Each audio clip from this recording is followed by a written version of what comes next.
Chapter 10. It was past 10 o'clock at night when Persia finally made it home, much later than she usually got in from school. Normally, she would have called if she was going to be that late. But they'd been having so much fun, the time had gotten away from her. Little Monk bought a big bottle of E&J brandy and 2 dime bags of chocolate from the Dread. The girls descended on the free weed and liquor like vultures. Little Monk had barely gotten more than 1 cup from the bottle he bought, but he didn't seem to mind. He was enjoying himself just watching everybody else have a good time on his dime. Persia had never been a big drinker, but it seemed like every time she turned around, someone was refilling her cup. When she tried to quit, the girls teased her by calling her a lightweight, so Persia drank more. By the time she headed back to the train station, she could barely walk a straight line. She'd even nodded off on the train and missed her stop, which also contributed to her lateness. Sticking her key in the door, Persia prayed to the teenage mischief gods that her parents would be asleep. As quietly as she could, she eased the door open and slipped inside the house. The living room was dark and quiet, which she took as a good sign. Moving as quietly as a cat burglar, Persia began creeping up the carpeted stairs to her bedroom. She had almost made it to the top when she heard her mother's voice. "Persia Chandler, you bring your tail down here this instant." Sighing heavily, Persia went back downstairs to face the music. She found her mother and Richard in the kitchen, both wide awake. Her mother sat at the kitchen island, scowling at her, while Richard was at the breakfast table on his laptop. He spared her a glance and a disappointed look before going back to whatever he was doing. "Hey, y'all," Persia finger waved.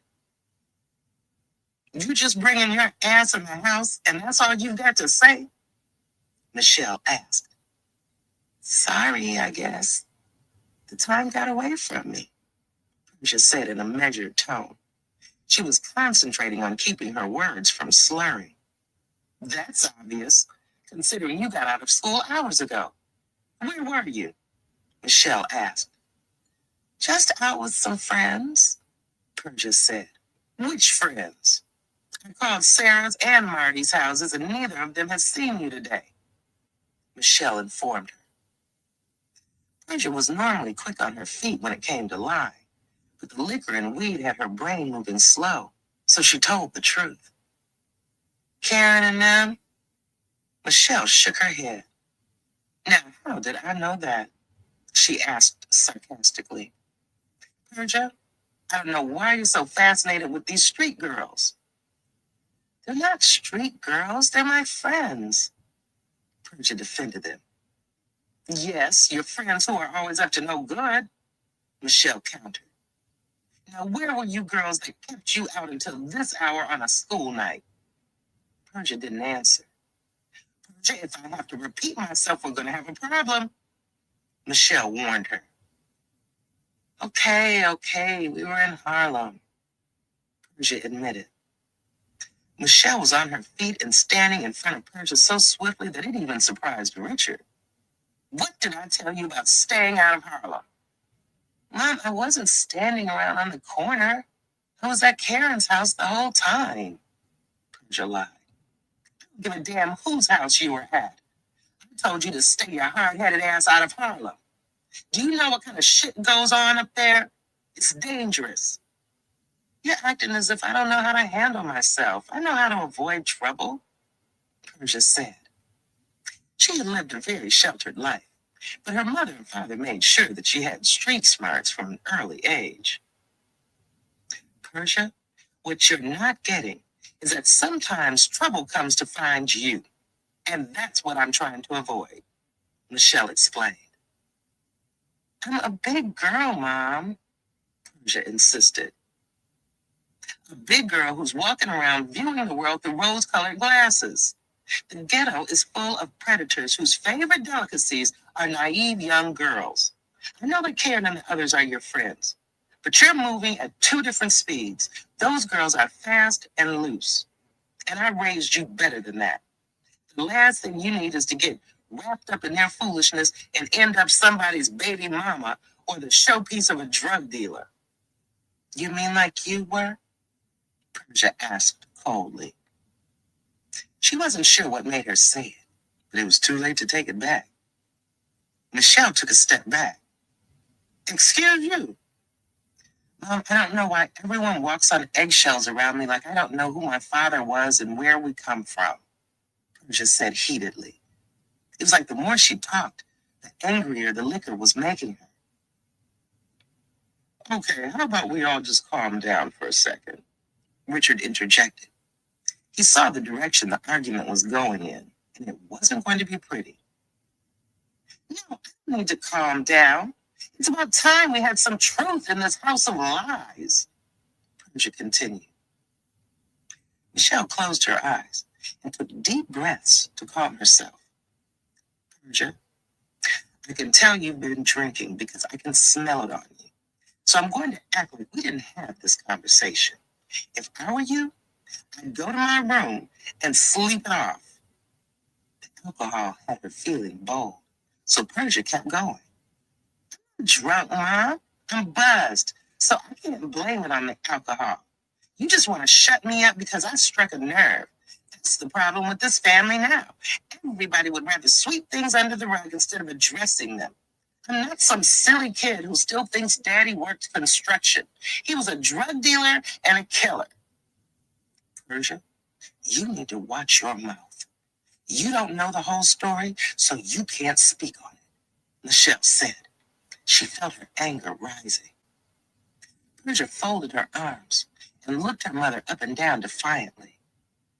No, I might not know the whole story, but I know the gist of it, Mother. You thumb your nose at street people like we're better than them. But it was a street nigga and street money that bought this house you and your new husband live so comfortably in. What happened next was hazy for Persia. She just remembered waking up on the floor near the refrigerator, watching Richard restraining her mother. Calm down, sweetie, Richard was telling Michelle, while doing his best to keep her from jumping on Persia. How dare she speak to me like that? Michelle raged. I can't believe you hit me, Persia said, picking herself up off the floor. It was the first time she could ever remember her mother raising her hand to her. Michelle had tears in her eyes when she spoke. You're lucky I didn't kill you. Little girl, you have no idea the sacrifices your father and I made to ensure you didn't end up some fucking gutter trash, not knowing where your next meal was coming from. You think your father is sitting in prison now because he wants to be? Everything Faith ever did on them streets was so that we could live a cut above the rest of these motherfuckers you're so damn loyal to. The next time you try to read me, you better damn sure have your facts straight. With tears in her eyes, Persia ran from the kitchen and upstairs to her bedroom. She slammed the door behind her with so much force, the picture of her and her mother at her sixth grade graduation fell off her nightstand. She picked the small frame up and saw that the glass was cracked down the middle between them. It was broken, just like Persia felt like their relationship was. Persia threw herself across the bed, still fully dressed, and buried her face in the pillow. She normally would have jumped in the shower before bed, but that night she didn't have the energy. Persia felt spent after the argument with Michelle. The things she had said to her mother in the kitchen were things she was already feeling and always wanted to address at some point, but the liquor made her delivery cruel and ill-timed. The argument made Persia think of her father and how much she missed him. She had been very young when he first went away, but she remembered him vividly. When Faith was on the streets, she spent more time with him than her mother. Even in prison, he remained a fixture in her life. Persia had visited him a few times, but after the first few years, Faith had put a stop to the visits. Persia was getting older, and at an age where kids were like sponges. Prison visits weren't something he wanted ingrained in his baby girl's character. Still, They kept their bond strong through pictures and nightly phone calls, but Persia still sometimes felt the emptiness of him not being there. She vowed that on her 18th birthday, when she would finally be old enough to make the trip on her own, she would go visit her father. He was the one man who had always made her smile. Persia began taking her clothes off and preparing for bed. As she was pulling her legs out of her pants, the business card with the phone number on it fell out. She picked it up and thought back to her adventure in Harlem that day and the handsome young man with the pretty car. Initially, she hadn't planned on calling him because her conscience started eating it, and she felt like she'd be stepping on Karen's toes. But she was half drunk and feeling rebellious. She was too stressed to sleep, so she grabbed her bedroom phone from the nightstand and dialed the number. As the phone rang, Persia started getting nervous and thought about hanging up. How would it look on her, calling a strange man at that hour of the night with nothing to talk about? Before she could come to her senses and hang up, his voice came on the line.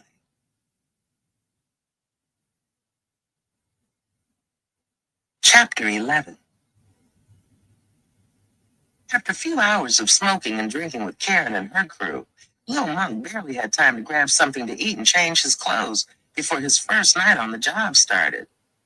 He should have gone home and taken a nap, especially since he was going to be out all night. But spending time with Persia made the fatigue he was feeling worth it. Of all the people Lil Monk expected to bump into, Persia Chandler wasn't one of them. According to Charlie, Persia crept through that way every so often, but they'd never bumped heads because Lil Monk spent so much time incarcerated. It was a shame that at 18, Lil Monk had spent nearly as much time in juvenile facilities as he did in school. They had labeled Lil Monk a bad seed, but it wasn't that. He was just a kid who had made some poor decisions in the name of survival. Adjusting the black hoodie that he had changed into, Lil Monk stepped out into the night air. The temperature had dropped and the breeze picked up, but it felt good on his face. It helped to clear his head. He made hurried steps down the street, wanting to be early for his first night of work. As he passed the shadowy doorway of a building, he felt the hairs on the back of his neck stand up. Reflexively, Lil Monk threw up his defenses, peering into the darkness. That's my boy, always on point, a voice said from the shadows. From the recesses of the doorway stepped a man wearing a black army jacket and black sweatshirt underneath. His bearded face was ashy, and his cheeks looked a bit drawn, but he still had the most intimidating scowl Lil Monk had ever seen on a man. Dark eyes seemed to look everywhere at once, constantly scanning the faces of everyone who passed. For a man like him, his list of enemies was a long one, and death could come at any time. What you doing out here, Dad? Lil Monk greeted his father. He was hoping to avoid him for the rest of the day. Monk opened his jacket and showed his son the sawed-off shotgun under his arm. Hunting. Where are you going dressed like you about to pull a lick? Monk asked. Just down the block, Lil Monk told him. Monk looked at him suspiciously. Hey, everybody coming in. Down the block for what? Nothing, Lil Monk lied. Without warning, Monk punched the Lil Monk in the chest. What I tell you about lying to me, boy? You should know by now that I don't ask questions unless I already know the answer to them. You think I didn't hear that you down with Ramses and them now? I ain't down with nobody. Ramses is paying me to make sure nobody comes and fucks with his boys while they're hustling. I don't sell drugs for him, Lil Monk told him, while rubbing his chest. His father had lost weight, but his punches still felt like being hit with bricks. Always starts out like that. A little at a time until you're sitting at the table and they won't let you get up, Monk told his son, reflecting on how he graduated from one extreme to the other. It ain't that serious for me, Dad. Ramses is just putting a few dollars in my pocket, that's all. Little Monk told him. More like putting a yoke around your neck. Ramses, Pharaoh. Them niggas are vampires. They'll bleed your soul from you and put you on a dark road with your old man. Like father, like son, huh? Monk snickered. Not in this lifetime, Little Monk told him. That's what they all say. Son, money is sweeter than the whole of any bitch you'll ever lie with. Once you get a little taste of it, you'll be turned out and willing to do anything and everything to get more of it. Monk smiled, thinking of better days. Kinda like you out there chasing that shit, Little Monk asked. At one time, his father had been a man of respect on the streets Little Monk could be proud of. But after Charlene died, Monk let the drugs take control, and it was all downhill from there. The smile faded from Monk's face, and the scowl was back. You trying to get cute with me, little nigga? I don't care how big you've grown. I'll still fuck you up. You're a tough nut because I raised you that way. I taught you how to survive on these streets, and it's my blood coursing through your veins and pumping into that steel heart in your chest. I can smoke a million rocks, and niggas out here will still respect my gangster. You wanna know why? Because they know I don't give a fuck about life or death, mine or theirs. I do what the fuck I do. I ain't out here sucking no dick or begging for a hit. I take mine like a real goon, not some little snot-nosed ass kid playing bodyguard to some pussies who can't hold their own weight. You got it, Dad. Little Monk conceded. Getting into a fight with his father would only make him late. Can I go now? Yeah, run your ass along to punch the clock. And make sure you bring some food in the house whenever you come in. Monk dismissed him. Little Monk turned to leave, but Monk stopped him. What you packing? Monk asked. I'm packing nothing, Little Monk said. Monk shook his head sadly. Boy, how the hell are you supposed to defend your territory if niggas run up and you ain't got no heat? Needing a gun wasn't something Little Monk had taken into consideration when he had accepted the position. He hoped that he could borrow one from Chucky or one of the guys until he was able to save up enough money to buy his own. Monk looked around to make sure no one was watching before reaching into his jacket and producing a long Desert Eagle. Take this.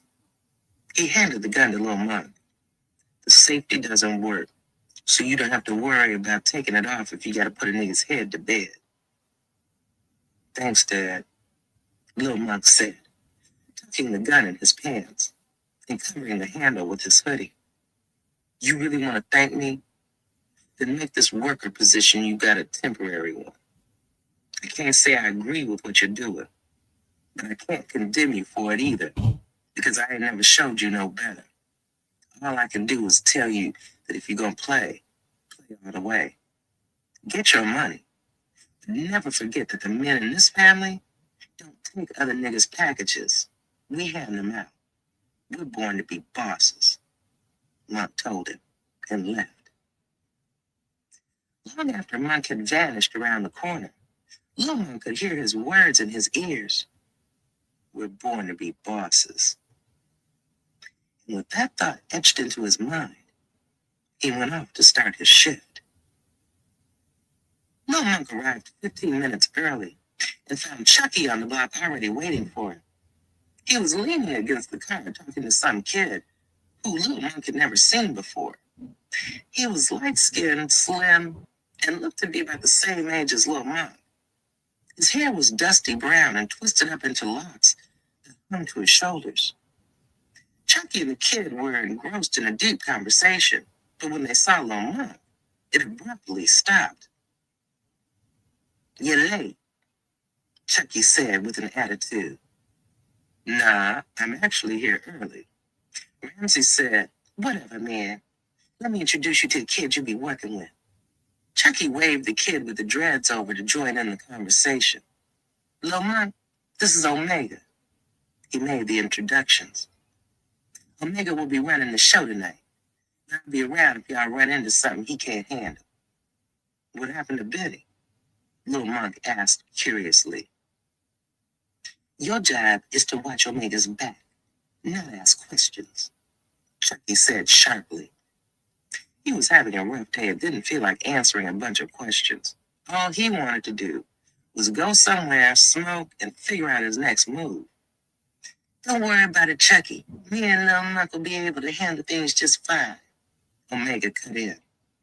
He gave Lil Monk a wink, letting him know he had his back. Lil Monk had only known Omega for a few minutes, and he already liked him. Tight. Chucky gave Omega a dap, but ignored Lil Monk. I'll see y'all in the morning. But if anything jumps, call my cell. And with that, he left them to it and disappeared into the building across the street. What is that nigga's problem? Lil Monk asked Omega once Chucky was out of earshot. Chucky's cool as hell, usually. He's just stressed out because nobody can find Benny, Omega said. I heard. Everybody's been talking about it. You think he's okay? Lil Monk asked. Omega shrugged. I hope so. But when you play like we play, nothing is a given.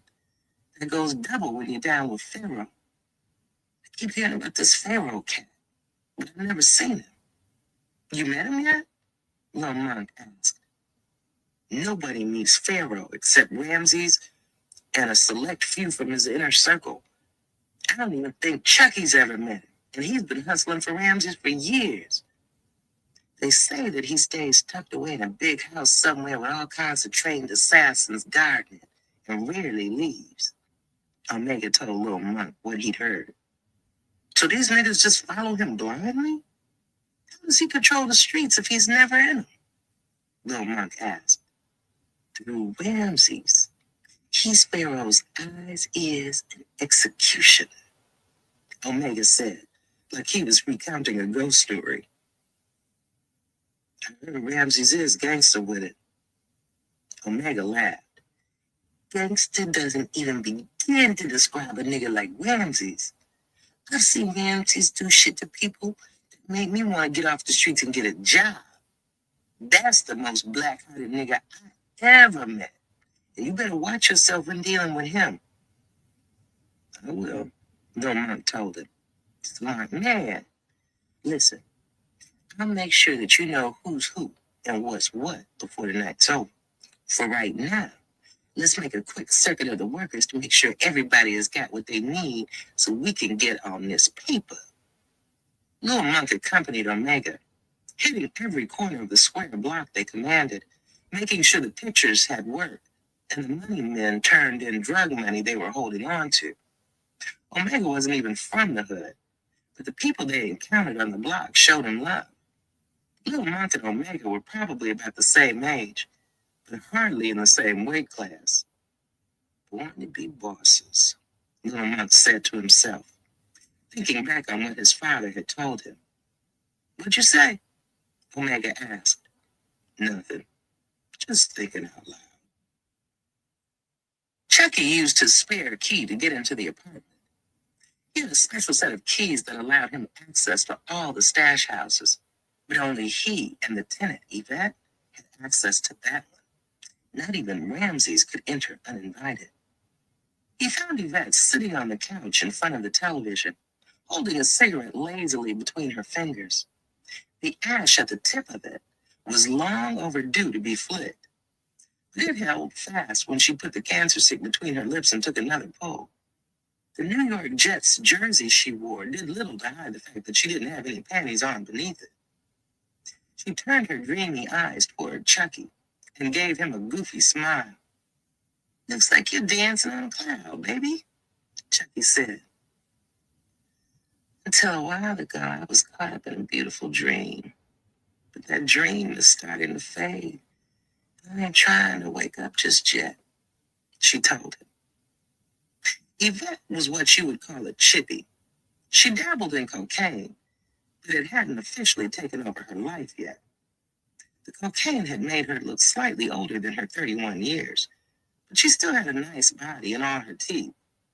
You wouldn't know Yvette fucked around unless someone told you. You always cut straight to the chase, and that's what I love about you, Yvette, Chucky said. He dug in his pocket and pulled out a small sandwich bag that had a few grams of cocaine in it and tossed it on the coffee table. Yvette eyed the bag and smacked her lips. Damn, it's that kind of name. I'm still trying to figure it out.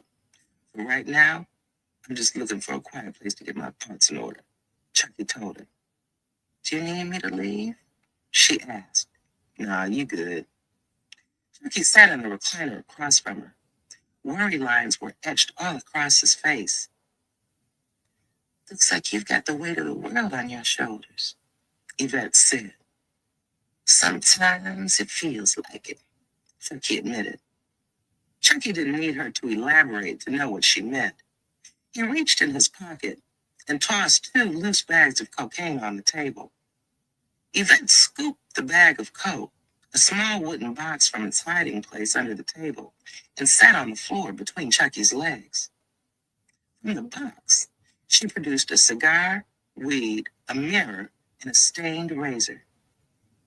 He watched her as she dumped some of the powder out and began chopping it into fine lines. In a deft motion, she used the same razor to slit the cigar open and dump the guts into a paper bag. Skillfully, she broke the weed up in the cigar and scooped one of the lines of cocaine up, spreading it over the weed before twisting the blunt closed and sealing it with her spit.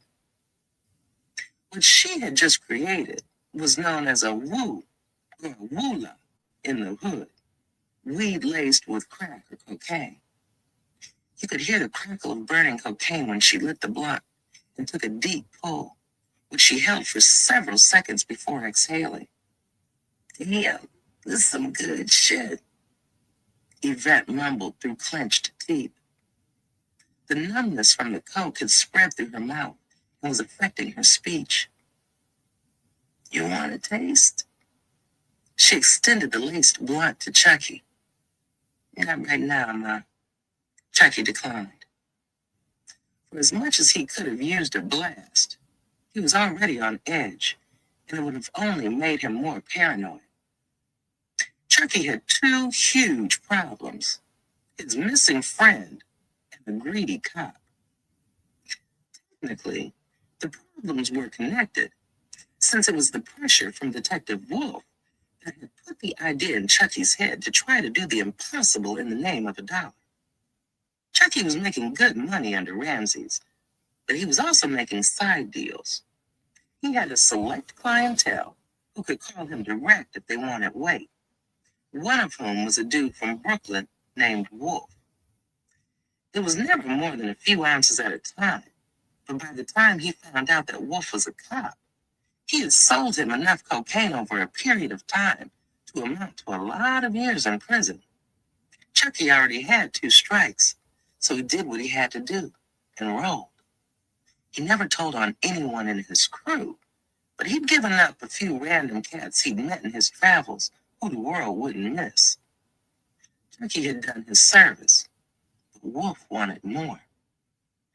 Chucky had only signed on to trade a bit of information to make the drug charge go away, but Wolf was trying to make him a confidential informant. It was bad enough that Chucky was breaking the code, but making a career out of it was out of the question. Chucky was tired of playing deputy, and he needed a way to get Wolf off his back. So he played on his larcenous side. Wolf was a cop, but he was also a gambler, and Chucky had heard through the grapevine that he had some serious debts. Chucky offered Wolf $100,000 to get out of his life. Just as he'd hoped, Wolf agreed to take a payoff, but he wanted $250,000. That was the price for Chucky to purchase his life back. There was no way that Chucky would be able to come up with that kind of money, but he agreed to it anyway in order to buy himself some time. He'd been ducking Wolf for nearly a month, before that day he got pulled over. Wolf let him know in no uncertain terms that if he didn't come up with the money sooner rather than later, not only was he going to hang the original cocaine charges on him, but he would make sure word got back to Pharaoh about his extracurricular activities. Chucky was a man on borrowed time. Then there was Benny and his unexpected disappearing act, which was complicating Chucky's plan to get the money up for Wolf and his life. Not only was Benny gone without a trace, he vanished with a good chunk of money that belonged to Chucky. It was part of what they'd been stacking in the pot, and Chucky needed it now more than ever. It was a prime example of a well-laid plan being shot to shit. The drug spots getting robbed had ruffled some feathers, but nothing too major. Stash houses got robbed all the time in the hood. Ramses had trusted that Chucky and the street crews would get to the bottom of it. But Benny disappearing around the time Pharaoh got hit for a big shipment sent up a red flag. Things weren't adding up, and people were growing suspicious. He knew what was coming next. Pharaoh was going to start cleaning house, and bodies were going to drop. Chucky had to find Benny before Ramses did, or run the risk of somebody making him disappear too. Knowing how close Benny and Chucky were, he knew he was on the short list, and there would be nothing Ramses or anyone else could do to save him once Pharaoh handed down the decree. He needed to find Benny before Ramses did. If you're turning down this sweet candy, you must be more stressed out than you look, Yvette said. Chucky had been so deep in his head that he'd almost forgotten that she was there. Don't worry about it, baby. I'm about to help you work that stress out. She rolled up a dollar bill and leaned over the mirror where she snorted one of the remaining lines. When she turned back to Chucky, her eyes were glassy and wild. Chucky's dick was limp when she pulled it from his pants, but not for long. Yvette was an expert at using her mouth, and in no time she had him as hard as a rock. That's what I'm talking about. She licked his shaft. Yvette ran her finger through the cocaine residue and coated Chucky's dick, then like magic, made it disappear in her throat. Yvette's mouth on him took Chucky to a pretty place. She licked him from his balls to the tip of his dick and back down again, making his toes curl in his sneakers. She paused, looking up at him, stroking his dick before putting him back in her mouth. Yvette paused to relight the blunt and take a toke before getting back to the business at hand. Without looking up or removing him from her mouth, she tried handing him the blunt again. Chucky hadn't come up there to get high or get his dick sucked, but since both were conveniently at his disposal, he figured, why not? He accepted the blunt and took a long drag, letting the numbness invade his lungs and spread through his body. He felt an icy chill run through his limbs and settle in his dick, making it feel like it was getting harder than it already was. Chucky had been a closet cocaine addict for quite some time. He started out snorting a few lines here and there, when in the company of females who did coke, then graduating to getting high by himself. The more coke he did, the more he liked it. Soon it was a regular thing. Sometimes he would even ride around in his car, smoking woos in plain sight. Unless you were in the car with him, or close enough to smell it, you'd have assumed it was nothing more than a regular blunt. Chucky had to be careful with his addiction, because Ramses frowned on his people doing harder drugs than weed or alcohol, and the punishment was swift and cruel. Yvette kept sucking Chucky's dick while he smoked the woo down to a roach. Yvette's mouth felt good on him, so good that he grabbed her by the back of her head and fucked her in her throat until she gagged.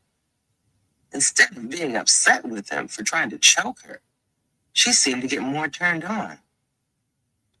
You're trying to kill a bitch with this big black snake, ain't you? Yvette asked, while stroking him.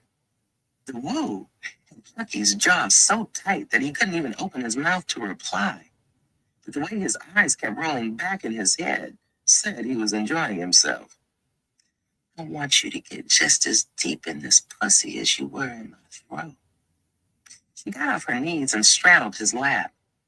Yvette's pussy was soaking wet. You feel that, baby?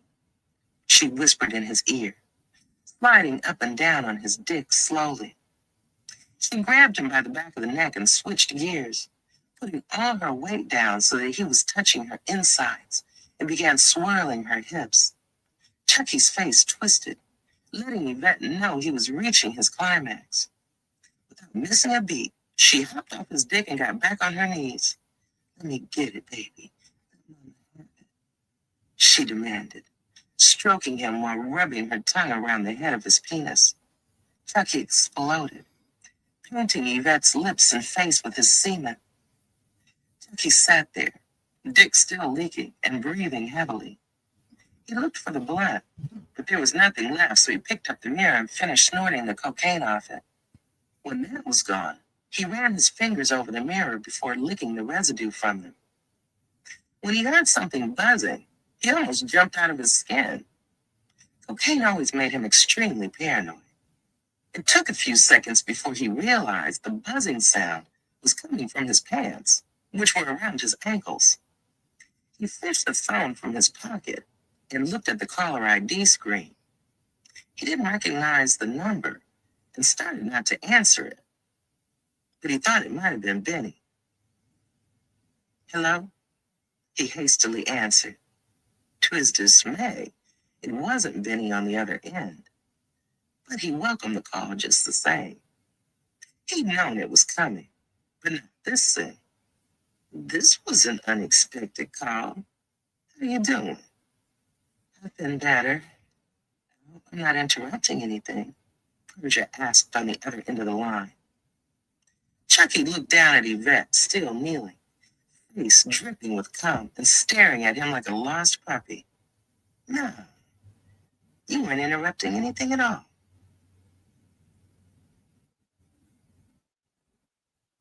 Chapter 12. Outside, all was quiet. Much quieter than Lil Monk had expected for his first night as a part of Pharaoh's crew. The past few hours had crawled by without too much going on, which was probably a good thing, since he'd have to handle it if anything did pop off. He and Omega passed the time sitting on the stoop, talking shit, and getting to know each other. He learned that Omega was from Brooklyn and had been on his own since he was 14. He never knew his father, and his mother died of an overdose.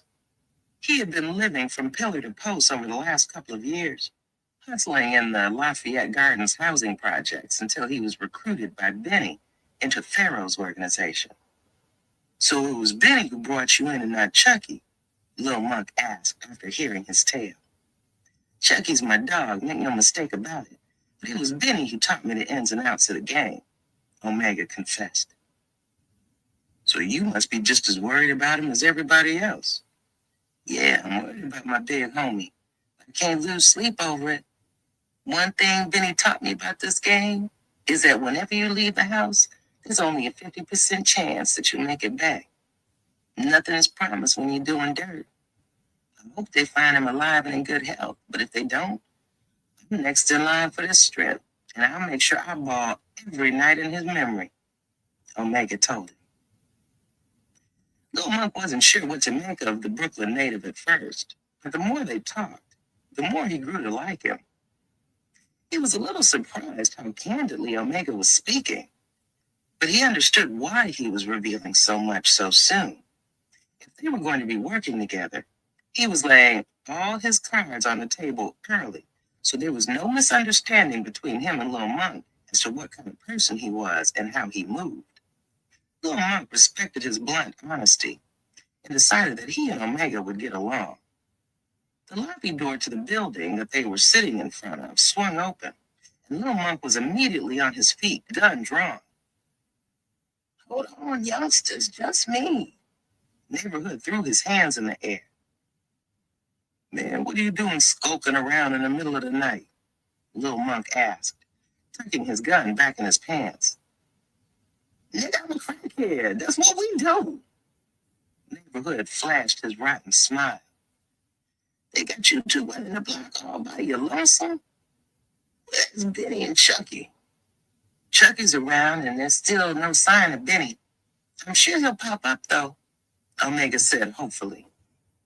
Neighborhood shook his head. All this time and not a word. I doubt it. This shit is starting to smell funny. Watch how you talk about my friend, old man, Omega warned. I ain't talking about it. I'm just giving you a history lesson.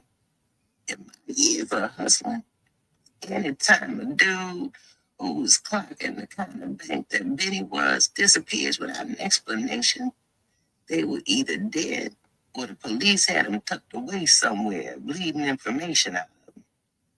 Then Benny must be dead because he never ran, Omega said heatedly. That's the same thing they said about Nicky Barnes, neighborhood cackled. That was the final insult. Omega lashed out and landed 2 punches to Neighborhood's chin, dropping him onto the stoop. Omega swooped in to stop the helpless addict, but Lil Monk grabbed him.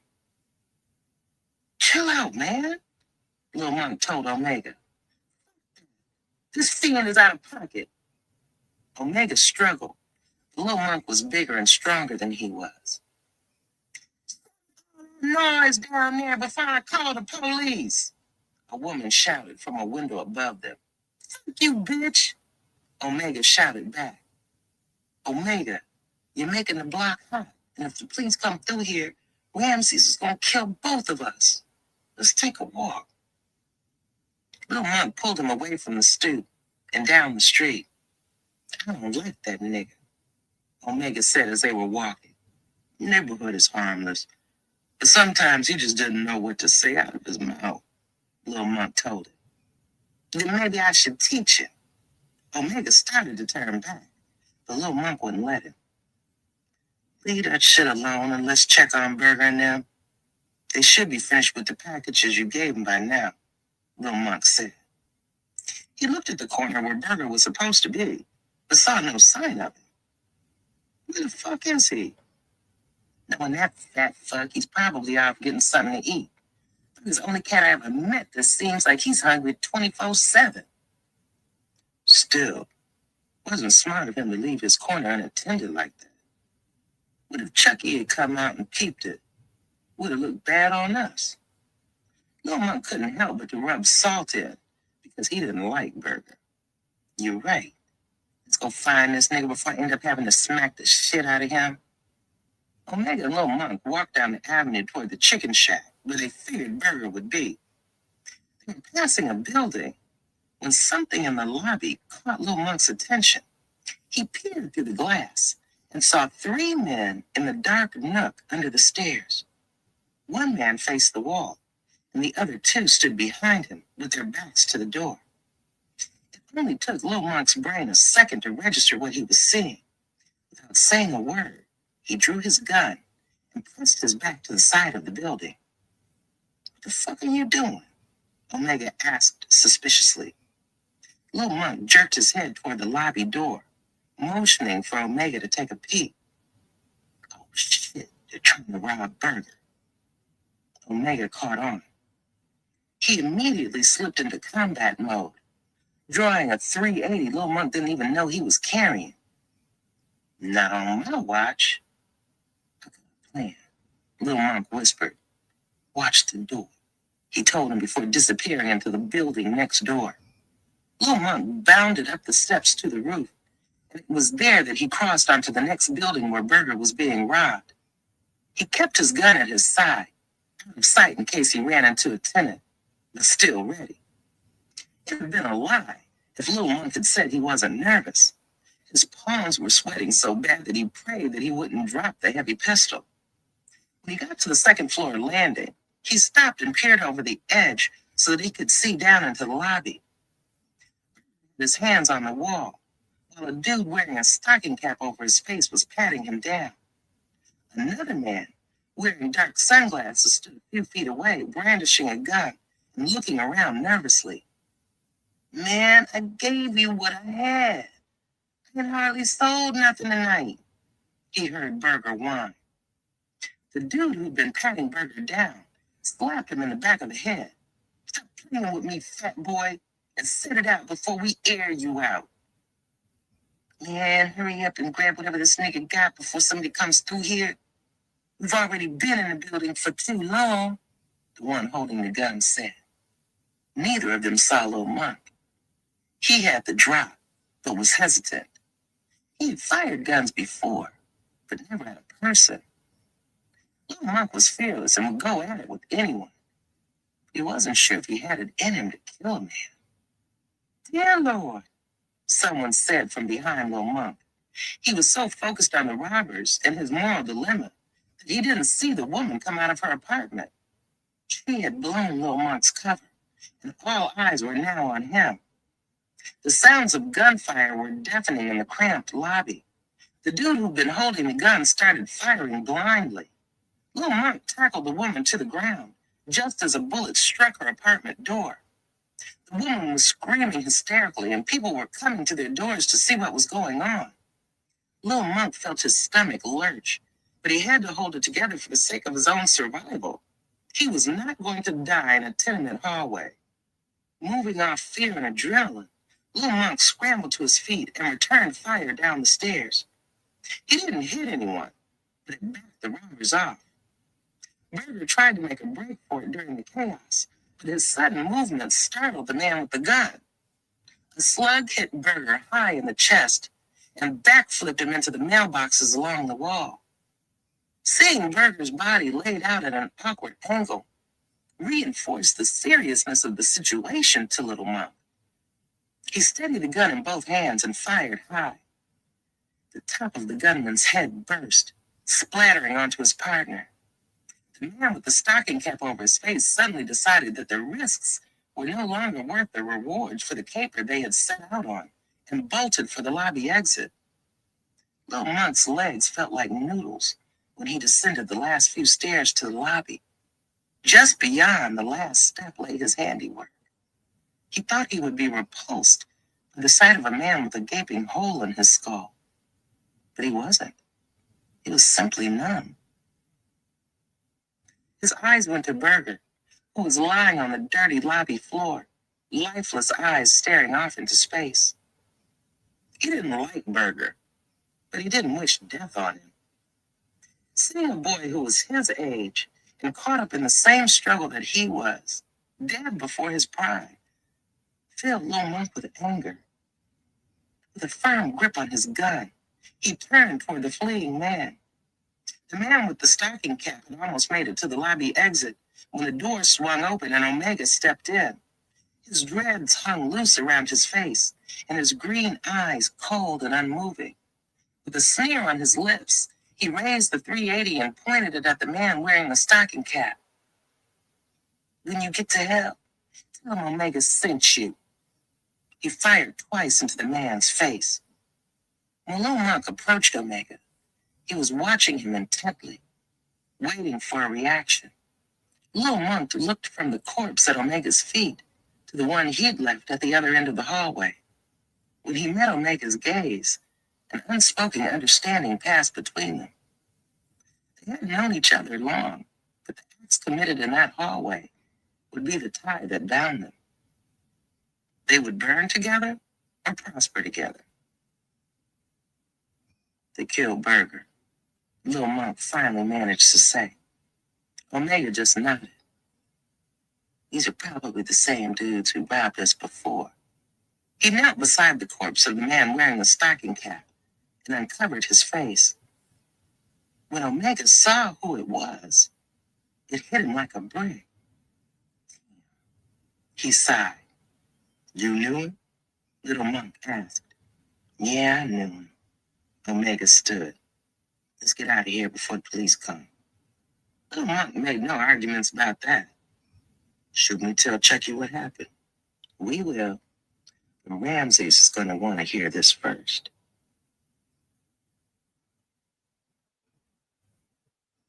Part 3. Friend or Foe.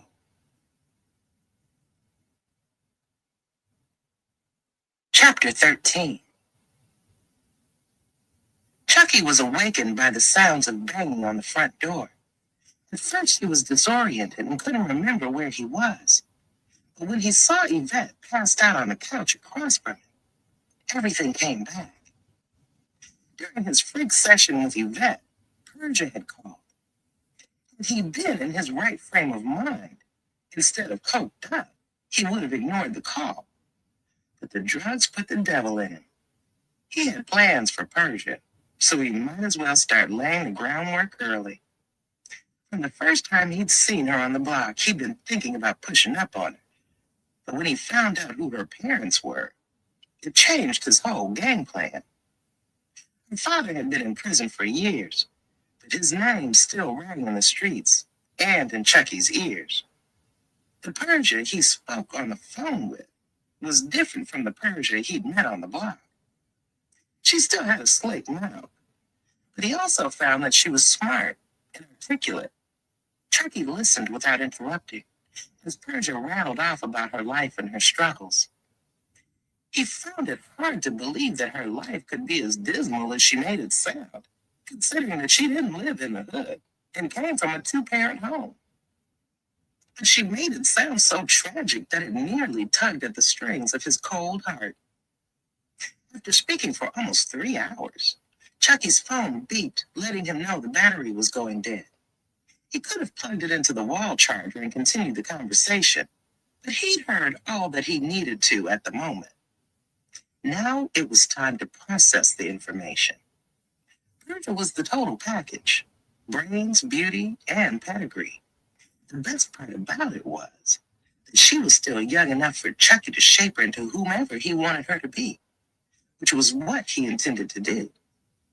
By the time Chucky was done with her, she would either love him or hate him. Either or didn't matter, as long as he got what he wanted. The banging on the door started again, snapping Chucky out of his daze. He got up from the chair and fixed his pants and grabbed his gun before going to the door. It was the middle of the night, and those were the hours dudes got caught slipping. "Hold the fuck on," he shouted, as whoever was on the other side continued their pounding. He carefully looked through the peephole, identifying whether it was friend or foe, before undoing the locks and opening the door. "Do you know how long I've been trying to reach you?" Ramses asked when Chucky finally opened the door. "I was sleeping and my phone battery was dead," Chucky told him. "That's inexcusable.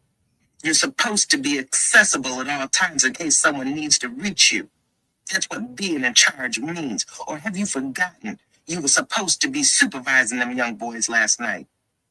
Chucky had been so caught in his coke high and buttering Persia up that he'd forgotten he was breaking in new recruits. "Sorry," he said in a low tone. He knew he had fucked up, so there was no sense in arguing. "Everything okay with them? Omega didn't fuck up, did he? The young boy has actually proven to be more reliable than certain people who've been with me twice as long. But that's another story. Get your shit and let's take a little ride," Ramses told him. "What's wrong?" Chucky asked, not liking the tone of Ramses. He'd known him long enough to know when something was off. "I'll be outside waiting for you. And leave the pistol. You won't need it where we're going." Ramses turned and walked away. A ball of ice settled in the pit of Chucky's stomach. Something wasn't kosher. He had been the man knocking on doors too many nights to not know what could be waiting for him. Ramses was his friend and his mentor, but it was the ones closest to you who they send to end you. Chucky went back into the apartment and jumped in his clothes.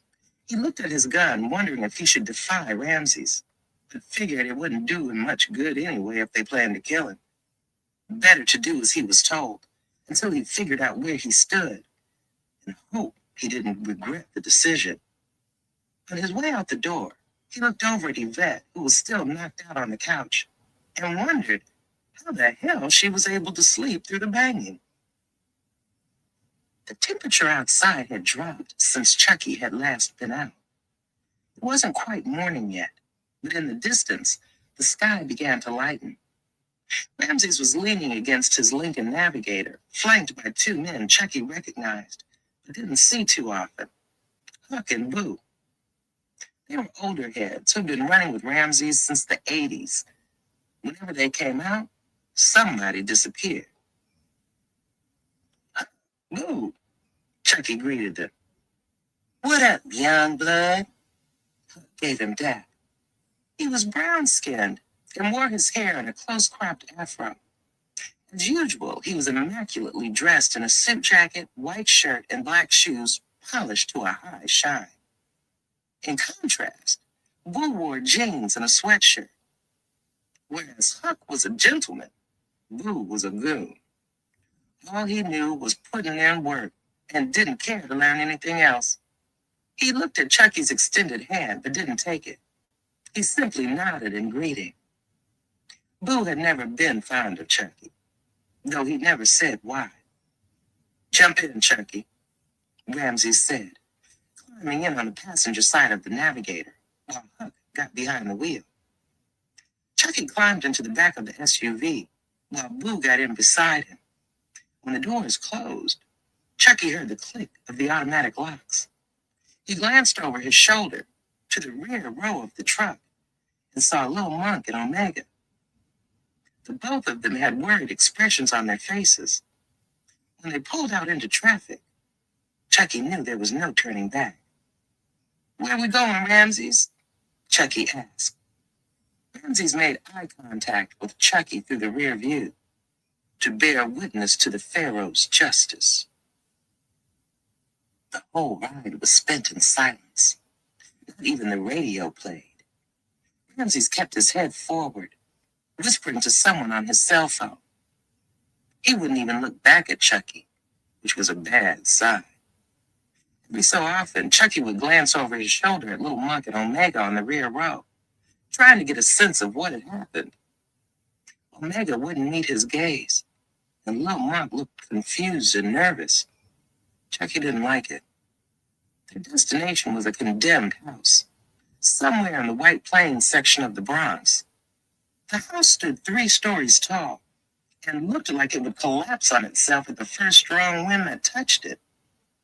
The Navigator turned into the driveway and pulled to the back of the house. There was a small apartment over the garage. Chucky knew the apartment because he'd been there once.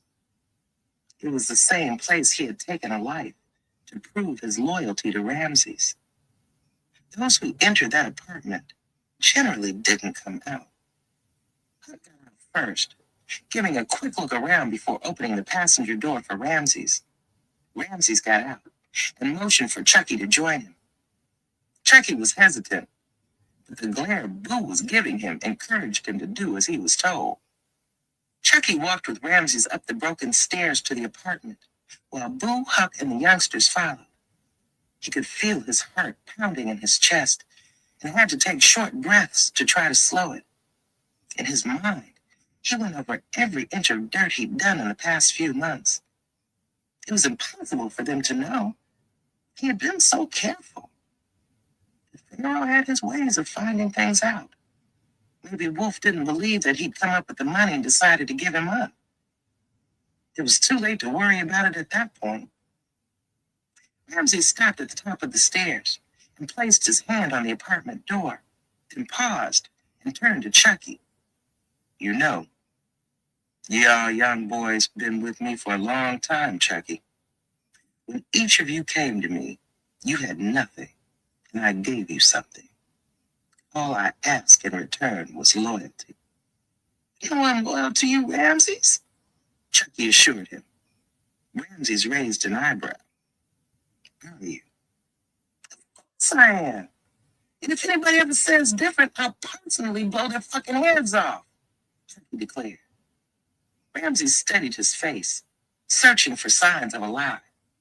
After a few seconds, he nodded and smiled. I'm going to hold you to that, he said, pushing the door open and stepped inside. The tiny apartment was the only thing on the property that looked halfway functional. The kitchenette was dressed up to look like a recording studio. A few chairs, a sofa, and equipment that was seldom used. A heavily tinted two-way mirror divided the room, shadowing the recording booth. What? You feel like cutting a record or something? Chucky tried to make a joke, but Ramses didn't laugh. We ain't cutting records today, Chucky. We're cutting losses, Ramses said.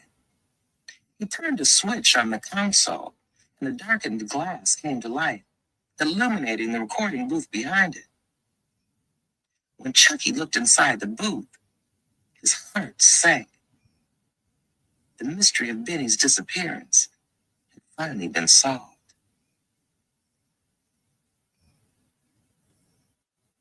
Chapter 14. Benny had always been the so-called pretty boy of their crew. He was high yellow, with curly hair that he always wore in a close fade and left wild on top. Women threw themselves at Benny like LL in the 90s, but the man sitting tied to a chair in the recording booth was a far cry from that. Benny was naked except for his underwear and socks, and covered in bruises.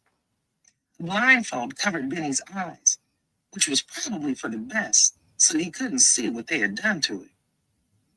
There were slash marks across his chest and thighs, most of which were still fresh and bleeding. They'd been working him over for only God knew how long. Chucky didn't know what he was more baffled by, the fact that his best friend was being tortured, or who was doing the torturing. Ahmed Kaplan, known to some as the Butcher, was an older Turkish man who Chucky had met once while he was riding around with Ramses in Queens. He owned a butcher shop in Delicatessen, where Chucky had sat with him and Ramses, eating cold sandwiches and drinking raki, while listening to Kaplan tell dirty jokes and debate sports. The man working Benny over seemed nothing like the sweet old dude he'd met at the deli, having traded in his ratty wool sweater for a meat cutter smock and hatchet. He stalked Benny like game, ever so often stopping to bark something at him that Chucky couldn't hear through the soundproof glass. Sweet Jesus, was all Chucky could think to say. More like the devil, Ramses chuckled. I forgot, you've never seen the Butcher at work. Before age and hard living kicked in, that motherfucker was an artist with this murder shit. Now he's a tired old man who takes the occasional contract to cover his gambling debts and keep up with the tuition at that private school he hides his bastard kid at. Did you know that he and his wife would be outcasts in their community if word ever got out that he fathered a son with a black junkie broad? They're funny about that kind of shit. What the fuck is he in there doing to my boy? Chucky asked, stalking toward the entrance to the recording booth. I wouldn't if I were you, Ramses called, stopping him in his tracks. That's not to disturb the Butcher when he's in a zone. I'd hate for you to accidentally take a whack from that cleaver that was meant for Benny. Ramses, what's going on? Chucky asked nervously. Oh, you didn't get the memo. Benny here was planning on branching out on his own. But instead of stepping up like a real nigga and putting his money where his mouth was, he decided he would steal from us to kickstart his little operation. But he fucked up when he got greedy and took one bite too many of the same pie. Chucky shook his head in disbelief. Benny is one of us. This has got to be some kind of mistake. He faked shock, but he knew Benny was foul. And if Ramses knew it too, then there was nothing he could say to save his friend. Still, he tried to advocate for him, if nothing else, so he could say he at least tried. Ain't no mistaking it. Benny's dirty. I told you whoever was hitting our spots had a helping hand. I just never thought it was Benny's hand. How'd you find out? Chucky asked, still trying to process everything. It was the young boy who put the nail in his coffin. He nodded at Omega. You did this? Chucky looked over at Omega, who turned his eyes to the floor. The shame was apparent. Benny had been good to him, and he returned the kindness by putting him in harm's way. Tell him what you told me, Ramses ordered. These dudes moved on us last night after you left. Omega reluctantly began. Me and Lil Monk bodied the men who tried to rob us. The burger got killed. So how does that fat motherfucker being dead explain why my homeboy is tied up? Chucky asked impatiently. Shut up and wait for the punchline, Ramses commanded. I recognized one of the dude's faces, Omega continued. I'd seen him on the block a few times before. With you and Benny. The room suddenly got quiet. But inside Chucky's mind, he heard a name. Louie. Louie was a dude who had a baby with Benny's sister. Chucky told himself that Benny couldn't have been dumb enough to use someone who could be traced back to them for the robberies, but the fact that he was tied to a chair said that he was. Chucky felt all the moisture drain from his mouth, and his bowels shifted. His eyes instinctively went to Boo, who was watching him from the corner. His hand rested on the butt of the gun tucked in his jeans. Chucky wished that he'd brought his gun with him. At least then he might have had a chance. Finding out it was one of my own trying to pull a fast one made me even more determined to find this shitbird. So I had Pharaoh call in some favors, Ramses said. We followed Benny to a crack house in Yonkers, where he'd been pushing the shit he stole from us. The dumb motherfucker even still had the birds in the packages with Pharaoh's seal on. So there was no mistaking where the drugs had come from. He had some money too, but hardly what should have been there considering what he's been licking us for. Knowing Benny probably tricked it off on bitches.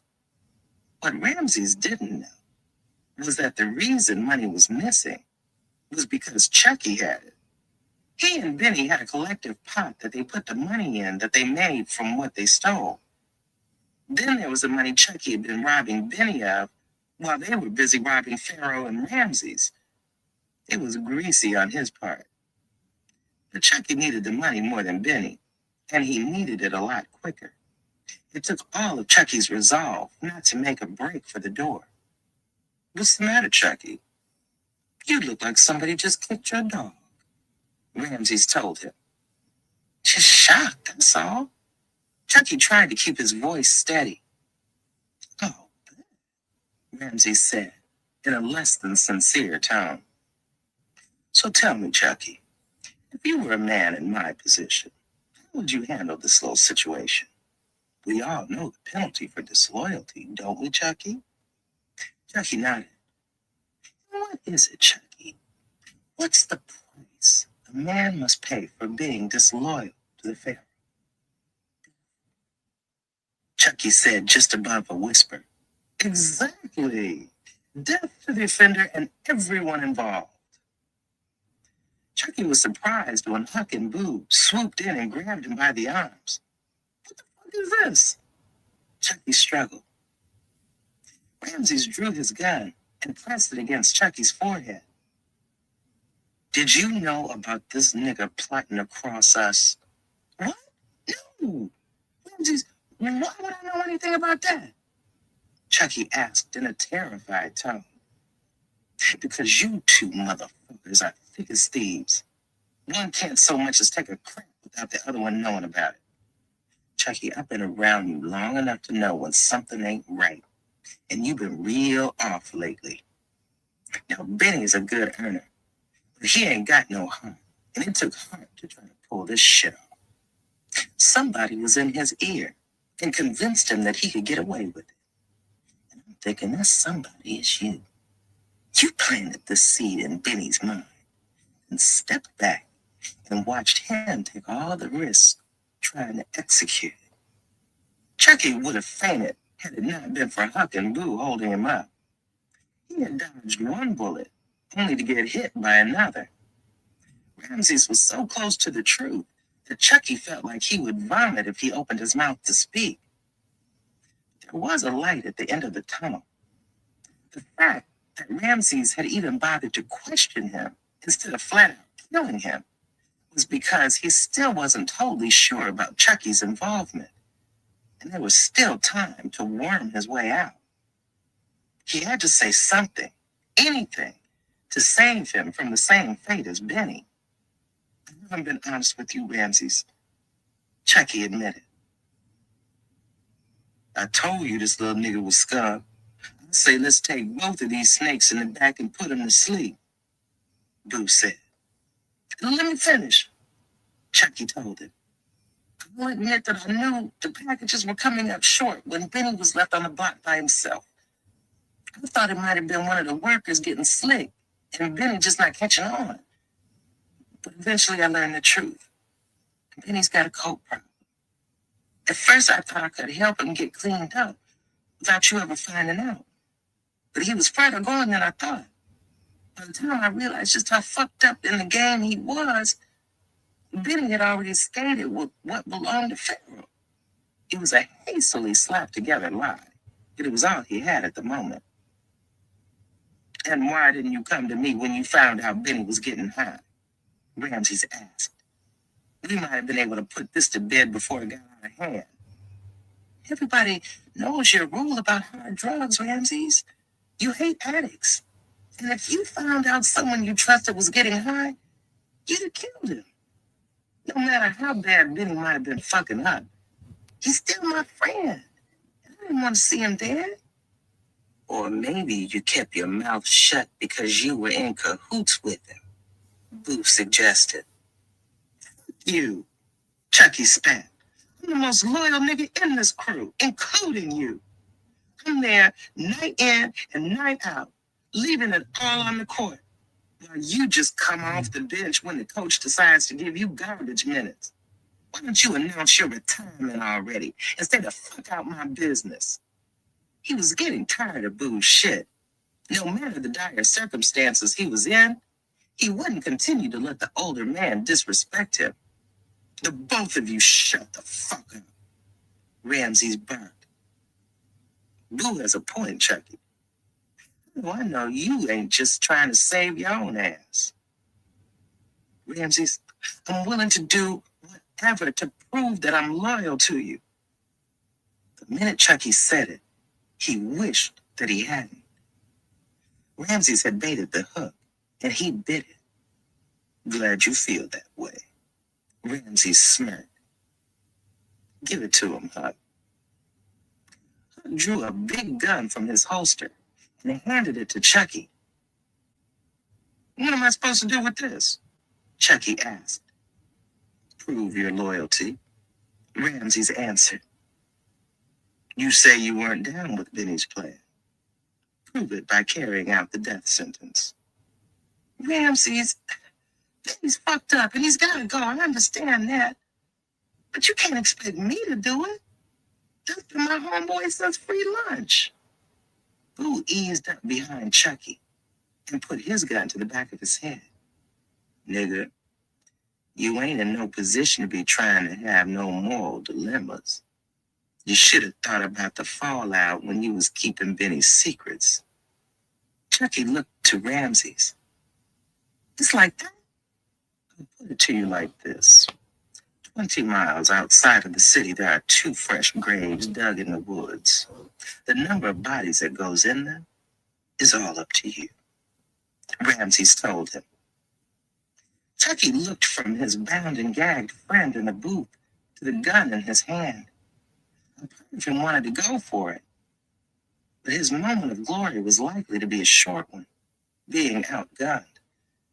Benny hadn't spilled the beans about Chucky's involvement yet, but who was to say that the butcher wouldn't eventually break him? Benny had become a liability, and Chucky knew what he had to do. Taking a deep breath, he stepped into the recording booth. Y'all go ahead and start the party. I need to holler at the youngsters for a minute, Ramses told his men, while waving Omega and Lil Monk over to him. They had been standing in the corner trying their best to be invisible. Omega took the lead. The little monk followed closely behind him.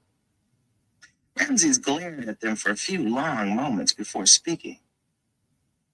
That work you put in for us hasn't gone unnoticed. You have my thanks. And Pharaoh also sends his gratitude. Oh, good, Ramses. You know how I get down when it comes to the team. I kill anybody who comes around trying to fuck with us, just like I did that cat in the lobby. Omega boasted. You think you're a hot shit because you shot a nigga? A simple fuck with a finger can drop a body. I got 100 thirsty young wolves who'll kill for me if I tell them to. So don't go thinking you're special. I didn't mean it like that. I was just trying to tell you that I'm loyal to the team. Omega tried to clean it up. It was the same thing Vinny and Chucky told me when I pulled them out of the cold. But look at them now. Loyalty is more than just pumping a dude who was trying to kill you. Loyalty is murdering somebody you came up with if they're in the way of your movement. He motioned toward Chucky and Benny. You think you got it in you to murder your right-hand man if he's throwing salt in the game? Omega glanced at Lil Monk, who was watching him for his response. If I told you yes or no, I'd be lying with either answer. All I can do is speak for myself when I say I'd never put Lil Monk in that position, and I hope the feeling is mutual. If not, we'll cross that bridge when we come to it.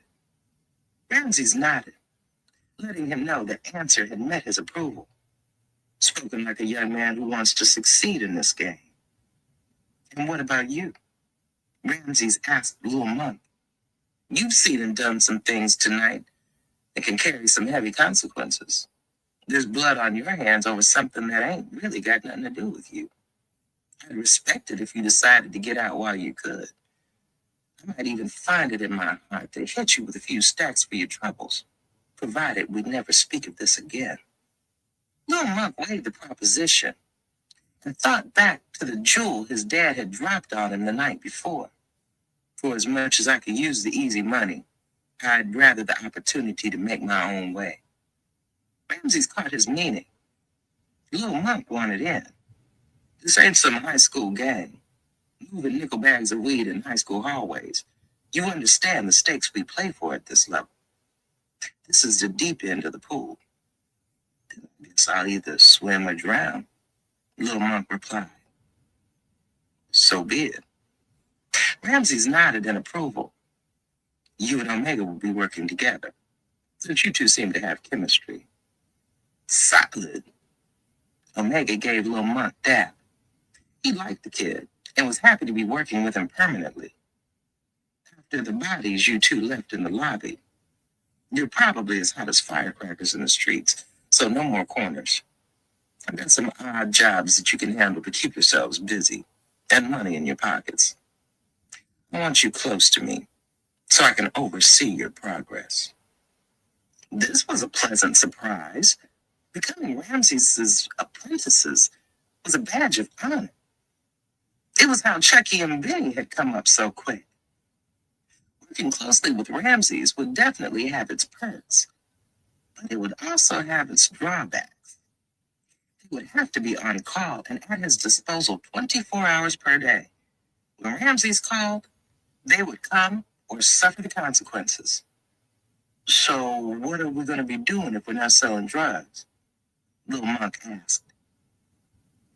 Unlike Omega, he wasn't sure how comfortable he was following Ramses blindly.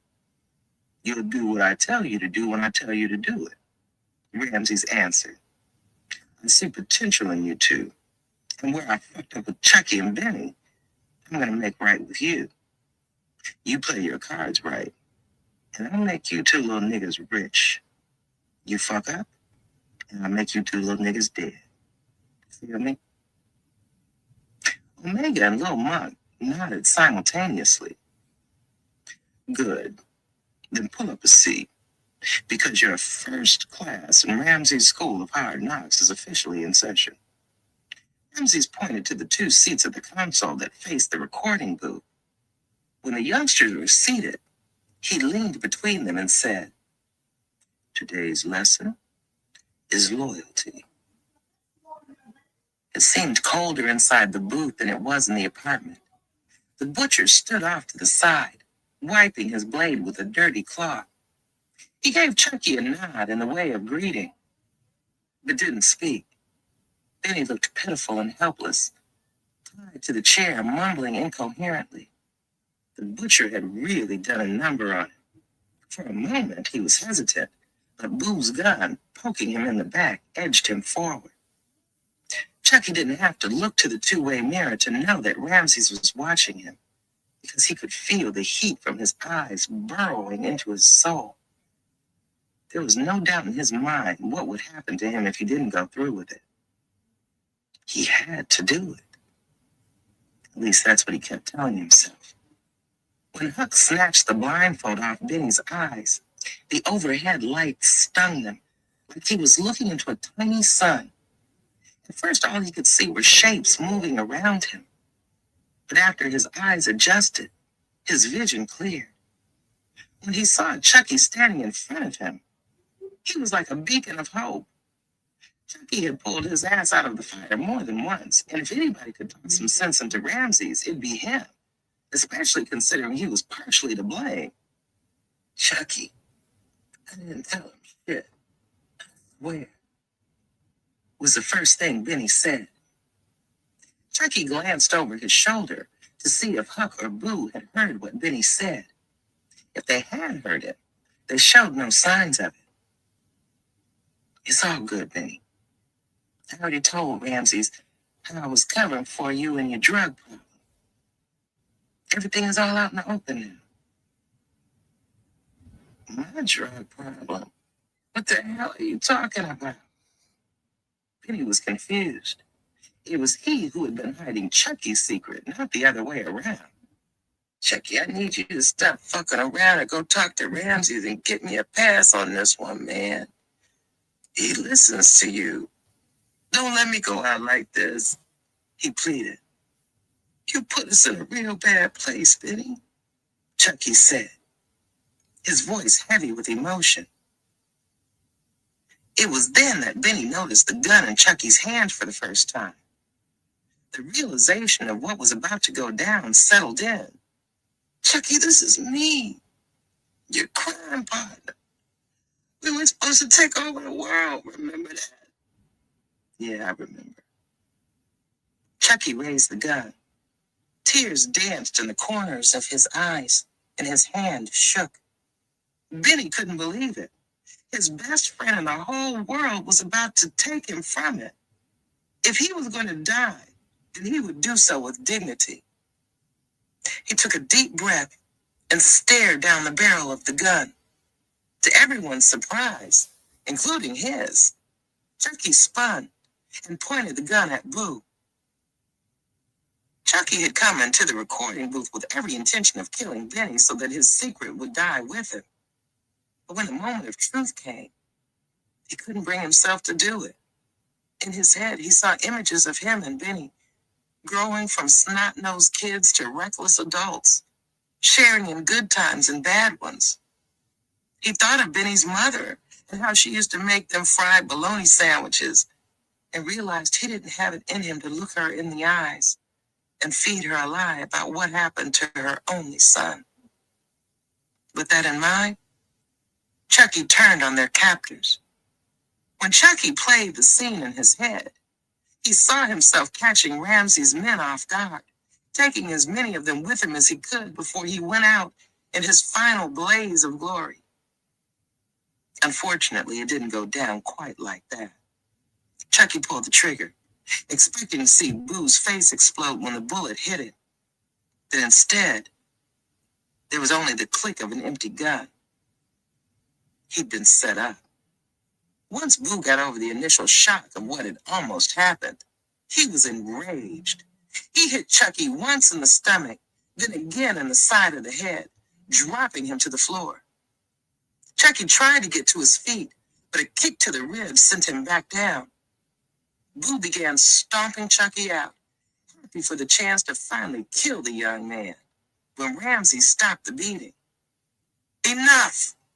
Ramsey shouted, his voice bouncing off the walls of the recording booth. Boo gave Chucky one last kick for good measure before backing off. Ramses extended his hand, but Chucky only looked at it like a frightened rabbit. "It's okay. Ain't nobody else gonna lay hands on you. You've passed the test." Chucky ignored Ramses' hand and got to his feet on his own. "Test? This was a fucking test?" He was livid. "Calm the fuck down, Chucky. I need to be sure about whether you were involved. And this was the only way. The fact that even though Benny is wrong, you were still ready to go out with him because he's your friend shows there's still some honor left in you.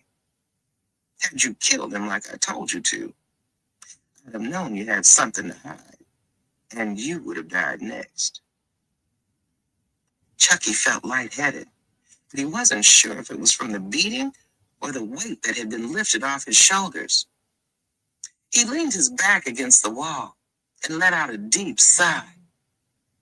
"I know you're probably pissed, but my way was better than the alternative. Pharaoh told me to have you killed just in case." Ramses told him. "And what about Benny?" Chucky asked, even though he wasn't sure why. "Benny is done. He knows Pharaoh's laws and he broke a cardinal one. If I don't take action against Benny, it might be looked at as I'm playing favorites, and that would affect the way the rest of the soldiers look at me. I can't have my authority challenged, not even for a kid I once loved," Ramses told him. "I understand that, and I agree. But you don't have to kill him, Ramses. Let him walk, and I'll work off his debt. Whatever Benny owes Pharaoh, I'll wear his weight," Chucky offered. He felt so bad about the fact that he had come within one bad decision of murdering his childhood friend to save his own ass. The least he could do was beg for his life. "I'm not asking you as your lieutenant. I'm asking you as your friend." The sincerity in Chucky's voice moved Ramses. He had raised both of them up from teenagers and always considered them his adopted sons. "This is the last favor you will ever get from me, Chucky. My men won't kill Benny. What he's done in this family and this city, I'm on the first thing smoking out of New York, and that's on everything I love," Benny assured him. "Thank you, Ramses," Chucky said. "Don't thank me just yet. I'm going to hold you to that promise of working off Benny's debt, plus interest. I got you. We'll take you and the youngsters back to the block. Omega will fill you in on what he and I spoke about. Go get yourself cleaned up and get some rest, Chucky. I'll call on you in a few hours," Ramses told him. "Aye." Chucky shuffled toward the door with his head low. Between the crash from the cocaine and the fact that he had just narrowly avoided death made him feel wiped out. He needed to lie down. "Chucky," Benny called after him. "You know, for a minute, I thought you were really going to kill me." He smirked weakly. There was no warmth in Chucky's voice when he replied, "I was." Once Chucky and the others were gone, it left Ramses and Benny in the recording booth. Benny was still tied to the chair, while Ramses leaned against the wall, glaring at him. "Ramses, I know you're mad at me, but I swear, I'm gonna make this right." Benny tried to engage Ramses in small talk, but he wasn't receptive. He remained silent and just watched. "So you're gonna cut me loose so I can get Ghost or what?" "No, I won't be cutting you loose, but you will be getting Ghost." Ramses finally spoke. He pushed off the wall and walked slowly over to Benny. The door of the recording booth opened, and in stepped a man who Benny had never seen. He was tall and looked scholarly, wearing a black suit. One could have almost mistaken him for a lawyer or a businessman, but neither profession required the latex gloves he wore on his hands. Wait a second, Ramses. You gave Chucky your word that your men wouldn't touch me, Benny reminded him. And my word is my bond. This isn't one of my men. He's my benefactor, Ramses told him. Benny looked up at the man in the suit in wide-eyed shock, and when he realized who it was, he shit himself. Pharaoh? He gasped. For all the times he had wondered what the mysterious Pharaoh looked like, now that he had laid eyes on him, he wished that he hadn't. He knew what happened to those outside his inner circle who laid eyes on Pharaoh. They never lived to tell about it. I can make it right. Pharaoh shook his head. If only that were true. He drew a straight razor from the inside of his suit jacket. The cold world breeds hard men. And I'm afraid I just don't see that in you, he told Benny, before opening his throat with the razor.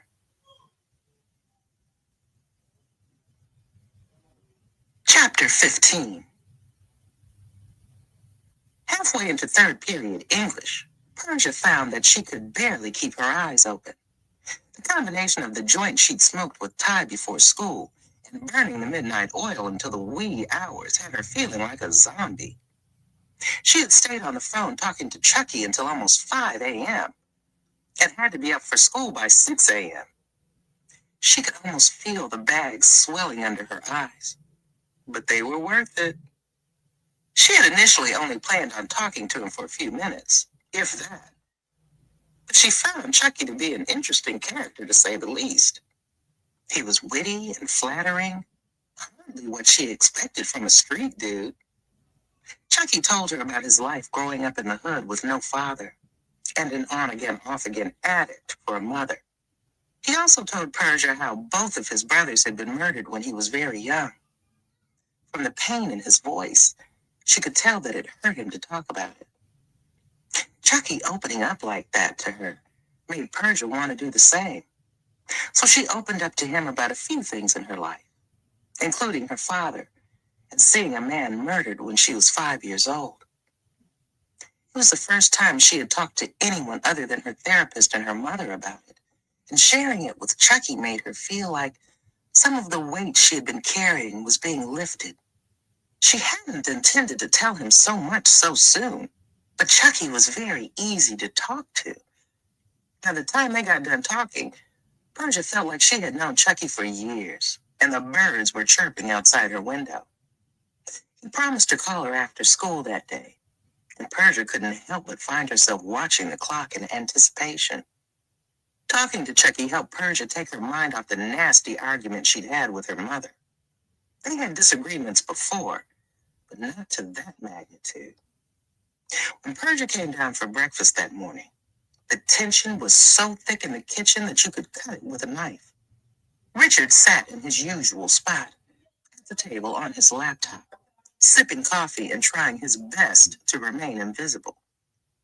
Michelle stood over the sink washing dishes. She didn't even acknowledge Persia other than a half-hearted, "Good morning." She knew she had hurt her mother and wanted to apologize, but felt like it was too soon. She decided that when she got out of school, she would talk to her mother and try to make things right. "Am I keeping you from some other pressing appointment, Miss Chandler?" Mr. Aegis asked. He was giving her a look from over the rim of his glasses. "You've been staring at that clock, as if you have somewhere else to be." "I'm sorry, Mr. Aegis," Persia said. "Sorry isn't going to get you a passing grade in my class, Ms. Chandler." Mr. Aegis said her last name in a drawn-out tone. He was about to turn and walk away when his nose twitched. He sniffed the air around Persia. "Miss Chandler, have you been smoking marijuana?" All eyes in the class turned to Persia. No, sir. Some girls were smoking cigarettes in the bathroom, and the smell must have gotten in my hair. She lied. A likely story. I'll be watching you, Ms. Chandler.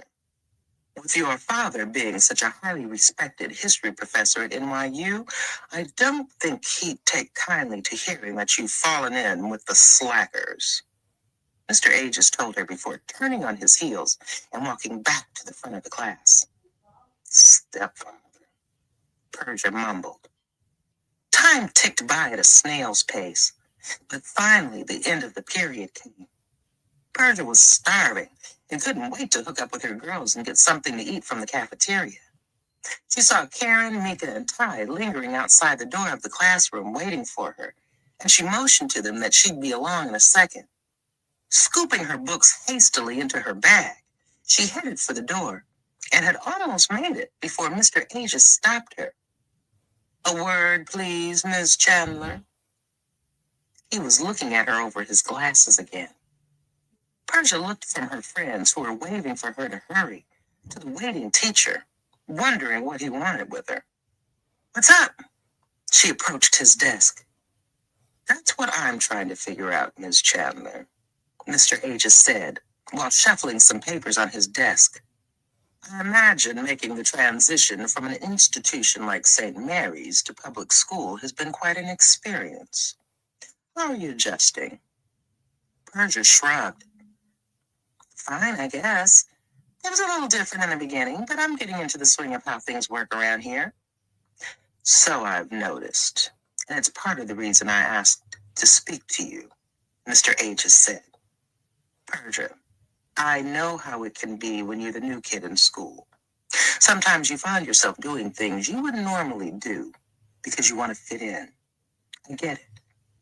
But don't let new people, places, and things change your priorities. And what's that supposed to mean? Persia asked. What it means is, you're not like your little friends. He nodded to the doorway, where Ty had her nose pressed against the glass, making funny faces. Karen only comes to school half of the time. Ty is a lost cause, and Mika has been here almost as long as I have. There's actually a pool going on in the teacher's lounge as to how many of them will actually finish high school. You, he jabbed his finger at her, have the potential to not only finish high school, but to go on to college and be successful in the world. But you have to apply yourself. Mr. Aegis, I do apply myself, Persia said. So you call coming to my class high out of your skull applying yourself?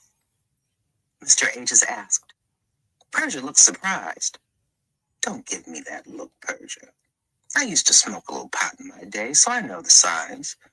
The difference is, I wouldn't have dared come to school high. I understood the importance of education and put that before my vices. I apologize, Mr. Aegis. It won't happen again, Persia said. Let's hope not, Miss Chandler. I don't think your parents would appreciate hearing that you've been getting high before school. I'd hate to have to tell them, but I will if you don't pull it together. I promise, Mr. Aegis, no more weed for me. She lied. Persia had no intention of giving up weed. She'd just be sure not to smoke before school anymore. Can I go now? Yes, Miss Chandler. You can go. And please tell your friend Mika if she's going to cut my class, at least be smart enough not to loiter outside the door where I can see her. Damn slackers. Mr. Aegis grumbled and went back to shuffling his papers. What did old sourpuss want? Ty asked, when Persia finally came out of the classroom. Nothing. He was on my back for being high in class, Persia told her. His old ass needs to get some pussy in his life so he can stop being so fucking mean all the time. I hate that nigga, Mika said. I think the feeling is mutual, Persia half joked. Let's go get something to eat. I'm hungry, tired, and ready for this day to be over. I've been up almost all night and just want to go home and take a nap. What were you doing all night that kept you up? Karen asked suspiciously. Nothing. Just talking to my cousin from down south on the phone. She's always got some drama going on. Persia lied. I thought you might have been getting your back dug out. I laughed. Unlike you, I don't have sex on the brain 24/7. But I get mine when necessary. Persia shot back. Or give it. Karen snickered. Very funny, bitch, Persia said, picking up on the dig Karen was taking at her. She had made the mistake of confiding in Karen how she had recently tried oral sex with the boy who lived next door and found that she liked giving head. It was the first time she'd ever gotten off without being penetrated. She wasn't ashamed of sucking dick, but she didn't like how Karen had tried to put it out there. Young chicks, knock it off. Let's make a move. I heard it's a hooky party in the Bronx that's supposed to be off the hook. Mika said. Who's throwing it? Persia asked.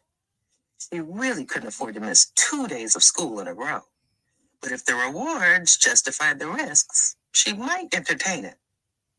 That kid, Nitty, and some of his peoples, Mika told her. Nitty from 6th period math? Nah, I'm gonna pass on that, Persia said. Stop acting like that, Persia. I heard they got all kind of liquor and weed at the spot. Let's go get right. Mika tried to convince her. Girl, please. Knowing those lames, we'll probably end up drinking 40 ounces and smoking ditchweed. Holler at me when a real nigga's having a party, Persia said. Listen to this one here. Karen looked Persia up and down. We've drank plenty of 40 ounces and smoked dirt when we didn't have it. So why are you acting like you're above that now? Because I'm trying to prioritize, Karen. I missed the whole day yesterday, and if I'm going to cut out early today, it's going to be for a better reason than to smoke headache weed and have some thirsty-ass dudes cracking on me for the pussy all day, Persia told her. Listen to Miss High and Mighty.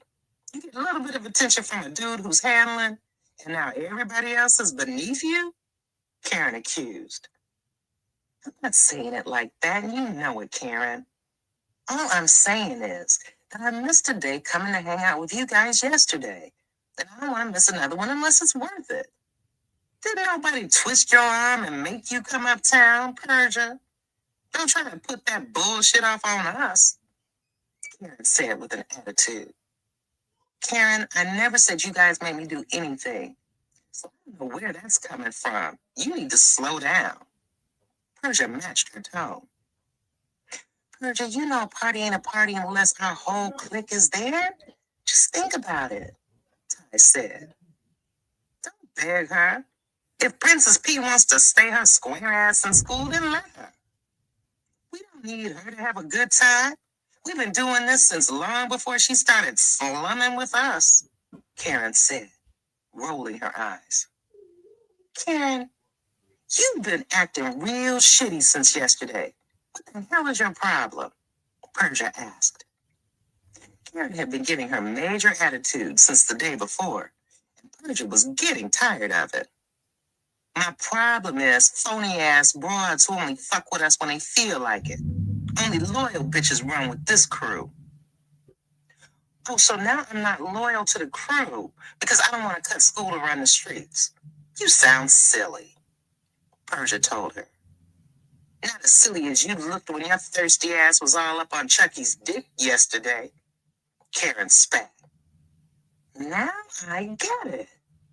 You're acting funny toward me over some dick that doesn't belong to either one of us? I thought we were better than that, Persia said in a disappointed tone. No, we ain't better than that. But you think you're better than us. Everybody's noticed it, Persia. You come around trying to walk like us, talk like us, and act like us. But you ain't really like us. When you're done getting your kicks in the ghetto, you go back to the suburbs and sit around a dinner table with your nice family, talking about how fucked up it is for us in the slums, Karen said venomously. The statement hit Persia like a slap. That's not true, and you know it. I'm from the same place y'all are from. It's not my fault that my family moved away because they wanted better for us. See, It's just like I said. She thinks she's better than us, Karen told Mika and Ty, trying to get them riled up. Karen, you're trying to twist my words, Persia said. You gotta twist nothing, Persia, because it's all out there for everybody to see. You ain't from what we're from. And the only reason that the hood shows you love is on the strength that you hang with us. You wearing a mask, and it's time that you took it off, Karen told her. Karen, you're going too far, Ty said. Karen turned on her. You siding with this bitch over me? I'm not siding with anybody, Karen. I'm just saying we shouldn't be arguing among each other. We're supposed to be a crew, Ty told her. She was the most non-confrontational of them and was trying to keep the peace. Crew my ass. Had it been you or Mika, neither of you would have been trying to throw the pussy at Chucky knowing we had history. Persia had to laugh to keep from crying. She was hurt, but she wouldn't give Karen the satisfaction of showing it. Instead, she struck back, spoken like a true washed-up bitch. You know, I wasn't going to give Chucky any pussy at first, but I think I just might. I gotta know what he's working with that got you out here playing yourself. Karen's eyes flashed rage, and she lunged for Persia. Had it not been for Mika and Ty, she would have whooped Persia's ass in that hallway. I'm gonna knock your head off, you bourgeois hoe. Better a bourgeois hoe than a broke hoe. When I suck Chucky's dick tonight, I'll ask him which one of us does it better. Persia spat and walked away. Karen hurled insults and threats at her the whole time, but Persia just kept it moving, with her head held high. It wasn't until she was alone in the stairwell that the tears she had been holding back came. In less than 24 hours, she had been hurt by 2 people she cared about, and it dug into her chest like a knife. She knew that she was too emotional to finish out the school day, so she decided to cut the day short after all. The question was, where was she going to go? It was too early in the day for her to go home and have to explain why she wasn't in school in the middle of the day. And she didn't have any money, so wandering the streets aimlessly was out of the question. She needed somewhere to clear her head and get a meal and a blunt, in no particular order, and had an idea where she could get all 3.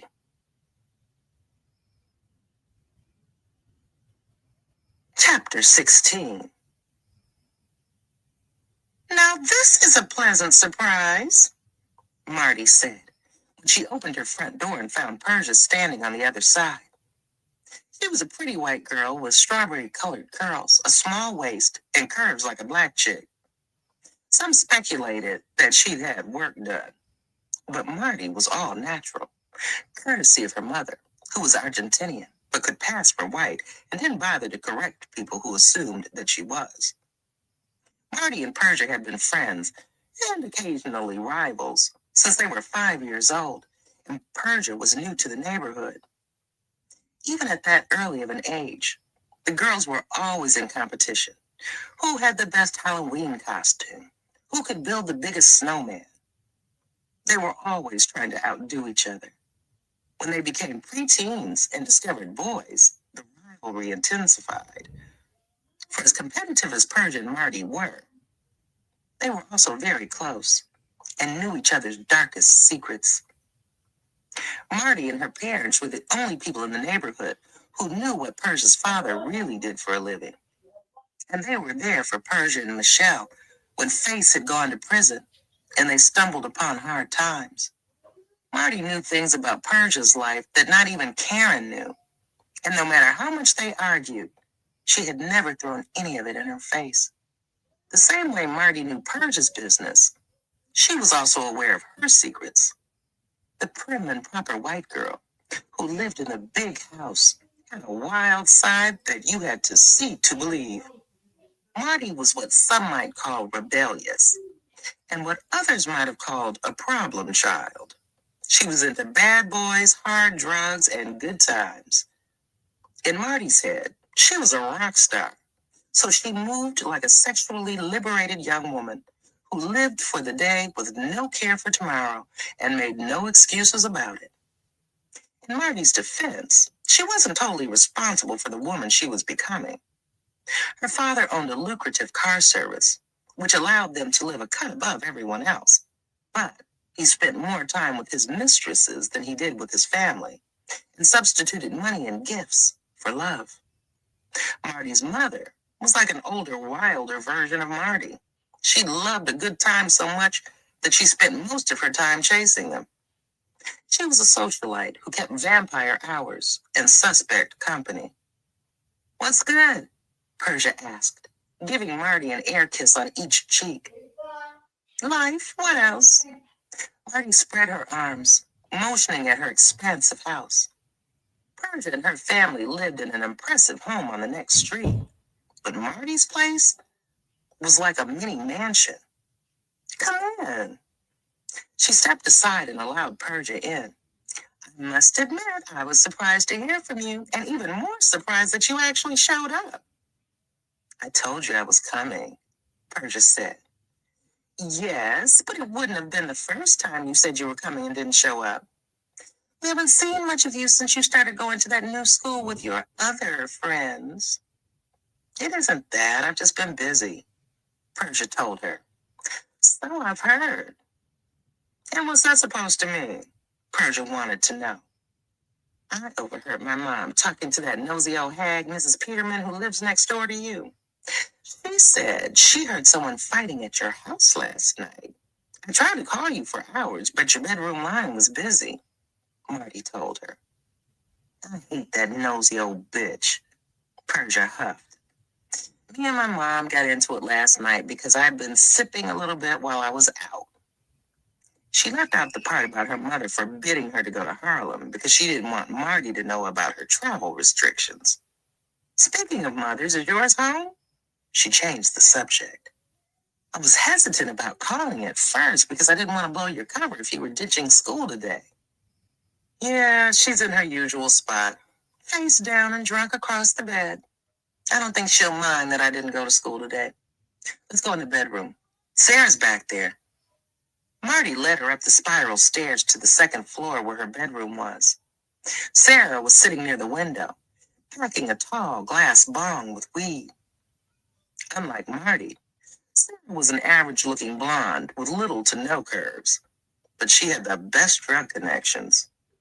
Her father was a pharmacist, and she made a killing selling what she could filch from his inventory to the rich pillheads in her school. "Looks like you're right on time, Persia." Sarah hunched over the bong, preparing to light it. "You greedy bitch, I can't believe you were about to smoke without me," Marty said with an attitude. Sarah ignored her and lit the bong. The small bowl sizzled when the lighter touched it, and the glass chamber filled with gray smoke. Sarah inhaled deeply, clearing the smoke from the bong and holding it. Within a few seconds, she was coughing and choking. "That's what you get for being a fiend." Marty snatched the bong. She took her time with it, taking delicate pulls and letting them flow from her nose. The last pull she held the bong out to Persia, along with the lighter. Persia lifted the bong to her mouth, but hesitated. She thought something smelled off, but when she sniffed it the second time, it just smelled like weed. Persia fired the bong up and took short tokes until the chamber was full. In one mighty breath, she cleared the chamber. The smoke hit her chest like icy fingers, trying to pump the air from her lungs. She immediately broke into a violent fit of coughing. She was barely able to pass the bong to Sarah without dropping it when she scrambled to Marty's wastebasket and started dry heaving. "I guess that weed is a little bit stronger than that ditch weed you're smoking up in Harlem," Marty laughed, firing up the bong again. "Jesus, what the hell was that?" Persia asked, wiping her mouth with the back of her hand. "That was some of California's finest. When we get high, we go to the moon with it," Sarah said proudly. Whatever. Persia waved her off. Can I get something to drink? That weed gave me the cotton mouth. Marty went to the mini fridge that sat in the corner near the window and rummaged around for a few seconds before she came up holding a bottle of wine and a bottle of vodka. Pick your poison because I'm not going downstairs to the kitchen. Happy time. Sarah snatched the bottle of vodka. She didn't bother with a cup, sipping straight from the bottle. Her, she extended it to Persia. Well, damn, don't you at least have a chaser for it? Persia asked. Chase it with your spit. Marty snatched the bottle from Sarah and took a swig. On the phone, you said you were having a shitty day, so what better to take the edge off than a strong drink? Persia usually didn't drink that early in the day, and especially 2 days in a row. But Marty was right. She was having a shitty day. Fuck it. She took the bottle and took a sip. The vodka burned at first, but by her third sip, it wasn't as bad. For the next hour or so, the girls watched videos, laughed, and talked about boys. Persia was having a good time with Marty and Sarah. They weren't as catty as Karen and her cronies, and they weren't always looking for Persia to spend her money on the drinks and drugs. It was nice to be able to just have fun without the bullshit. Marty's cellular phone rang. While she chatted on the phone, Persia entertained herself watching Sarah try to mimic the moves some girls were doing in the video that was playing. The girl didn't have 1 ounce of rhythm, but she thought she was killing it. When Marty was done with her phone call, she had a big smile plastered across her face. What, did you just hit the lotto or something? Sarah asked sarcastically. Almost as good. Found out where there's going to be a bunch of rich rappers tonight and how we can get in, Marty said coolly. That was Jenny Hunter. She's tuning bar at some club tonight where they're having a hip-hop showcase. There's supposed to be lots of rappers there, including the Big Dog crew. What's a big dog? Sarah asked. Trouble from the way I hear it, Persia said. Big Dog was a name that she was familiar with, being from Harlem, which was the place where the company was birthed. It was one of the most successful and notorious rap labels in the music industry. It was run by a retired crack dealer turned music mogul who called himself Don B, the self-proclaimed Don of Harlem. Big Dog was known for producing a string of #1 albums, as well as the people who seemed to meet their mysterious and untimely ends in the shadow of the company. Trouble or not, I know there's going to be bottle popping and drugs, so I want to go, Marty said. Jenny says once we're in, she'll let us drink without carding us. Won't we still need ID to get in? I mean, it is a nightclub, Sarah pointed out. If we make our faces up and put on some tight clothes, ID is the last thing anybody is going to be thinking about asking us for, Marty winked. Persia, you coming with us? Great idea, Marty. Those rappers are going to take one look at Persia's big old ghetto booty and want to put her in all their videos. Sarah slapped Persia on the ass playfully. Shut up. Persia shoved her. I'd love to, but I don't think it's going to happen. My mom has been on some bullshit lately about my comings and goings. I don't think she'll let me go. Ye of little faith and limited lies. Marty shook her head. Tell her that after the big blowout you guys had, you want a little space to clear your head, so we're going to have a sleepover. It's the weekend, so it should be cool. If she gets suspicious, I'll have my mom call her to back the story up. She'll either be passed out again or out partying somewhere, so she won't know if we snuck out. Sounds good, but I don't have anything to wear, Persia told her. Not a problem. You and my mom are about the same size, so we'll see what we can find you in her closet, Marty told her. You've got it all mapped out, huh? Of course I do, Persia. This is going to be a night to remember, and I want you there with us. Now stop worrying and let me handle everything.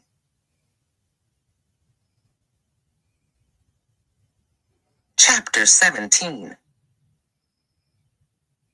Monk was dead tired when he got home that evening.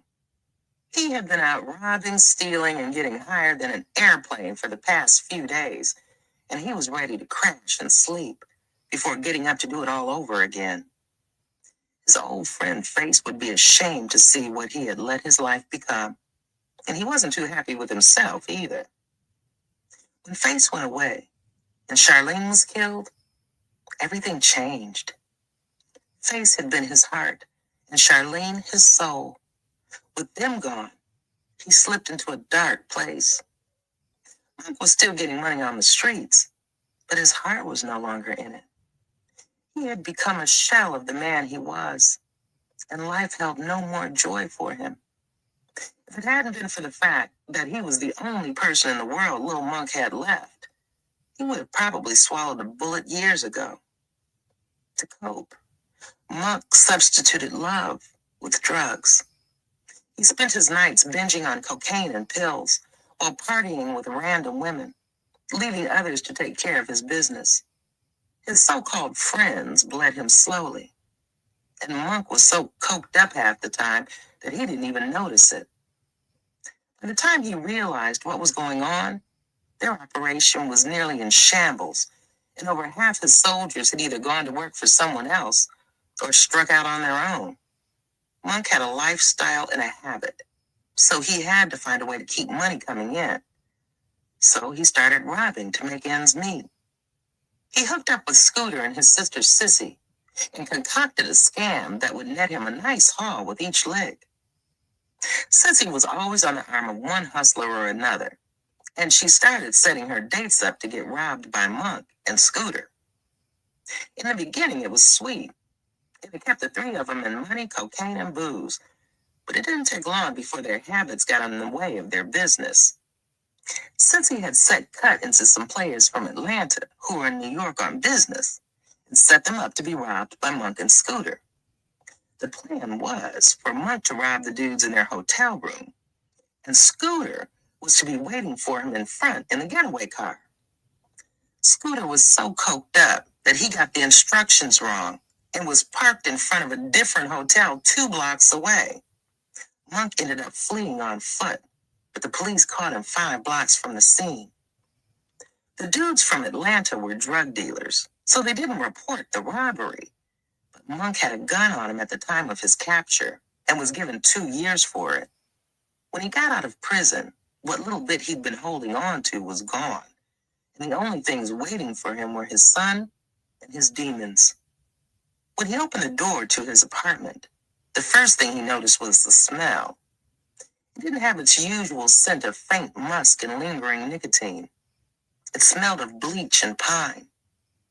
Curious, he went into the kitchen and found that the dirty dishes, which had been sitting there for days, were washed and put away. When Monk snatched the refrigerator open and found it full of food, he figured he had to have come into the wrong apartment. What the fuck is going on? Monk wondered aloud, making his way to the back of the apartment where Lil Monk's bedroom was. He didn't bother to knock before pushing the door open, and what he saw tickled him.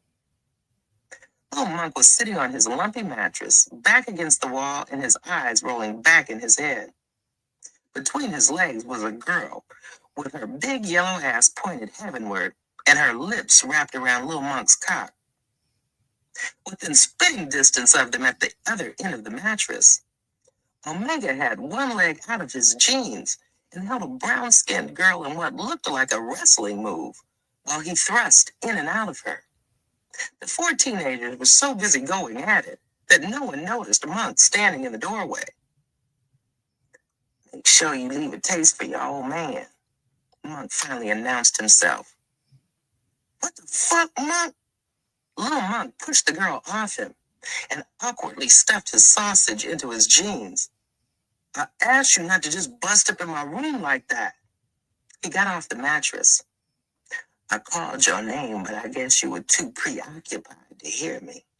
Monk told him, glaring lasciviously at the two girls who were scrambling into their pants. I see you finally cut them nappy ass braids. He rubbed his hand over Lil Monk's head, which was now cut low.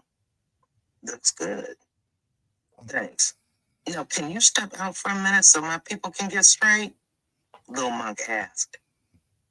Monk took one last hard stare at the girls, committing their nude flesh to memory. Hey, meet me in the living room. I need to holler at you. He left the room.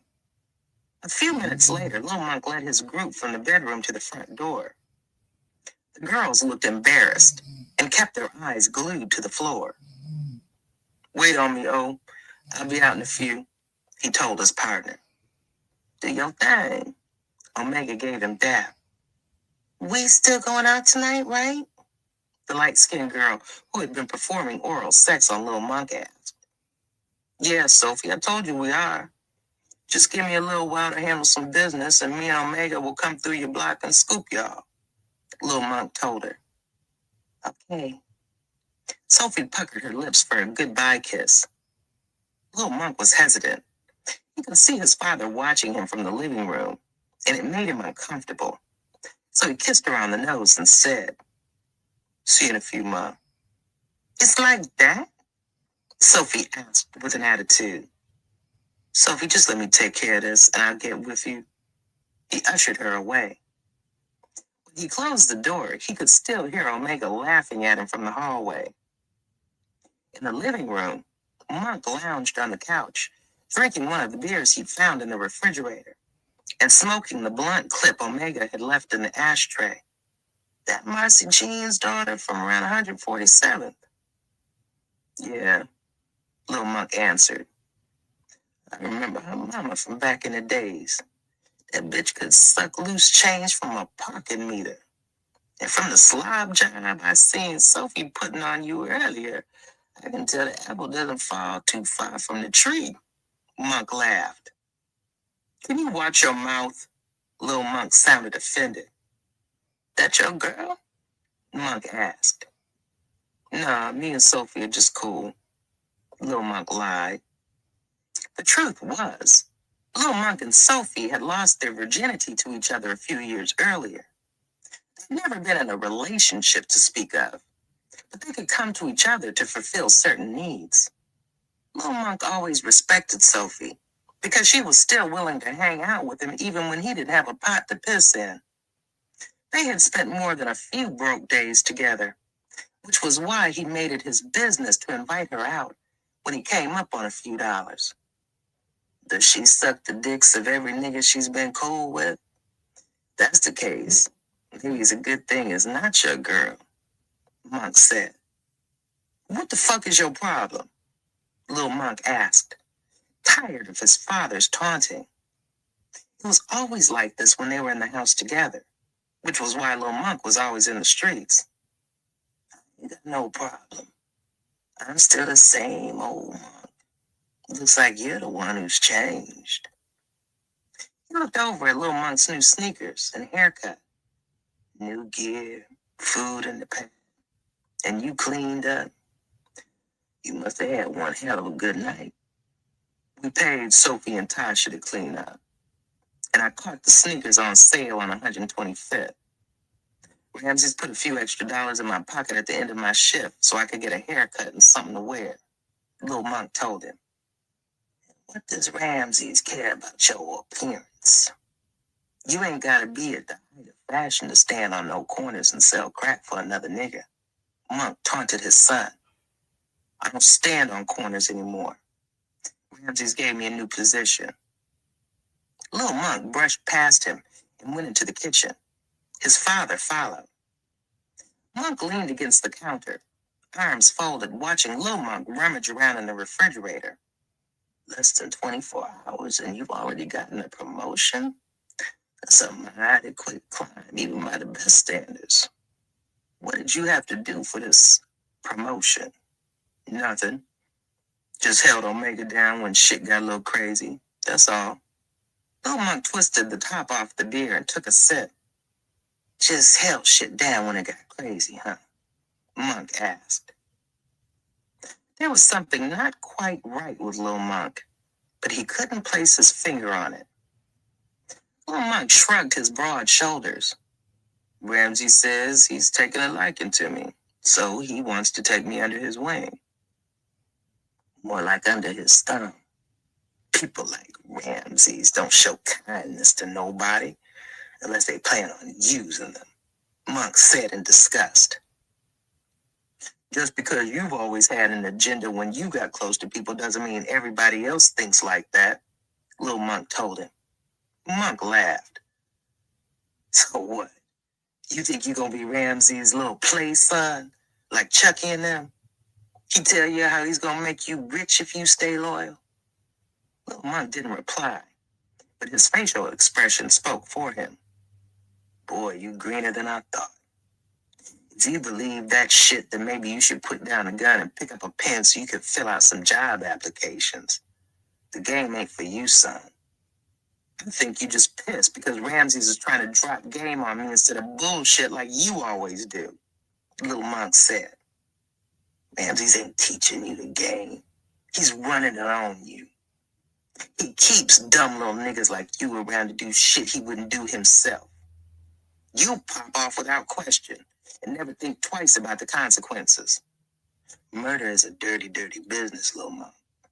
And you don't want that kind of stain on your soul. Right now you're straddling the fence. But once you cross over to that side, there's no coming back. You ain't ready for that, son. You're my kid, and I know you better than anybody. Now it was Lil Monk's turn to laugh. I never realized until just this second how fucking clueless you are as to who I am. He turned his back and returned to his bedroom. He had barely crossed the threshold when he was violently shoved from behind. Lil Monk tripped over his feet and dropped the bottle, spraying beer and broken glass all over his bedroom floor. How dare you give me your back?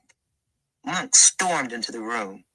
His nostrils were flared and the veins in his neck bulged. Even strung out, Monk still had a very intimidating appearance. Don't put your hands on me again, Lil Monk warned. He grabbed a towel off the chair and got on his hands and knees to clean the beer up off the floor. What you gonna do? Tell Ramses I slapped you around? Love you too, Go Lottie right Dottie. ahead. And if he wants to make something of it, we can get to it. You might be his new play son, but you my real son. I brought you in this world and I can damn sure take you out, you hear me? Monk grabbed Lil Monk's shirt to get his attention. In a fluid motion, Lil Monk was on his feet and had one of his massive hands wrapped around his father's neck. He slammed Monk into the wooden closet door and it splintered. Lil Monk placed a piece of the broken glass from the beer bottle to Monk's neck with enough pressure to prick him. Looking into the cold expression on his son's face, Monk now realized what was off about Lil Monk that he hadn't been able to place earlier. The innocence was gone from his eyes.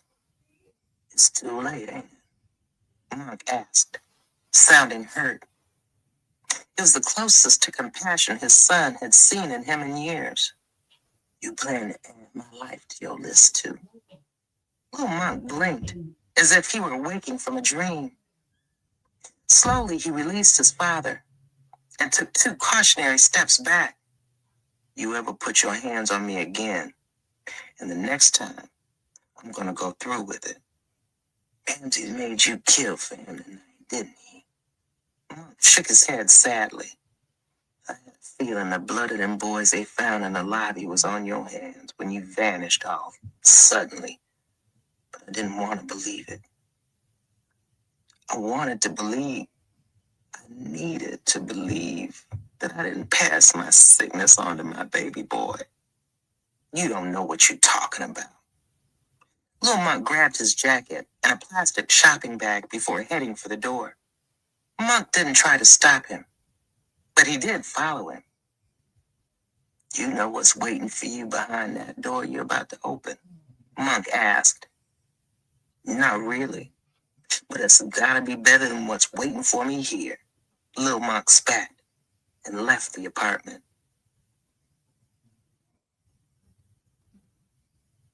Chapter 18. Little Monk shoved the door of his apartment building open with so much force that it hit the wall and the glass cracked. As usual, his father had managed to get into his head, and in doing so, he forced Little Monk to face something that he had been trying to block out of his mind. Once meant you killed somebody. Twice made you a killer. He had recounted the story for Ramses, and again for Chucky during the ride back from the Bronx. But Little Monk hadn't had a chance to process it yet. The scene had been playing on repeat all night and throughout the day in his head. The deafening bang of the pistol, the smell of gunpowder, the blood. It was the blood that stuck out more than anything. Little Monk could remember looking at the hallway floor and wondering who was going to clean up all the blood. Initially, he thought he'd be burned with guilt after committing murder, but strangely enough, he wasn't. He felt neither good nor bad about the deed. It was simply something that happened, like stumbling on a broken piece of sidewalk but not breaking your stride. What he'd learned was that the more you took life, the less complicated it became. It was the second person he had ever killed, and he knew he could do it again without reservations. On the corner of his block, he saw Omega talking to Chucky. Chucky was one of the last people he wanted to see at that point. It was bad enough that Chucky already disliked Little Monk for reasons he wouldn't say. But things seemed to get worse after what happened to Benny. Chucky hadn't come out and said anything, but the way he glared at Little Monk and Omega, the whole ride back from the apartment, said that he held them responsible for what had happened to his friend. Little Monk walked up on the tail end of their conversation, but he didn't miss the sharp tones being traded back and forth. Chucky, how many times you gonna ask me about this shit? I told you everything that I told Ramses, Omega was saying. Maybe there's something you left out. Something that you maybe told Ramses when you called to tell him about the murders, Chucky said in an accusatory tone. When Chucky saw Little Monk approaching, he visibly tensed. He seemed jittery and his eyes were glassy. Little Monk had seen the look before, but kept the observation to himself. What up, killer? Chucky asked sarcastically. Little Monk fought back the urge to slap Chucky. You tell me. I didn't mean to interrupt your little chat. Nah, you ain't interrupted nothing. As a matter of fact, I'm glad you're here. I've been trying to get your man Omega help fill me in on some of the blanks about what happened to Benny, Chucky told Little Monk. Little Monk shrugged. It's like my man told you. We've been over all this already. Well, if I want to go over it 100 more times, motherfucker, we will, Chucky snapped. His eyes were wild, and the corners of his mouth were white with dry spit. Little Monk took one look at Chucky and knew without a doubt that he was high off of more than weed and not in total control of himself. He would be mindful of it, but he wasn't going to allow Chucky to disrespect him any further. Chucky. He set his bags on the ground and gave Chucky his undivided attention. I'm going to tell you like I told Ramses, and let's hope that's the end of it. Some niggas came through to rob the spot, and me and O laid them down. Unfortunately, one of them was connected to your peoples. I can understand you being upset, but your problem ain't with me. You need to direct that anger at whoever it is you really mad at, because neither me nor Omega has done anything to you. Chucky's face twisted angrily. What you dropping your bag for like you want to do something? Chucky, I ain't trying to do nothing. I'm just trying to tell you what it is. I don't want no problems. Little Monk said in as calm a voice as he could muster. His patience was wearing thin with Chucky, but he didn't want problems with Ramses. He was too new to the crew to make waves. It seemed like his attempt at diplomacy only made Chucky more agitated. You're damn right you don't want no problems. I don't care who you kill. I'm still the top gun around this motherfucker, Chucky sneered. You think because Ramses gives you a pat on the head like a good little dog, you got a voice at the table? I seen 100 little punks like you come and go, and they all thought they would be Ramsey's new #1. But I'm still holding that spot. You ain't shit but a soldier, and that's all you ever be, just like your daddy. Fuck you say about my father, nigga? Little Monk took a step toward Chucky, but Omega stepped between them. Be easy, my nigga. Chucky's on one. He don't mean nothing by it. Omega whispered to him. Fuck that. Don't hold him back. Let him go, so he can come get some of what I got for him. Chucky pulled his gun. You think yours was the last gun they made? Little Monk drew the gun his father had given him, the gun that had cut the man down in the lobby. He could almost hear it pleading with him to feed it more bodies. Before the confrontation could go on, an unmarked police car slowed alongside them. The window rolled down, and Detective Wolf glared at them. Everything okay, boys? Everything is fine. Chucky hid the gun behind his back. Me and the young boys are just talking a little shit, ain't that right? He turned to Little Monk. Yeah, just talking shit. Little Monk agreed. His gun was pressed to the back of his thigh, ready to give it to Chucky or the cop if either of them moved funny. Wolf's thick lips parted into a grin, and he nodded, like he knew something that he wasn't telling. Why don't y'all go talk shit on somebody else's corner? This corner belongs to me. Ain't that right, Chucky? You got it. I got shit I need to be attending to anyway, Chucky told him. He turned back to Little Monk. We're going to continue this conversation another time, he promised, and hopped in his car. I'll be looking forward to it, Little Monk called after him as Chucky pulled off. A few seconds after he'd gone, the police car left too. What the hell is wrong with you? Chucky is a lieutenant out here, Omega scolded Little Monk. I wouldn't give a fuck if he was the president.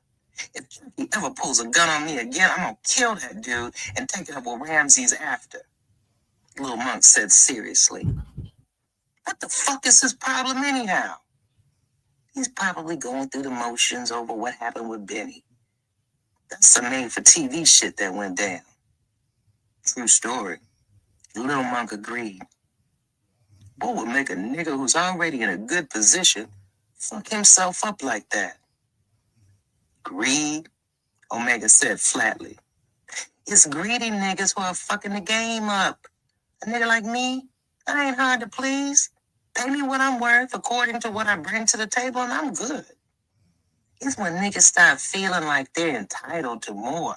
When shit gets twisted, motherfuckers find themselves tied to chairs and shit. I can't even lie. I thought Ramses was gonna have that dude killed. I was surprised when all he did was exile him. Where do you think Benny's gonna relocate to? Pottersfield, Omega laughed. If I know Ramses, Benny's probably being committed to an unmarked patch of dirt as we speak. But he said, I know what he said. But with Ramses, what he says and what he does can sometimes differ. That shit was mostly for Chucky's benefit. I'm fucked up about what went on with Benny too. But at the end of the day, he broke one of Pharaoh's cardinal rules. He stole. To Pharaoh, a thief is damn near as bad as a rapist. You think Chucky knows? Little Monk asked. Omega thought about it before answering. In his heart, he probably does. And I'll bet it's fucking him up. That would explain his behavior. Or whatever he's on, Little Monk thought. But he didn't voice it. Let's get up off this corner and make a move before Officer Dickhead comes back and gives us grief. I got a shorty who doesn't live far from here, and we can shower and change at her crib before we go pick Sophie and Tasha up, Omega said. Little Monk laughed. Damn, you own your pimp shit, huh? Nah, I'm just living fast and young. We only got one life, and mine will be lived with no regrets. So where are we gonna take him? Little Monk asked. He had never really been on an official date and wasn't sure what the etiquette was. I know a spot downtown where they're having a music showcase. One of the bouncers is a friend of mine, so we don't have to worry about showing ID or getting in with our pistols. Omega filled him in. Sounds good to me. Do you think I should hit Ramses up and let him know what went down between me and Chucky? Lil Monk asked. Man, fuck that shit for right now. When Chucky sobers up and crawls out of his feelings, everything will be back to normal. Stop worrying so much, my nigga. Tonight is all about having a good time. Whatever troubles you've got will still be waiting for you tomorrow. Lil Monk nodded in agreement with his friend. They had been promoted, and it was cause to celebrate, and he shouldn't let other people's bullshit steal his joy. Still, he couldn't help but to think of Chucky and how he'd been acting. If Chucky been anyone else, Lil Monk would have given him a good beating already. But Chucky was a part of Ramsey's inner circle, and laying hands on him might put him out of favor with Ramses. Little Monk saw the writing on the wall, and Chucky was a disaster waiting to happen. He had already made it clear that he was going to be a problem, and Little Monk knew he would have to deal with him sooner or later. He just had to figure out how.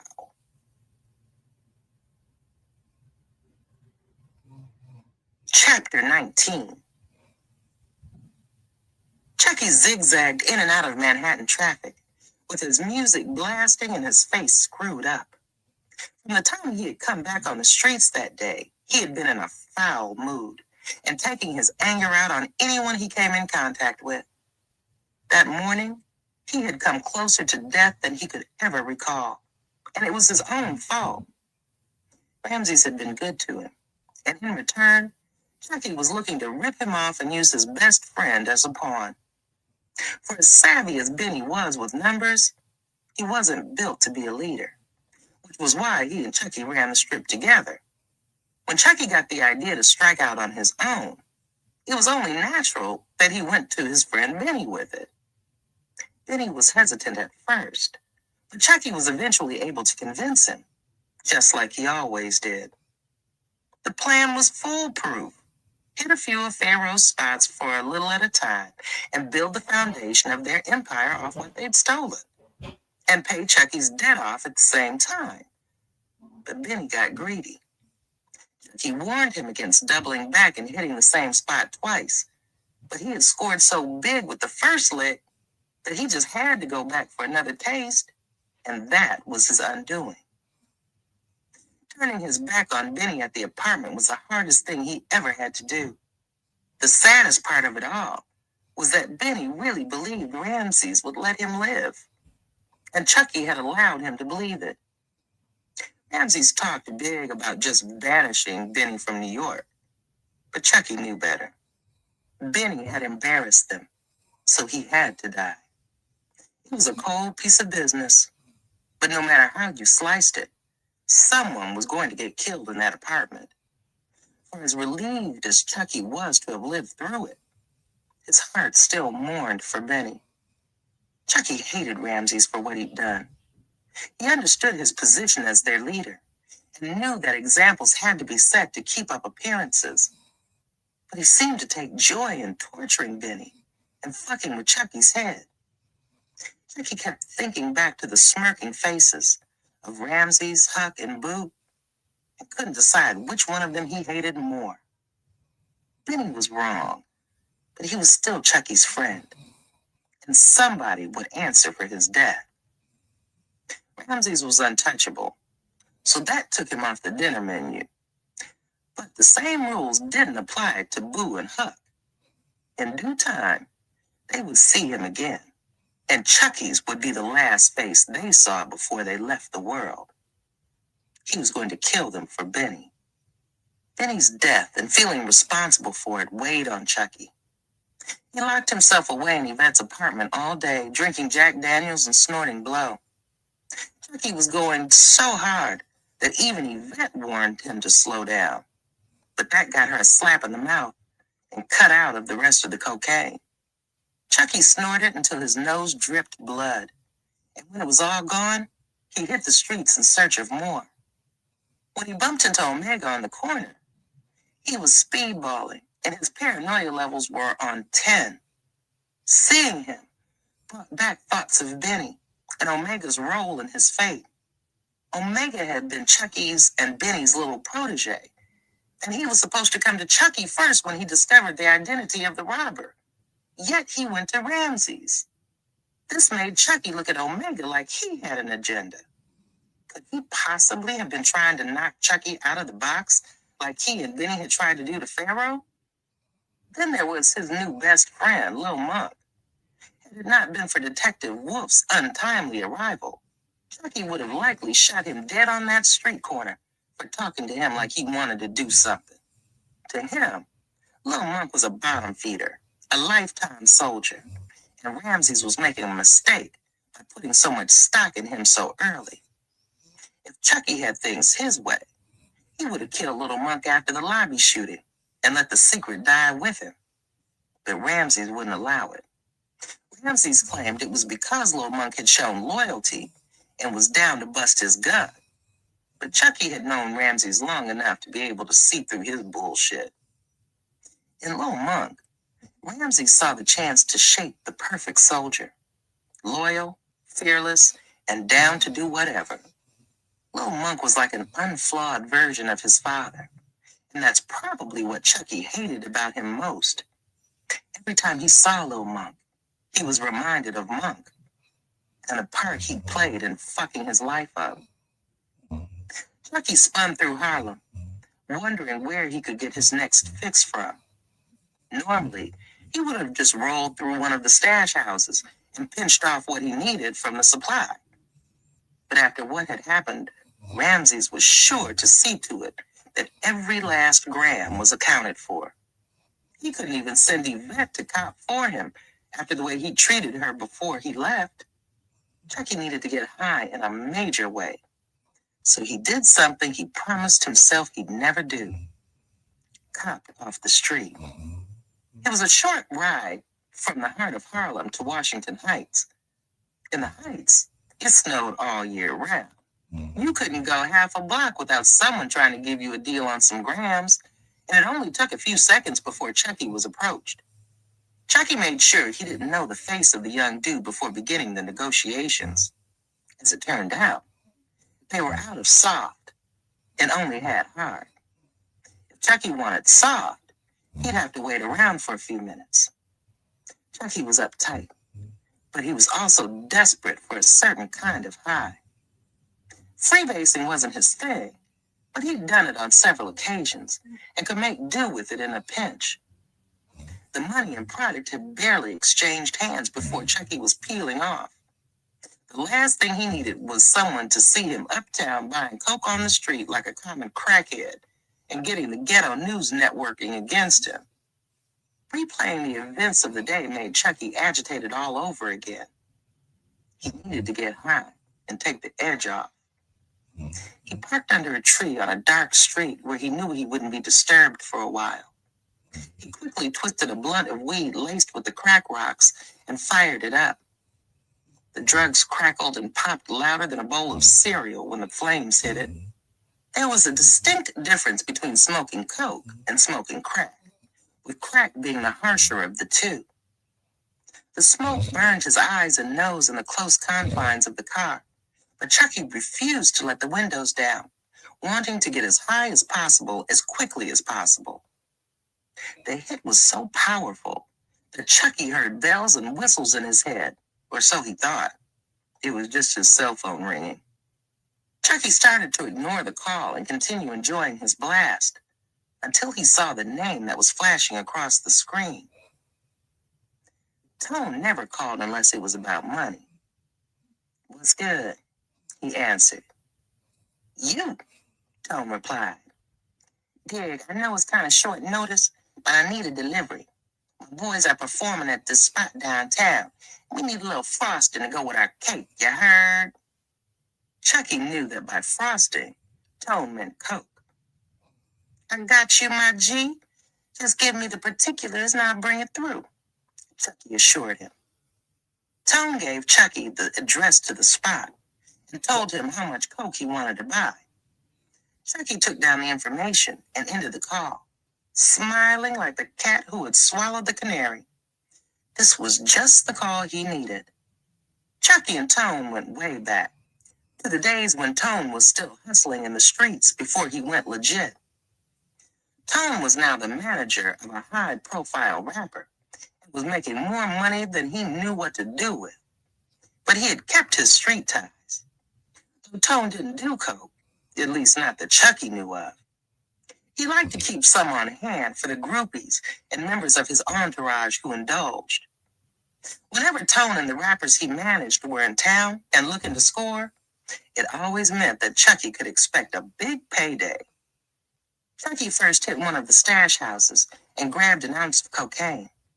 It was more than Tone had asked him to bring, but he figured between the big dog entourage and whoever else was in the club, he'd be able to get rid of it all. Next, he went to his house to change his clothes and grab some extra cash. When he looked at himself in the mirror, he was pleased at the reflection staring back at him. His eyes were red and glassy, and his nose felt raw. But he looked good and was sure every chick in the spot would be on him. With any luck, he would not only be able to drop a bag full of cash in Ramsey's lap the following morning and earn his way back into his good graces, but he might just make some lucky young lady's night by taking her home after the club. Game on, motherfuckers. He popped his collar and headed out.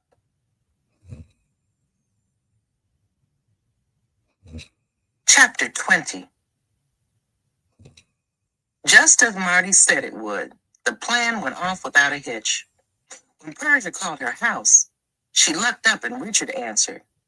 She fed him a story about needing a little space after the argument and was going to spend the night at Marty's.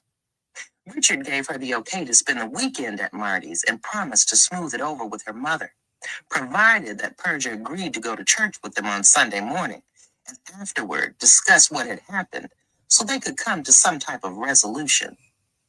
For the next few hours, Persia, Marty, and Sarah smoked more weed, put a dent in the bottle of vodka, and had completely gone through the wine. When it was time for them to get dressed, Marty had everyone covered. Sarah had managed to find a dress in the back of Marty's closet that she hadn't been able to wear since puberty kicked in, and she filled it out. It was a cute silver drop waist number that stopped at mid-thigh. Sarah slipped on the shoes that Marty had to match the dress, but her feet were about a half size bigger than Marty's, so her toes came dangerously close to hanging over the front. She rocked them anyway. Marty looked like she'd aged 5 years when she was done getting herself together. Her face was made up to near professional quality, and her hair was pinned on top of her head in a lazy bun, with a few strands tickling her pale neck. Marty's black sequined mini cocktail dress had a steep V down the middle, showing off her cleavage and flat stomach. The heels on her black stilettos were so steep that most women would have had trouble walking in them, but Marty's mother had her practicing in heels since she was 5, so she navigated them with little trouble. For the evening, Persia had borrowed a black mesh dress that hugged her breasts and hips like it was made for her. Persia had more ass than Marty's mother, so the dress hiked a bit in the back, but not enough to show anything, just to draw attention to her ample rump. When all 3 of them lined up in front of Marty's wall mirror to take a group picture for their MySpace pages, there was no doubt in any of their minds that all eyes would be on them that night. Instead of taking a taxi into Manhattan, Marty called one of the drivers from her father's car service. Marty had several of them who she kept on standby when she needed a ride somewhere. She never worried about it getting back to her father because none of them wanted to be exposed for trading sexual favors with a minor. The driver who had come for them that night was named Julio. He was a Hispanic gentleman with oily black hair and shifty eyes. Marty greeted Julio with kisses on both cheeks before sliding into the passenger side of the black Lincoln Town car. When Julio held the back door for Persia and Sarah to climb in, Persia could feel him staring at her ass. He gave her the creeps. Once they were out of their residential neighborhood, It was time to get the party started. Sarah was charged with the task of pouring drinks for all of them from the minibar, while Persia rolled a blunt. Marty fumbled with the car radio, looking for a station playing something good. The new jam, You, by Lloyd and Lil Wayne, came bumping through the speakers, making all the girls dance in their seats.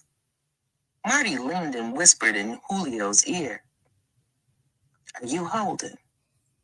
"I'm always holding," Julio said, without taking his eyes off the road. He was hip to Marty's routine. "Can me and my friends get a little something so we don't have to go to the party sober?" she asked. "You've already helped yourself to the liquor. What more do you need?" Julio asked. "Stop acting like that." Marty moved closer to him. Her hand found its way to his thigh and up to his dick, where she tested his girth in her hand. "You know I'm not talking about alcohol." She tugged him gently. "Take care of me, and I'll take care of you." This time Julio did look at her. It was always the same thing with Marty. She would get him to chauffeur her around all night, use up all of his drugs, and leave him with nothing but a hard dick and hope. The closest he had gotten to sex with Marty was when she'd given him a hand job one morning when he drove her to school. He hated the way she toyed with him and always vowed that he wouldn't let it happen again. But he wanted her so bad that he always gave her another chance, in hopes that it would finally be his time to claim the prize. That night, he was determined to stick to his guns. "You want to get high? Then I'm going to need to get off." Julio pulled his dick through his zipper and let it rest on his lap. Marty looked at the shriveled worm he called a dick and found it was just as repulsive as the last time she'd seen it. There was no way she was adding that to the list of guests who had visited her pussy. But she was going to have to give him something if she wanted what he had in his goodie bag. Next to Sarah, Julio always scored the best drugs. She had to shit or get off the pot. "I got you. Just set it down," Marty said in her sweetest voice. Julio reached into his inside jacket pocket and pulled out a pill bottle, which contained 2 rolled joints and some loose pink pills. Marty greedily snatched the bottle from his hand. She dry swallowed one of the pink pills and fired up a joint before handing the second joint and pill bottle to the back seat. Sarah popped one of the pills in her mouth and washed it down with a gulp of vodka. "You want?" She offered a pill to Persia. "What is it?" Persia asked. "Those are called joyrides. They're all the rage at parties these days," Julio said over his shoulder. "You mean like ecstasy?" Persia had taken pills before, but those were Valium or prescription drugs that she and Marty had stolen from her mother's medicine cabinet on random days when they wanted a quick buzz and couldn't score any weed. She had never danced on the side of the fence that Julio was trying to show them. "Almost, but not as much kick. These are like uppers, so the worst that'll happen is you might find you can't stop dancing when we get to the club," Sarah explained. "Drop one of these happy fuckers and all your troubles will seem like a thing in the past. But if it's out of your league, then I'll take yours too," Marty said slyly. She was challenging Persia, just like she did when they were kids. "Anything you can do, I can do, Marty." Persia capped and popped the pill. "That's my girl," Marty smiled. "Here's to a great night with my favorite bitches." Marty raised her glass in salute, and the girls toasted. About 20 minutes into the ride, Persia's pill started to kick in. She was slouched in the back seat, staring aimlessly out the window. The passing streetlights on the freeway made pretty patterns, and she found herself trying to count the colors. The air conditioning was on, but it still felt warm. She rolled the window down to let the fresh air hit her face, but then she found she was cold and rolled the window back up, only to be hot again. Persia kept sending the window up and down, making music in her head with the noises from the window motor. She was in a pretty place, and just as Marty had said, all of her problems were now things of the past. In the front seat, Marty leaned over and started whispering softly into Julio's ear. Persia watched as her hand slipped over into his lap and started fondling his dick. Marty spat in one of her palms and started stroking him until he became erect. Her handling felt so good that Julio's leg trembled and he accidentally tapped the gas pedal, causing the car to lurch. "You're going to make me crash. If I crash this car, your father is going to kill me." His eyes kept flashing from the road to her grinning face. "Then for your sake, you'd better keep the wheel steady," Marty said mischievously. Persia watched curiously as Marty's hands glided up and down the shaft of Julio's dick. Marty ran her fingers over her pussy until they were wet, then smeared them on Julio's throbbing muscle.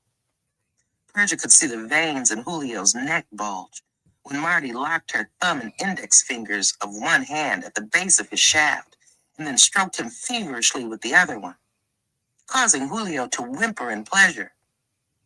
Persia wasn't sure if it was the pill or the way Marty was working Julio, but she was getting turned on by the show.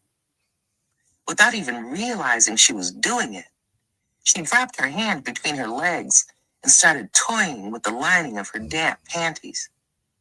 All Julio could do was bite his lip and mumble in Spanish as Marty worked. She had the most gifted hands he'd ever felt. Her strokes now became aggressive, and she squeezed his dick hard enough to hurt him, but he dared not tell her to stop. Julio's face flushed red, and he looked like he was having trouble catching his breath, which only made Marty stroke him harder and faster. The cruel expression on her face said that she was enjoying his discomfort. Julio could feel the buildup, but he was determined to hold it in for as long as he could. But when she dipped her head and ran her tongue ever so gently across the head of his dick, he lost it. Marty moved her face out of the way just as Julio shot his load on the steering wheel and his pants. When the show was over, Persia released the breath she hadn't even realized she was holding. A thin sheen of sweat had formed on her forehead, and her panties felt soggy.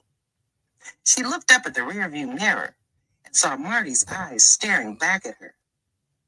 She wondered how long she'd been watching. Persia was embarrassed, but Marty seemed amused, giving her a playful wink. "Damn you, Marty," Julio said when he was finally able to compose himself. There was cum everywhere. "You complaining?" Marty asked, wiping her hands with some McDonald's napkins she'd found in the glove compartment. "Not at all, baby. I never came that quick before," Julio lied. "Listen, since that hand job was just a warm-up, how can I pull over somewhere so I can get at you properly?" Aww. She patted him on the cheek with the same hand she'd just wiped the cum off. "As much as I would love to, I don't want my dress ruined before I get a chance to show it off."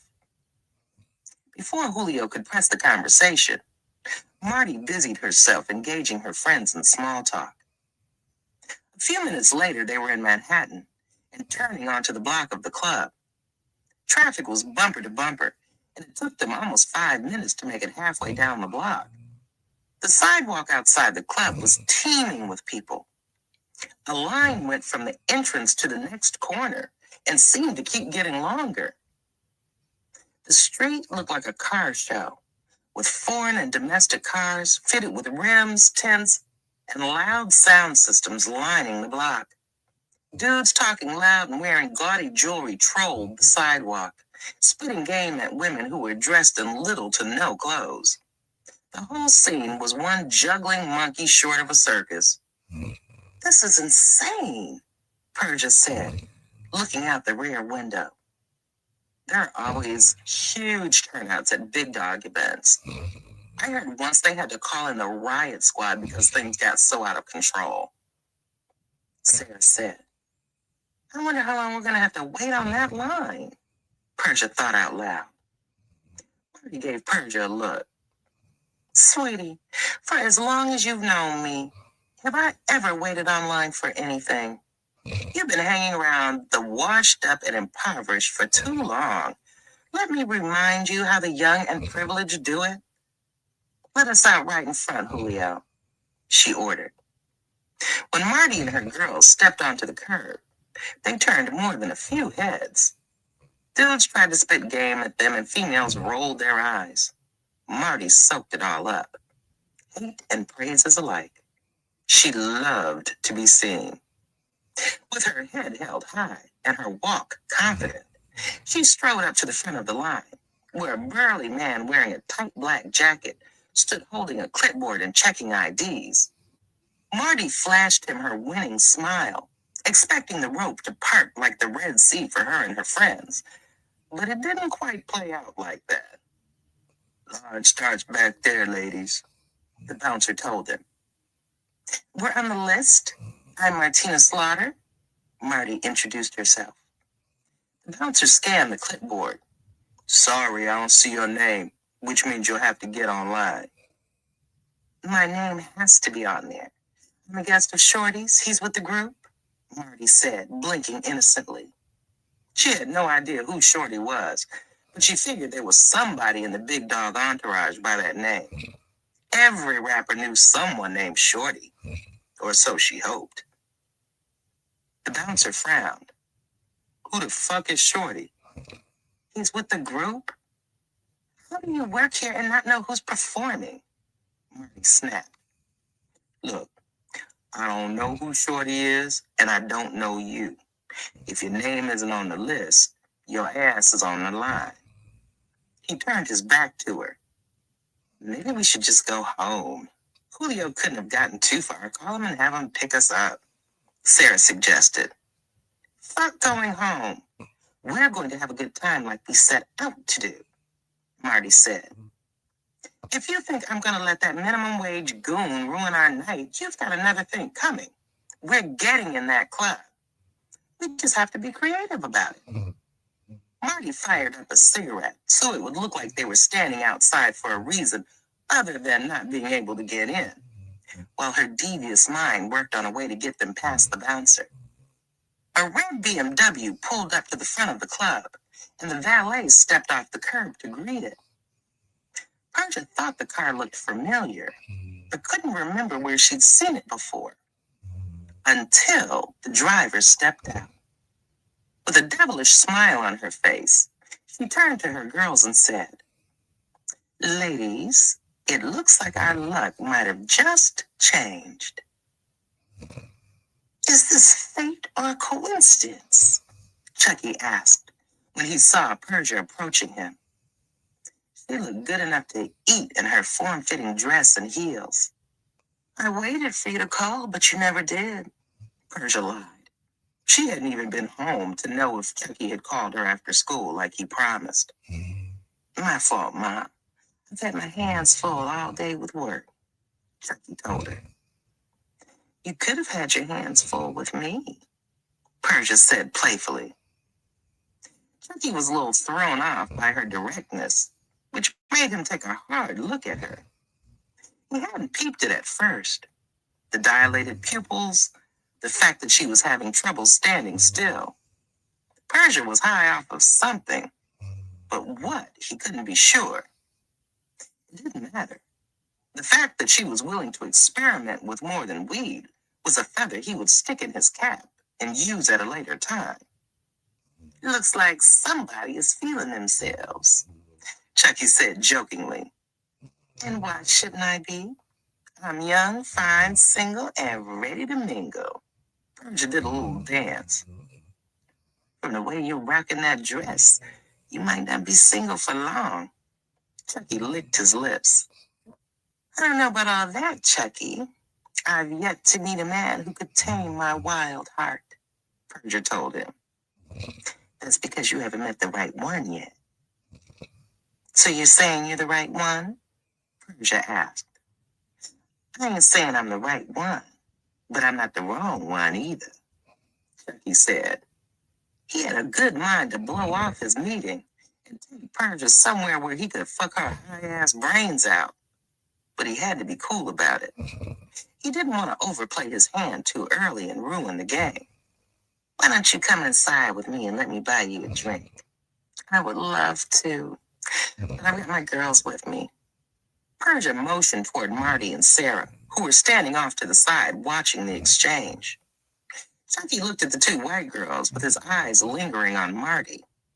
She was taking slow drags off her cigarette and giving Chucky a look that could have been taken one of several ways. Fuck it, bring 'em too. I got all y'all.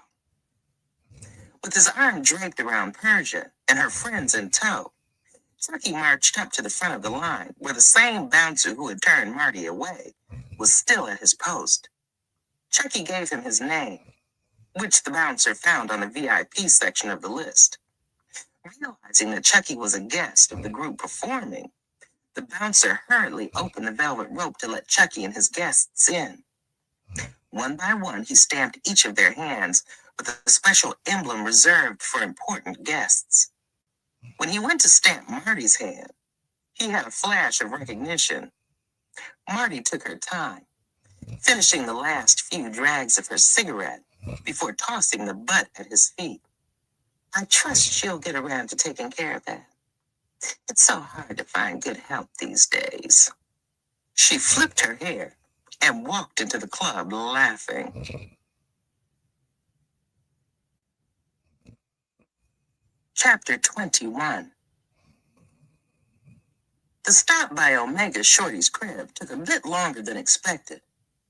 Omega Shorty lived in a 2-bedroom apartment in Wagner Projects on the east side. Lil Monk had never been to those particular projects, but they were familiar by reputation. It was a less than friendly place to outsiders. The taxi let them out on 2nd Avenue, and they trooped through the projects. The unfamiliar faces drew a few curious glances, but no one said anything to them. In front of the building they were going to, about 6 or 7 dudes were posted up, all with hard faces and larcenous hearts. Omega moved through the group like he belonged, nodding to those he knew and breezing past those he didn't. Omega had a way about him where he seemed to be able to blend in anywhere. Omega Shorty had a 2-bedroom apartment on the 2nd floor, which she shared with her roommate and the 5 kids they had between them. She was a shapely Spanish chick who was slightly older than Omega, but still had the body of a young girl. Little Monk was shown to the bathroom so he could shower, while Omega was led to the bedroom so she could show him how much she missed him. Considering how many people lived in the house and the fact that they had popped up unexpectedly, the bathroom was surprisingly clean.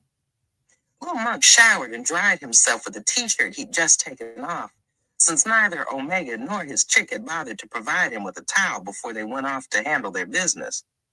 From the shopping bags he brought with him, he pulled out a crisp pair of black jeans, black Gore-Tex boots, and a black button-up shirt. It had been quite some time since Little Monk had been able to treat himself to something to wear, and the new fabric felt good against his skin. But the gun tucked down in the front of his jeans felt better. Little Monk sat in the living room watching the news while Omega finished handling his business and went to shower.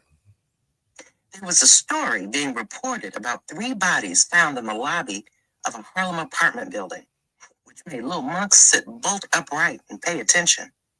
They didn't release the names of the victims, but they didn't have to for Little Monk to know they were talking about the messes he and Omega had left behind. He continued to watch nervously, just waiting to hear his name or Omega's in connection with the crime. But the police didn't seem to have any suspects, at least as of yet. Ramses had told them not to worry about it, that he would take care of everything. But Lil Monk still felt like he was walking on eggshells. Omega eventually came out. His chick had twisted his dreads into 3 large plaits, and he traded his street clothes for jeans, a blazer, and a graphic t-shirt beneath. Why are you sitting there looking all crazy in the face? Omega asked, noticing something seemed to be troubling his friend. Nothing, I'll talk to you about it outside. Little Monk told him and got up to leave. Do you have to go? The chick whined, pawing at Omega's jacket.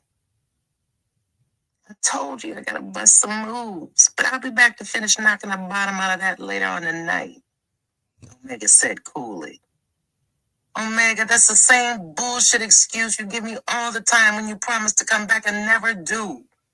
I'm gonna stop opening my door for you, she threatened. When one door closes, another one opens.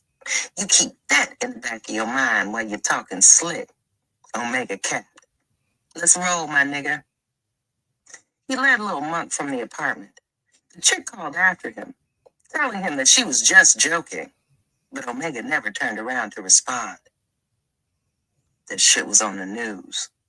Little Monk finally told Omega once they were in the elevator. What shit? Omega asked. The shooting. What they talking about? They got any suspects? Omega asked anxiously. No, they're clueless as to who did it, Little Monk told him. See? Ramsey said he was going to take care of it, and he did. Omega smiled. We splattered those cats in the middle of the evening. And I know the old head who came out of her apartment saw our faces. You don't think anybody's going to go to the police with information? Not if they know what's good for them, Omega said. When you work for Pharaoh, you're protected. Nobody's going to say shit because they know if they do, them and everyone they love will likely be dead before we ever see the inside of a jail cell. We good. Stop worrying. When they came out of the building, the dudes were gone. There was a police cruiser sitting in the middle of the projects. Little Monk tensed when they passed it, and the cops started staring at them and talking among each other. Their eyes felt like high beams on them, and the gun in Little Monk's pants suddenly felt very heavy. Little Monk kept his eyes down and kept walking, not daring to take a breath until they were out of the projects and in a taxi on their way to pick up their ladies. Sophie and Tasha stopped traffic when they came out of Sophie's building. Tasha was wearing a tight jumpsuit with a leopard print and black thigh-high boots. Her dark face was made up smooth and flawless, and there wasn't a hair out of place. Tasha was only 16, but that night, she could have easily passed for 20-something. Sophie kept it a bit simpler, but looked no less radiant. Red hot pants hugged her ass and thighs like they'd been airbrushed on. Outside of a little lipstick, she wore no makeup, but she didn't need any. Sophie was a little hood and rough around the edges, but she was a very pretty girl. Little Monk jumped out and held the door open for the ladies to get into the taxi. At least one of you has got some manners. Tasha climbed in the car, rolling her eyes at Omega, who hadn't so much as looked up from the blunt he was sitting in the passenger seat rolling. Truth be told, Omega had just met Tasha that day through Little Monk, and she had already let him hit it, which lost points for her in his book. Girls with loose pussies usually had loose mouths to go with them. In Omega's chosen profession, secrecy could be the difference between life and death. So any girl he claimed, he would have to know that he could trust her, which was why he didn't have a steady girlfriend yet. Tasha was cool, but their relationship wouldn't go beyond entertainment. Little Monk didn't hear her. He was too busy staring at Sophie. Wow, you look really pretty. Thanks. Sophie blushed. You clean up pretty nice yourself. She fixed his collar. You two lovebirds, get in a cab so we can make a move. I want to get there before it gets crowded, Omega said from the passenger seat. Before heading to their destination, Omega had the cab stop by a liquor store where he grabbed a pint of Hennessy for him and Little Monk and a pint of Long Island iced tea for the girls. On the ride downtown, they fired up 2 blunts of some black weed that Omega had scored to wash down the liquor. It smelled like burning wood, but it was high-powered pot. Everybody was feeling groovy, especially Sophie. She nestled close to Lil Monk, eyes low and red, gazing out the window. He was surprised by the gesture, but receptive to it. He put his arm around Sophie and pulled her a little closer. "Y'all make a cute couple," she remarked. "We ain't a couple." Lil Monk withdrew his arm. Sophie felt slighted, but she didn't show it. "Yeah, we're just friends." Tasha shook her head.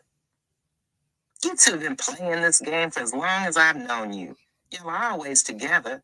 You fuck it, and neither one of you wants to see the other one with anyone else. It's like you're in a relationship already, so why not just make it official?" "I got too much going on in my life right now to focus on a girlfriend," Lil Monk said. "Boy, you sound crazy," Tasha said. "Leave it alone, Tasha. Ain't nobody sweating Lil Monk. Besides, his heart belongs to someone else already," Sophie said. The remark stung.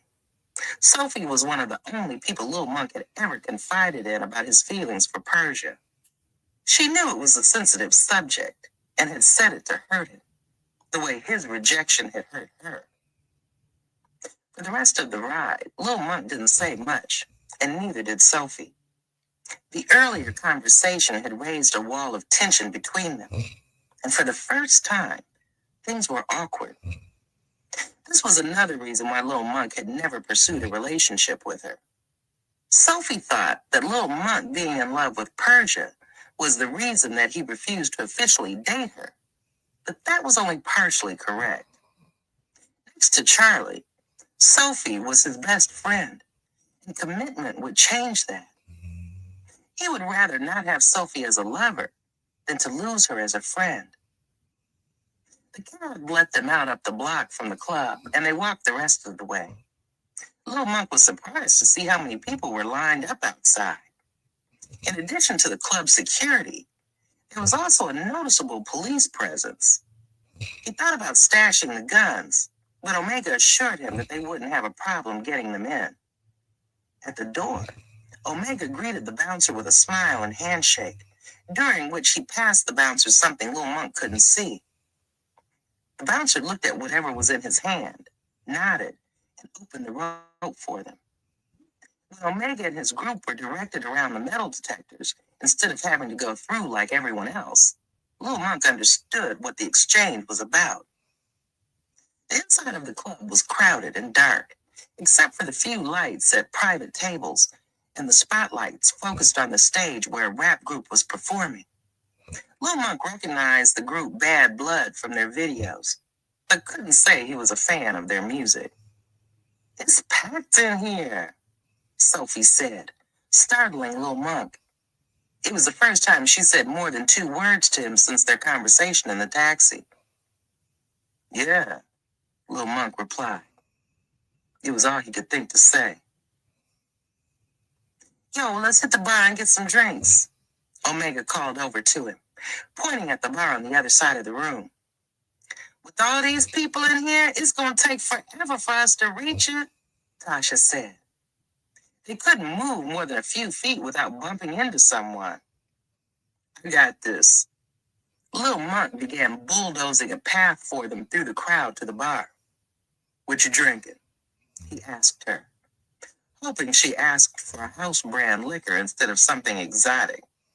He had been doing the math in his head, and between the new clothes and bullshitting around, he had already eaten up a good chunk of the money Ramses had given him. "Everything is on me tonight," Omega told him with a wink. He didn't say it, but he was aware of Lil Monk's financial situation and didn't want his friend to be embarrassed. "Since it's on you, let's get some champagne," Tasha suggested.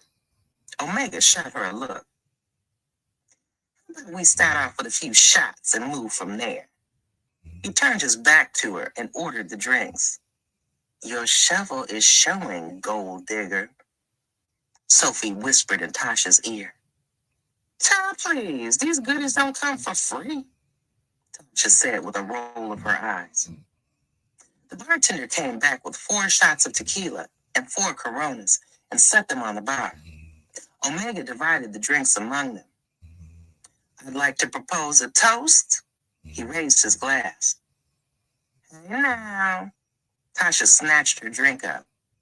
What are we toasting to? Little Monk asked.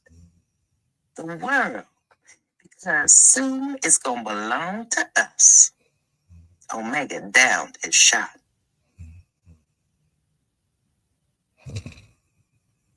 Chapter 22. Walking inside the club was like stepping into another world for Persia, especially since she had never been. Seeing clubs and movies and music videos was one thing, but to actually be in the thick of it felt surreal to Persia. The people, the music, the glamour, she loved everything about it. Chucky led them across the dance floor, where there were throngs of people humping and grinding on each other. To her left, 2 girls were engaged in a lip lock and feeling each other up like they were about to go at it right there in front of everyone. Overhead, the strobe lights began blinking in different colors and patterns, making it hard for Persia to focus. She was suddenly overcome with vertigo and stumbled. Thankfully, Chucky caught her by the arm and kept her from falling and embarrassing herself. You okay? Chucky asked, steadying her. Yeah, my heels just got caught on something, Persia lied. Truth be told, it was a side effect of the joyride she'd pumped. Something about the flashing lights was making the drugs in her system spike, and Persia felt like she was on a roller coaster with no safety belt. I could carry you if you want, Chucky offered. That's sweet of you, but I'll be fine. I just need to sit down for a minute, Persia said. Then let's get you a seat and a drink. Chucky took her by the hand and pulled her along.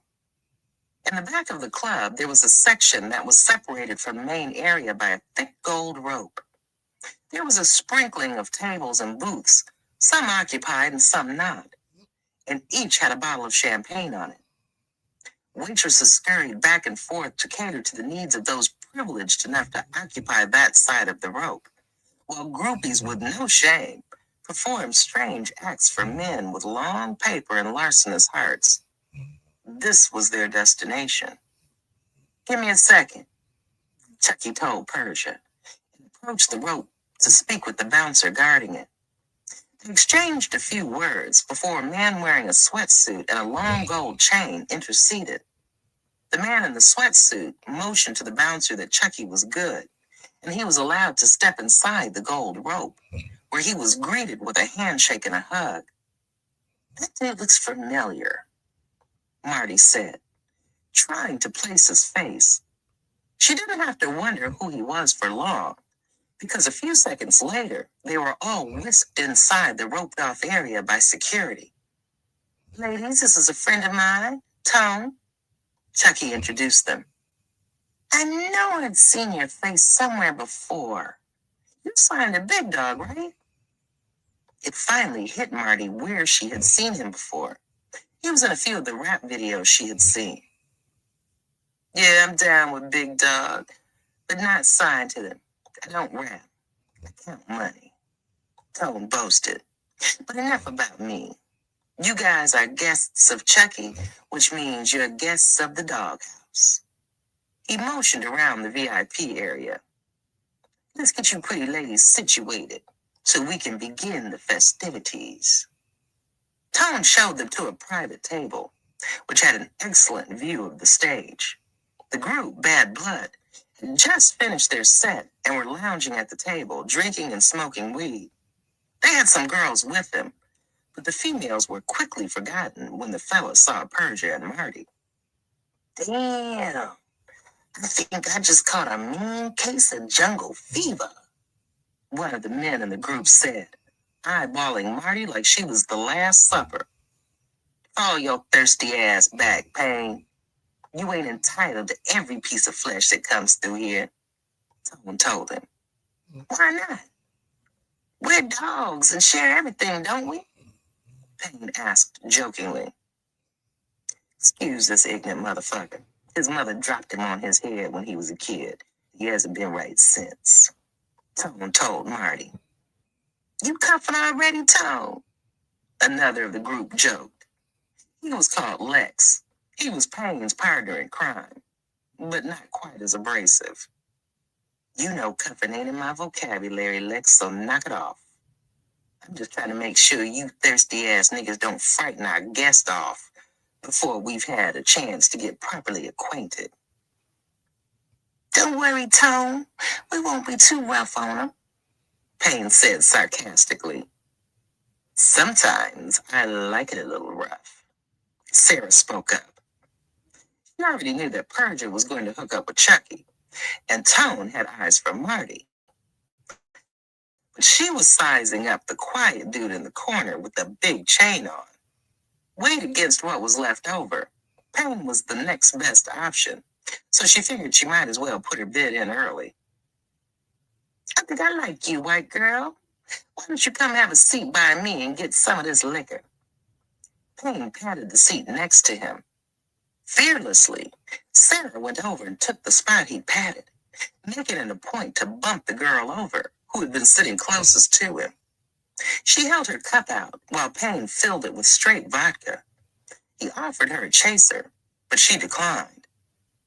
You got some live-ass lady friends, Chucky, Tone said. So I'm noticing. Chucky watched in amazement as Sarah downed the vodka and held her cup out for another round. Is that crazy-ass Chucky? The quietest of the young men asked abruptly, jumping to his feet.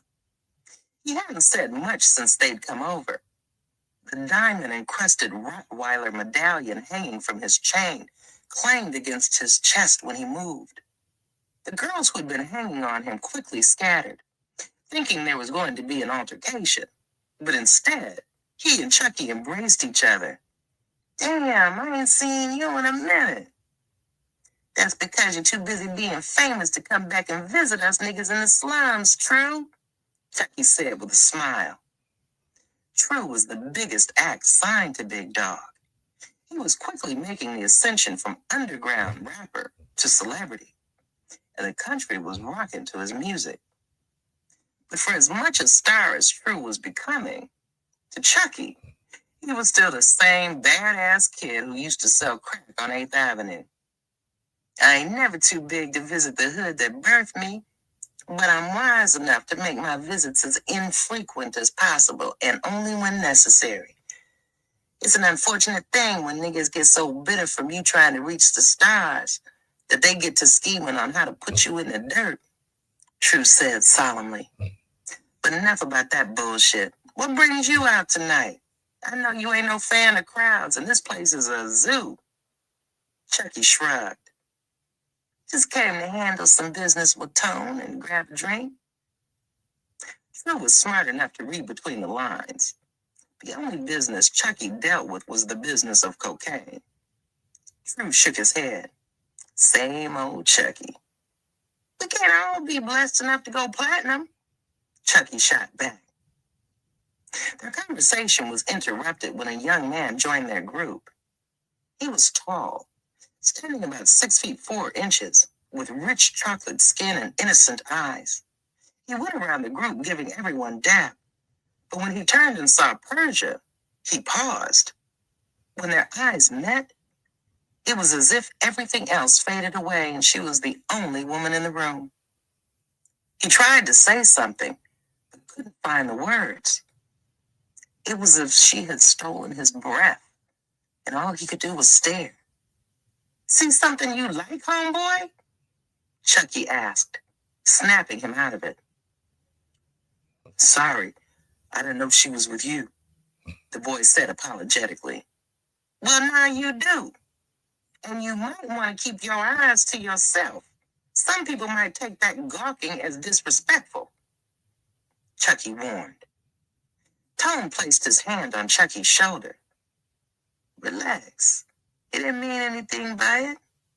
My little cousin Vaughn can be a bit naive about certain things, but he's not a disrespectful kid.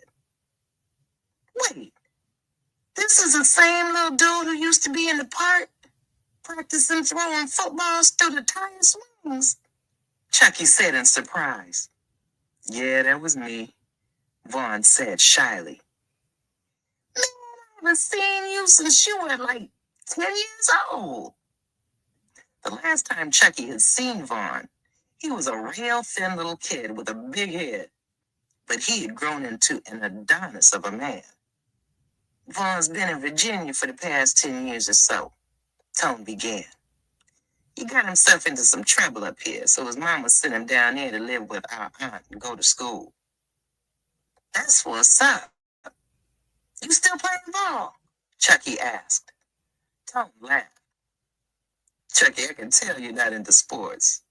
Everybody knows Vaughn Tate, starting quarterback for Virginia Tech. My little cousin's gonna be in the NFL one day, he said proudly. Tone, I wish y'all would stop saying that. Maybe one in every 10,000 kids actually makes it to the pros, which is why I'm busting my ass to graduate in case football doesn't work out. Tone draped his arm around Vaughn. It's gonna work out. Trust your big cousin on this one. Listen, I got some business to handle with Chucky, so I'm gonna skate for a minute. Get yourself a drink and mingle.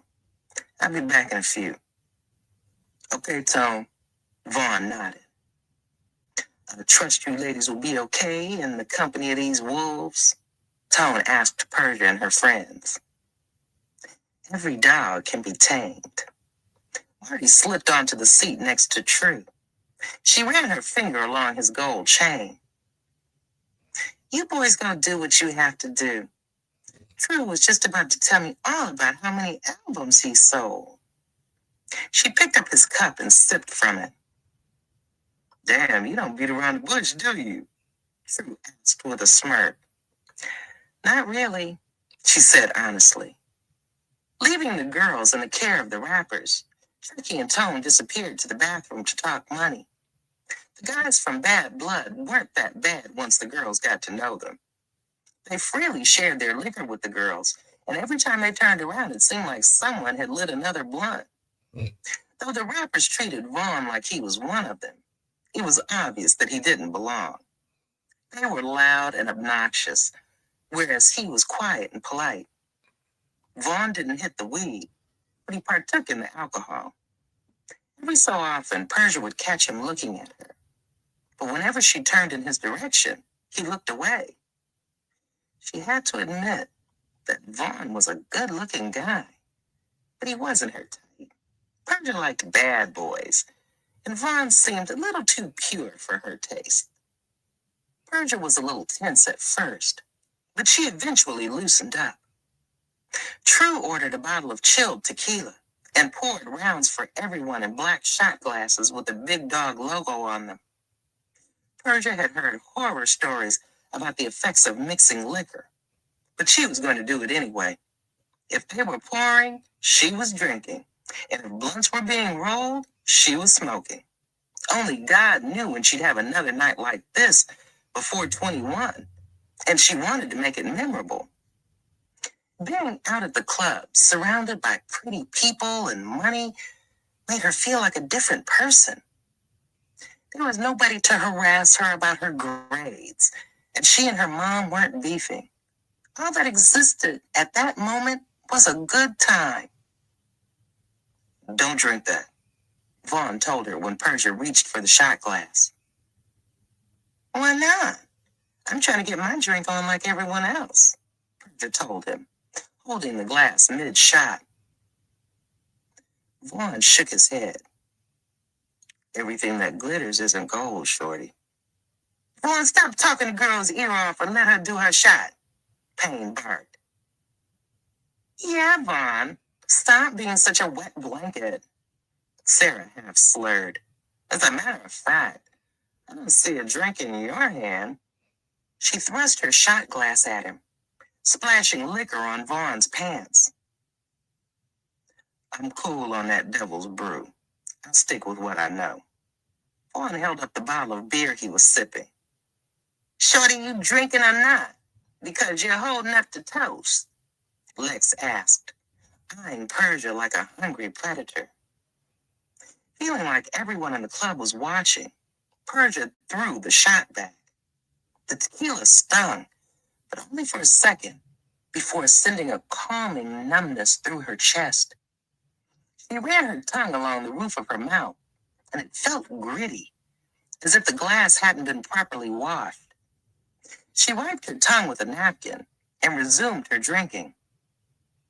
What she didn't know was that the residue she felt on her tongue were from the crushed pills sprinkled in the bottom of each glass. After the last act performed, the DJ cut loose. He had the crowd going crazy, playing a mix of all the most popular rap songs that were out at the time. Persia was swaying back and forth in her chair to the beat. She thought after consuming the different liquors and smoking so much weed, she'd be sick by then. But she actually felt great. So great, in fact, that she got up and started dancing. Marty joined her on the dance floor, and the two of them started dancing together. At first, they were just clowning, but the deeper into it they got, the more intense the dancing became. At some point, they moved their little dance off to a tabletop and were putting on a show for the members of Big Dog. Marty was dancing so close to Persia that she could smell the liquor and weed on her breath. Staring into Marty's eyes, Persia realized that she had known Marty nearly all her life and never realized how beautiful they were. They were as green as summer leaves, and Persia found that she could stare into them all night. A trail of sweat rolled down the side of Persia's face. Marty reached up to wipe it away, and when her hand made contact with Persia's skin, it sent an electric shock through her entire nervous system. Marty picked up on it and ran her fingers gently over Persia's spine, causing her to shudder. Everything around Persia became a blur. The whistles, the flashes of cameras, the stray hands on her legs. She blocked it all out. She was too far gone in the rapture drugs, music, and Marty's touch to care about anything else.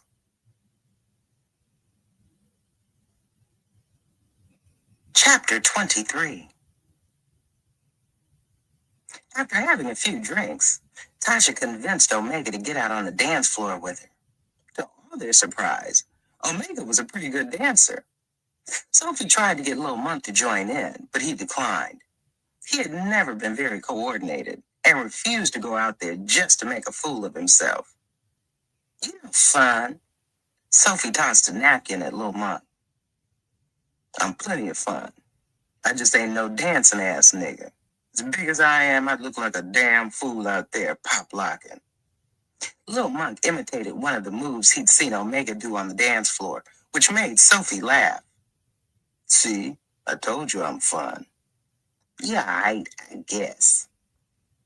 For a few seconds, there was an uncomfortable silence. You want another drink or something? If the shots and beer are too harsh, I can get you something softer, maybe some wine, Lil Monk suggested. You know damn well I don't drink no wine. And you don't have to keep offering to buy me drinks, Lil Monk. I'm not here with you because you buy me drinks. I'm here with you because I like being around you. I couldn't tell from the way you were giving me the cold shoulder in the car, Lil Monk said. I was giving you the cold shoulder because you had hurt my feelings. And speaking of that, I owe you an apology. It was wrong of me to take something you told me in confidence and throw it in your face because I was in my feelings. Lil Monk shrugged as if it was nothing. You know we can speak our mind to each other. That's how it's always been with us. You're my best friend. Sophie sighed. How come you make friend sound like a dirty word? Okay, how about homie? He laughed. She punched him playfully. Lil Monk grabbed her by the wrists and pulled her close to him. Don't make me spank your little ass in here. He patted her on the butt. Watch those hands. She moved out of his reach. I can't just be having random niggas touching me like that. Oh, so I'm just a random nigga now. You ain't my nigga, so what else can you be? That's the problem with you guys. Girls are always giving you the milk without making you pay for the cow, and that's why you think you can treat us like shit. Lil Monk frowned. You know good and well that I don't treat you like shit. No, you do treat me really nice when you're not being an insensitive asshole. I swear, sometimes you make me feel like my sister. She's 35, been a bridesmaid at 4 weddings, and doesn't even have a boyfriend, let alone a husband. Whoa, slow up with all that marriage talk, Ma. We're still trying to figure out dating versus friendship, Lil Monk said. He meant it as a joke, but Sophie didn't laugh. Don't be a dick. Nobody's trying to march you down the aisle. I'm not talking about marriage. I'm talking about feeling wanted and knowing that somebody only has eyes for you. Lil Monk, sometimes being with you fills every void in my life. Then you pull away and I feel empty again. That shit is like being on an emotional roller coaster. Lil Monk could hear the pain in her voice. I'm sorry, Sophie. I don't mean to make you feel bad. And that's the thing. You're not even conscious of what you're doing, so I can't get mad at you. You just don't get it. She shook her head. Lil Monk sighed. What do you want from me, Sophie? I don't want anything that you're not willing to give me freely, she replied. Lil Monk, I know you feel like you've got too much going on in your life to have a girlfriend, and I respect that. But it wouldn't kill you to sometimes let me know that I'm more than just a fuck buddy. Before the conversation could progress, Omega and Tasha returned from the dance floor. Both of them were sweating and breathing heavily. Your boy has got some skills, Tasha told Lil Monk of Omega. I told you that I knew how to move, but you had to see for yourself, which is why I had to take you out there and burn you right quick, Omega capped. You didn't burn shit. I was just getting warmed up. Let me go piss out some of this liquor, and we can go for another round. Sophie, come with me to the bathroom. Sure, since there's nothing going on over here. Sophie rolled her eyes at Lil Monk. She grabbed her purse off the bar and went to the bathroom with her friend. What's good with you and Shorty? Omega asked after the girls had gone. Lil Monk shrugged. Sophie's just tripping right now. She'll be over it in a little while. She's tripping because she's trying to get you to wife her, and you're acting like you don't know what time it is. Omega clued him in. Sophie is fine as a motherfucker, and from what I can tell, she's cool as hell. Why is it again that you don't want to snatch that sexy motherfucker up? Now you gonna start in with that shit, Lil Monk asked with an attitude. You don't need to get an attitude with me, I'm just asking. From what Tasha was telling me, you and Sophie have history. That fucking Tasha's always volunteering information. She needs to mind her business, Lil Monk said angrily. What's going on, man? Come on, let's get you a drink. Omega tapped on the bar and ordered 2 Hennessy sours. The 2 men leaned against the bar, sipping their drinks and watching the crowd while waiting for their ladies. In the VIP section, there seemed to be some kind of commotion going on, so they decided to go over and be nosy. There were 2 girls, one black and one white, dancing on the table and making out while the crowd cheered them on. Those standing close enough slapped the girls on the asses and urged them to take their clothes off. People had even started gathering around the VIP area and snapping pictures of the show. Lil Monk was about to go back to the bar when the light caught the black girl's face. Persia? Lil Monk gasped. Oh, shit, you know them chicks? Omega asked excitedly. I know one of them, Lil Monk said. From the spaced out look in her eyes, he knew she was blasted and not in her right frame of mind. He watched in shock and disgust while Persia danced on the table and allowed herself to be groped by strange hands. Lil Monk wanted to kill every man in the club at that point. But for what? He had no claim to Persia, and what she did or didn't do shouldn't have bothered him. But it did. Whoever them broads are, you bet your ass them rapper niggas is gonna be running the D train on them before the night is over, Omega said. Not on my watch, Lil Monk grumbled and stormed in the direction of the VIP. Security was so busy watching the show Persia and Marty were putting on that they didn't even notice when Lil Monk slipped under the gold rope and invaded the VIP section. Persia, what the fuck are you doing? Little Monk approached the table. Payne stepped between them and placed a hand on Little Monk's chest. Hold on. Who the fuck are you? Little Monk looked down at his hand. I'm the nigga who's gonna break that greasy ass hand of yours if you don't get it off me. Hey, Little Monk. Persia waved down at him from her perch on the tabletop. Persia, you know this dude? Payne asked over his shoulder. Sure, we've known each other since we were kids. Isn't that right, Lil Monk? Her words were slurred. Persia, you need to come down off that table, Lil Monk told her. For what? I'm just having a little fun. You're playing yourself. Now come down off that table before I come up there and get you, Lil Monk warned. Sorry, I don't think there's enough room up here for all three of us, Marty said. She too was faded. Lil Monk ignored her and kept trying to coax Persia off the table. Persia, you are making a damn fool of yourself. Now bring your ass down from there. Why don't you chill, my nigga? The ladies are good, Lex told him. I wasn't talking to you, shorty, Lil Monk snapped. Pay Lil Monk no mind. He thinks he's my bodyguard. He's been following me around trying to keep me out of trouble since we were 5 years old. And as you can see, he hasn't done a very good job of it, Persia giggled. Did you guys know that our dads used to be best friends? They sold crack and killed people together. Persia, you're twisted and talking out of your ass right now. You need to come down and get your shit so I can take you home, Little Monk said, trying his best not to lose his cool. Persia isn't going anywhere, but you need to walk your ass out of here before you get carried out, Payne threatened. Little Monk ignored the threat and tried to step around Payne to pull Persia down. When he did, Payne grabbed him by the shirt and paid for his offense. Little Monk's fist sounded like a slab of meat being dropped on the floor when it connected with Payne's jaw. Payne blinked twice, as if he was trying to figure out what had just happened, before falling into the chair behind him.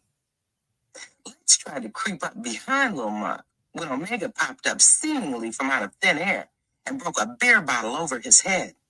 It took several minutes for security to separate the warring parties and snatch the girls off the table. But by then, the damage was already done.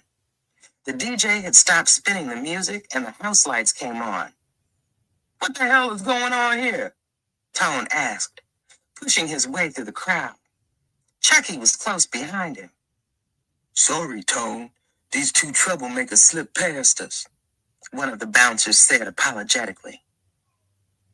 Well, well, well. If it ain't the newest pups in the litter, Chucky said, seeing Lil Monk and Omega being held back by security. You know these two? Tone asked. Yeah, they work for me. Correction, they work for Ramses now, Chucky said scornfully. What's this shit all about? He asked Lil Monk and Omega. This ain't got nothing to do with you, Chucky. I'm just trying to make sure that my friend get home okay.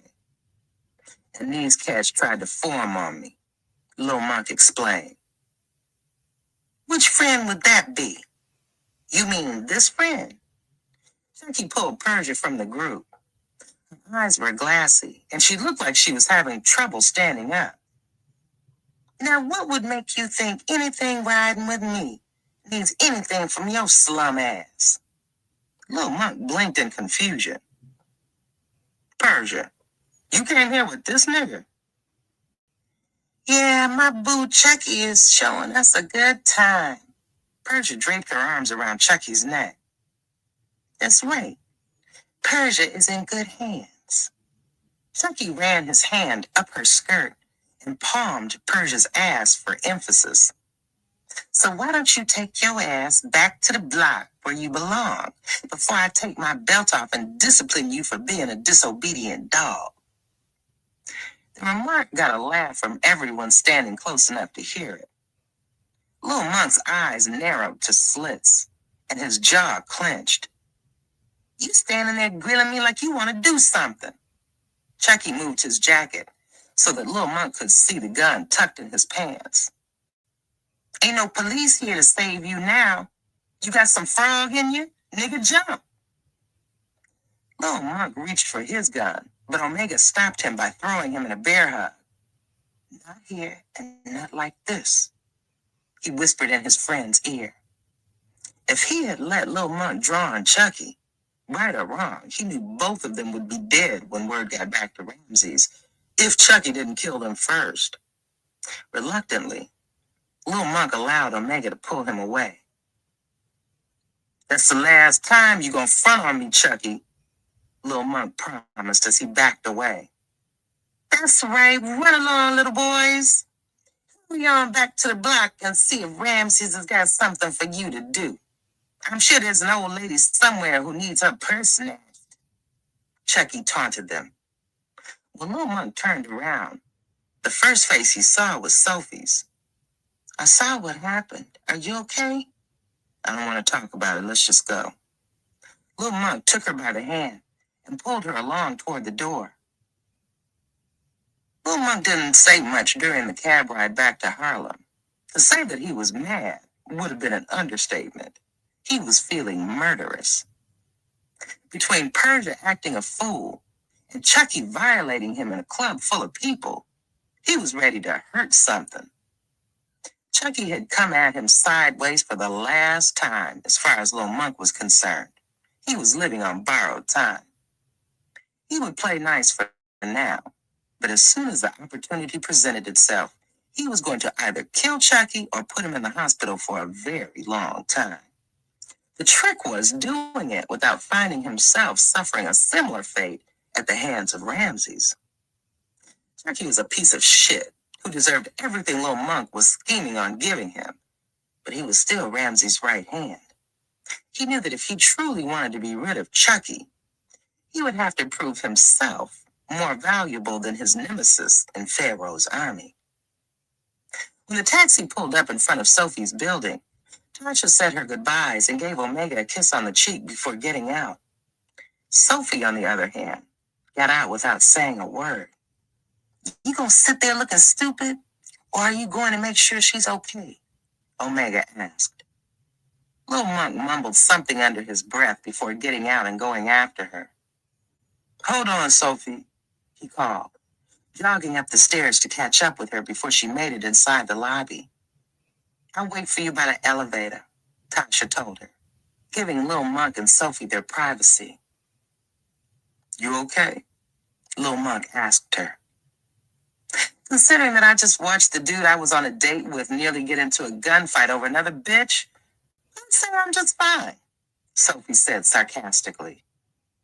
Sophie, let me explain. You don't even have to say it, Little Monk. You were just trying to make sure Persia was good. You know, after seeing her for the first time tonight, I have to admit that I can't blame you for being head over heels for her. She's a very pretty girl. It ain't like that, Sophie. Me and Persia got history, Little Monk explained. And we don't? Sophie shot back. Just forget, Little Monk. I am so done with this situation. Don't go to bed mad at me, Sophie. I'm not mad, Little Monk. Just a little disappointed. She turned to go inside the building, but stopped short. If anything, I can chalk this whole night up to a learning experience. You want to know what I learned? What? Little Monk asked, not sure if he really wanted to hear the answer. That you and I are more alike than either of us wants to admit. How do you figure that? Because the both of us are in love with people who don't even see us. Good night, Loma. She disappeared into the lobby.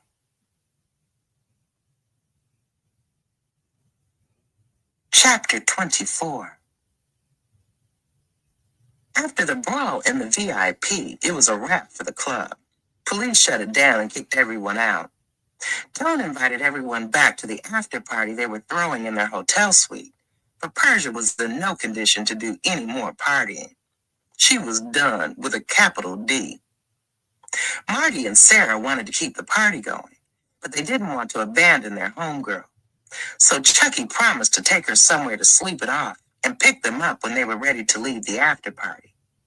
It didn't take much convincing before the two party girls were off with the big dog entourage, leaving a very intoxicated Persia with Chucky. Persia and Chucky looked like the picture of a drunken couple, staggering out of the club arm in arm. It was a wonder that the valet even allowed them to drive in their condition, but the extra $50 Chucky slid him ensured that he wouldn't cause trouble. Chucky took his time driving back uptown, admiring Persia's visage. Even drunk and sweaty, she was still beautiful. Persia turned her dreamy eyes toward him and smiled. Whatever she was on had her touchy-feely, because she kept running her hand up and down Chucky's pant leg while he drove. She was twisted, but Chucky didn't need her getting too twisted, at least not just yet. He pulled over at a store and hopped out to grab a couple of bottles of water and a ginger ale. While Chucky was gone, Persia tried her best to compose herself. Her head was spinning.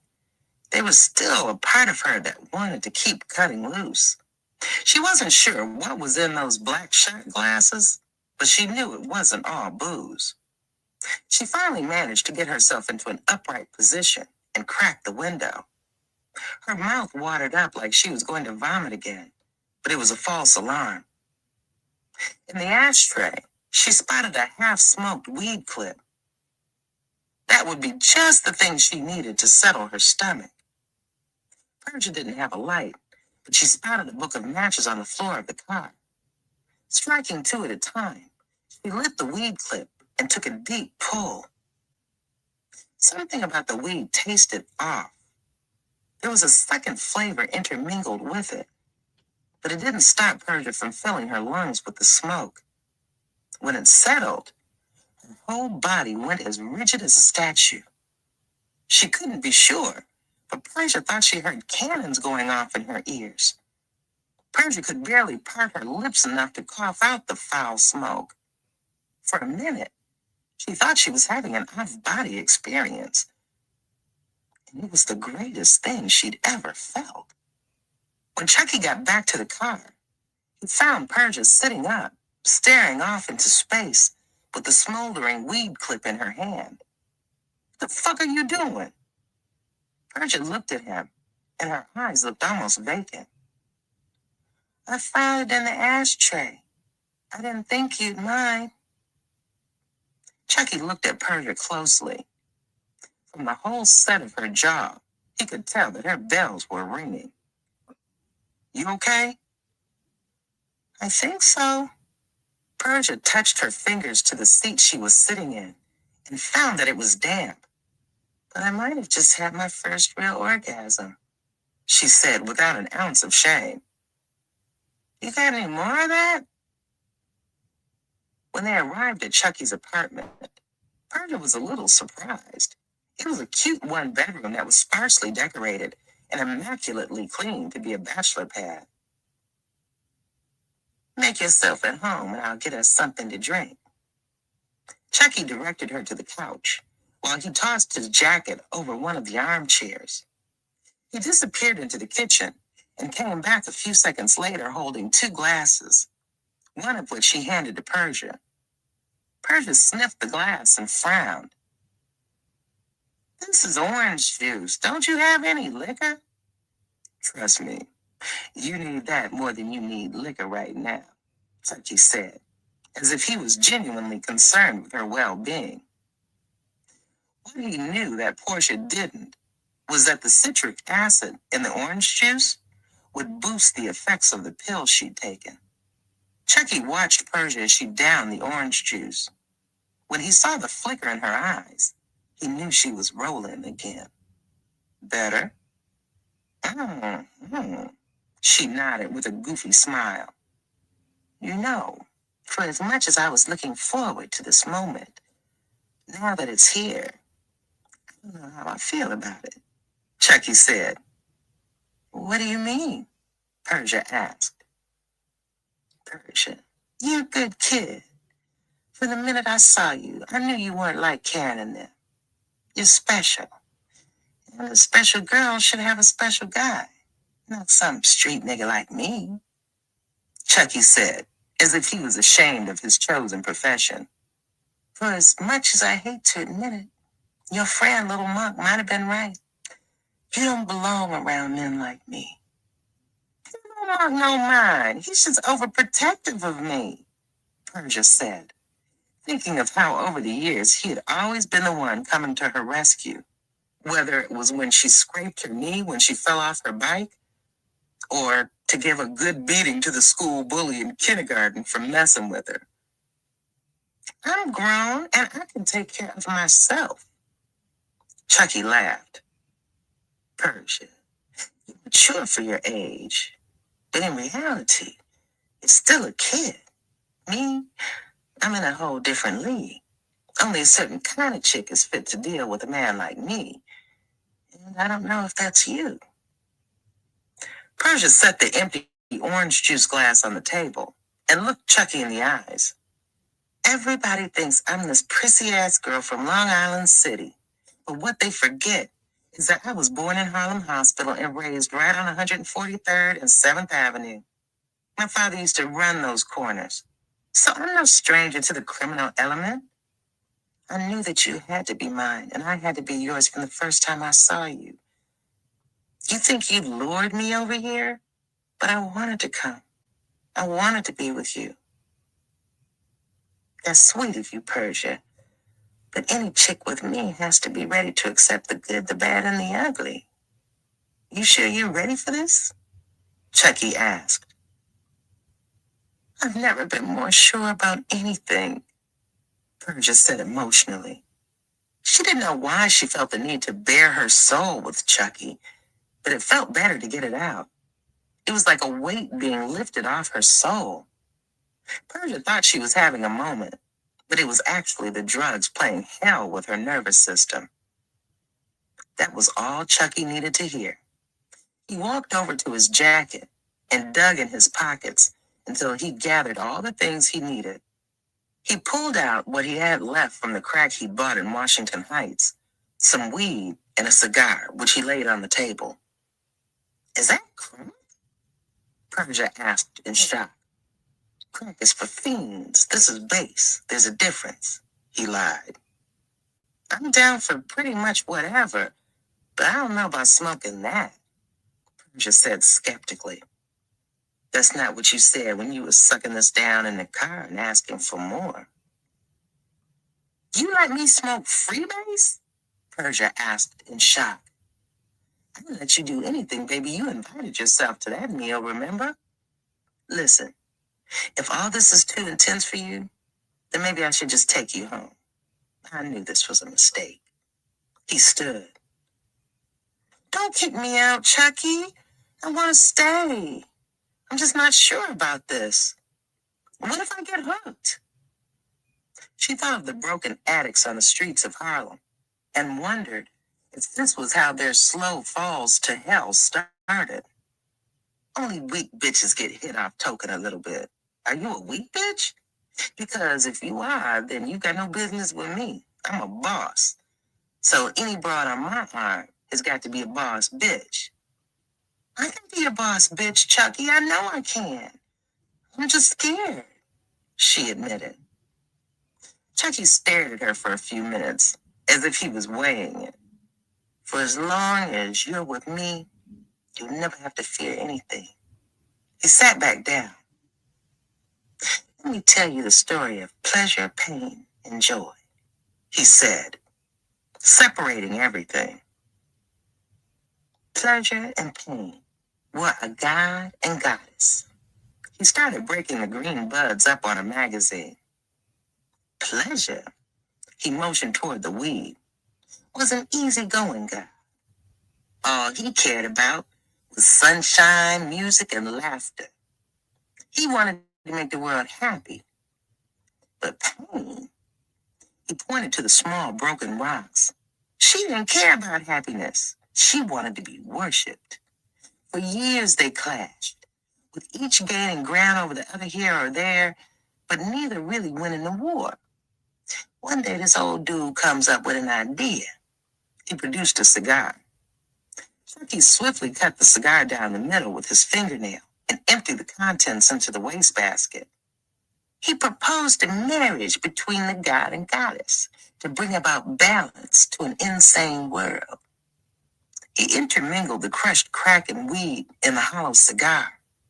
With the skill of a seasoned blunt roller, he sealed the ends of the cigar and the deal.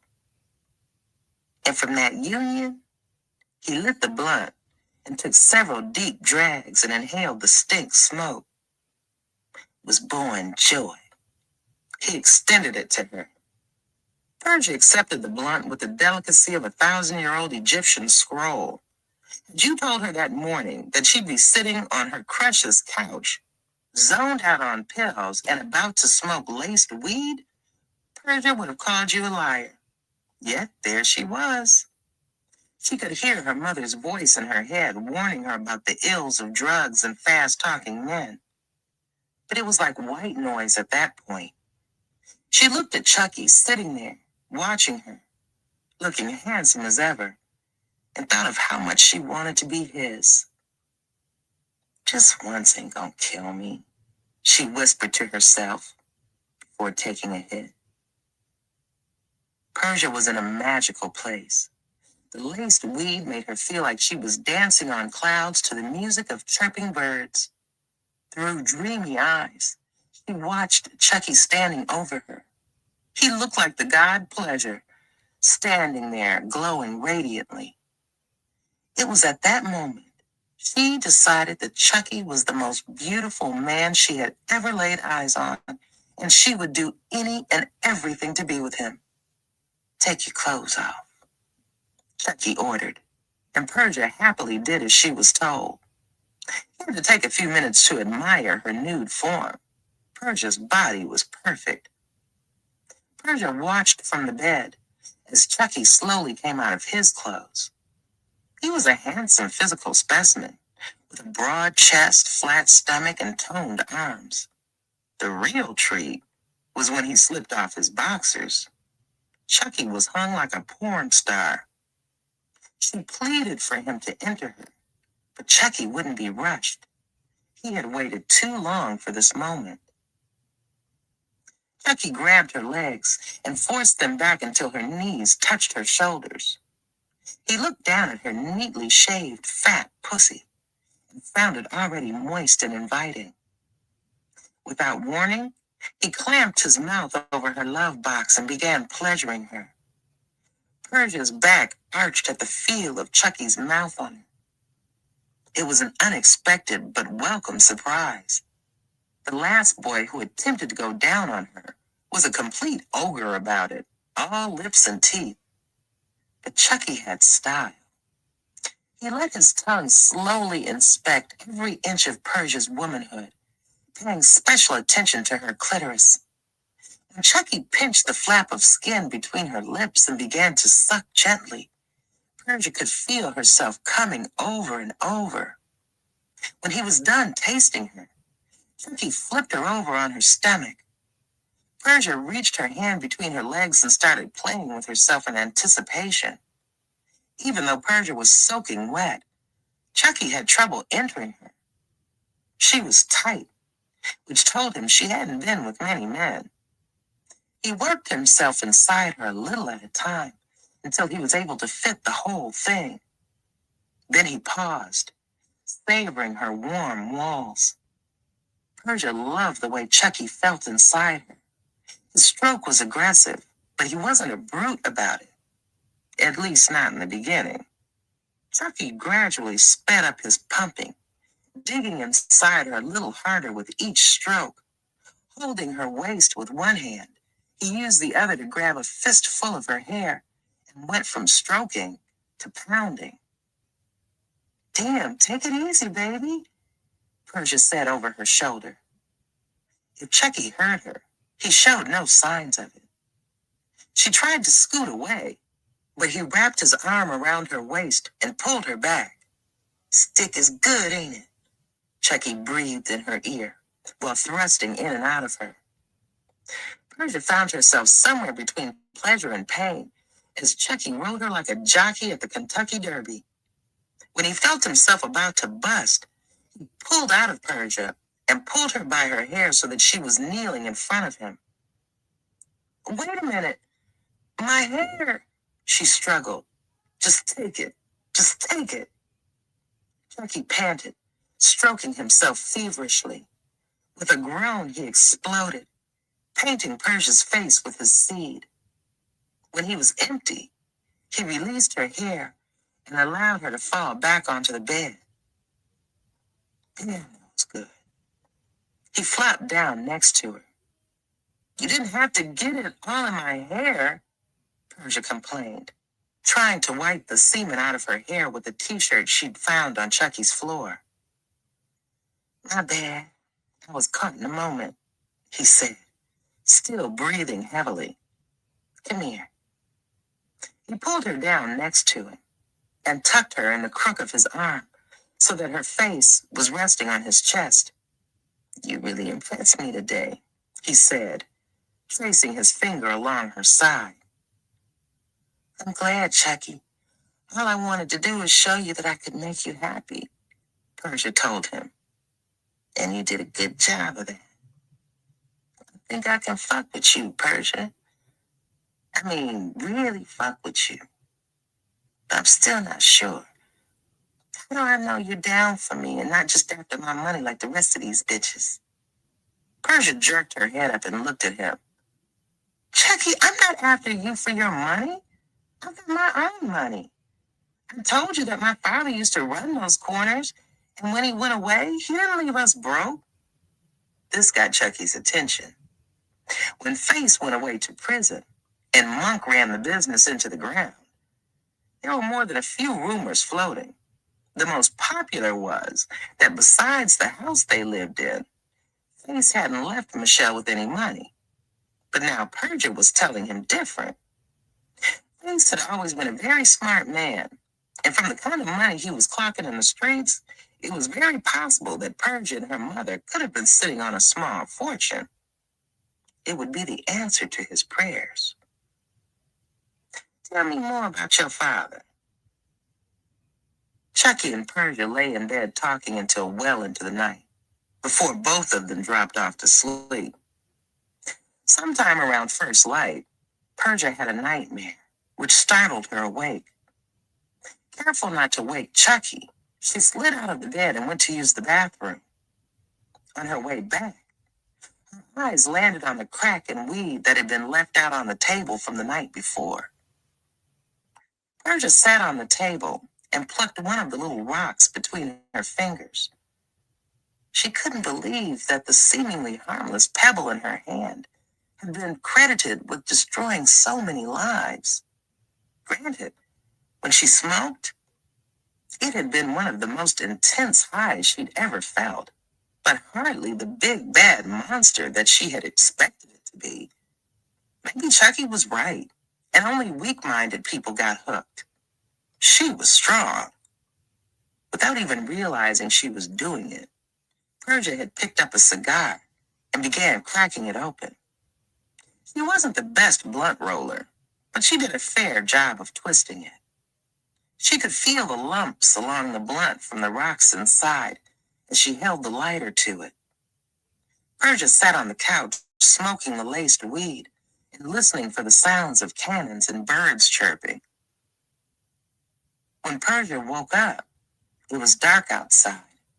She was lying on the couch where she must have fallen asleep when she was smoking. She looked at the table for the blunt she'd rolled, but it was gone, along with the paraphernalia. She got up and went into the bedroom looking for Chucky, but there was no sign of him. Persia gathered her clothes and went into the bathroom to take a shower. She was so tired and sore that even washing herself was a task. But it was all worth it. She thought about the magical night she'd had with Chucky, and it made her smile. Since she was a little girl and her father had gone away, all she ever dreamed about was having a man like him, a hustler who would do whatever it took to keep his lady laced and take care of his family. She hoped she had found that in Chucky. After her shower, Persia dried off and put her clothes on. Just as she was coming out of the bathroom, Chucky was coming in the front door holding bags of food. "I see you're awake," he said, setting the bags on the table. "I bought you some food because I figured you'd be hungry after last night. I thought I'd put you down after the first round, but you surprised me when we went for two more." "Two more?" Persia was confused. Chucky looked at her. "You mean you don't remember? I came out here last and found you on the couch smoking. We talked for a while more about your father. Then we had sex again and again. You had me calling for my mama by the time you were done with me. If you don't remember that, then you must have been more twisted than I thought."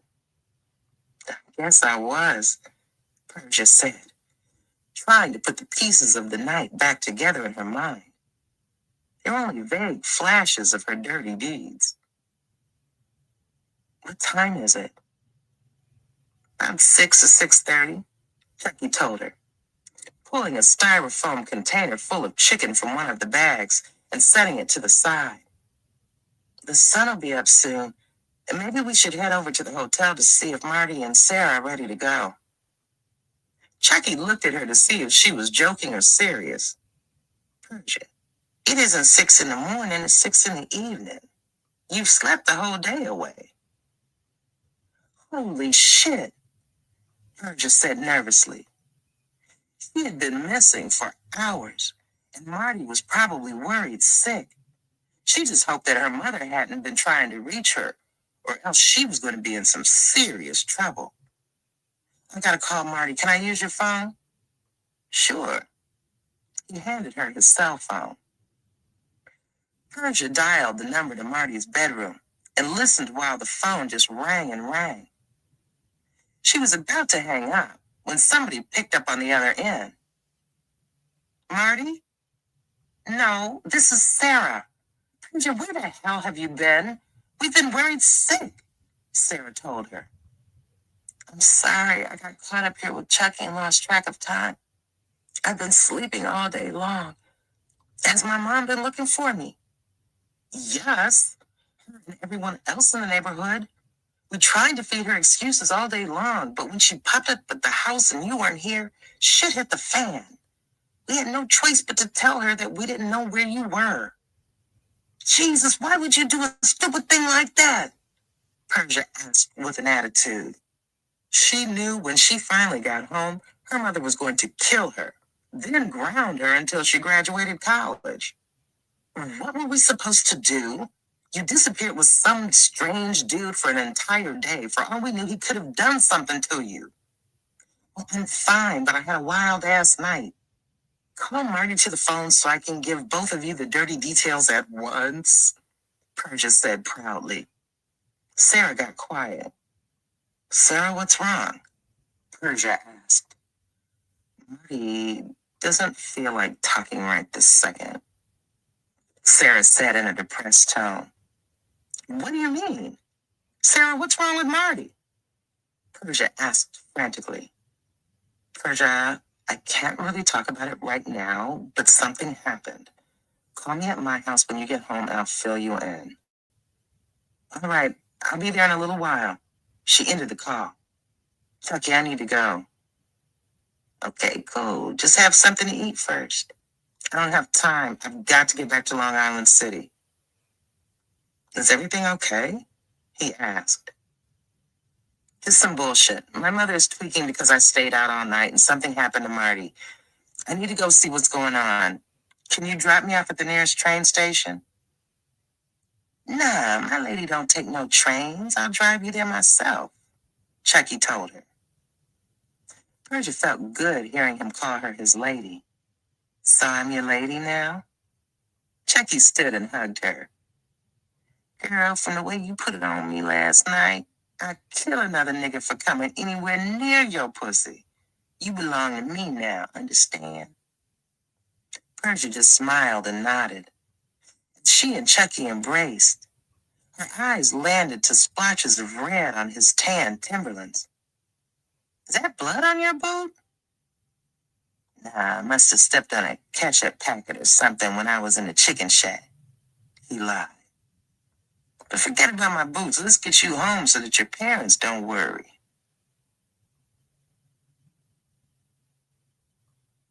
Chapter 25.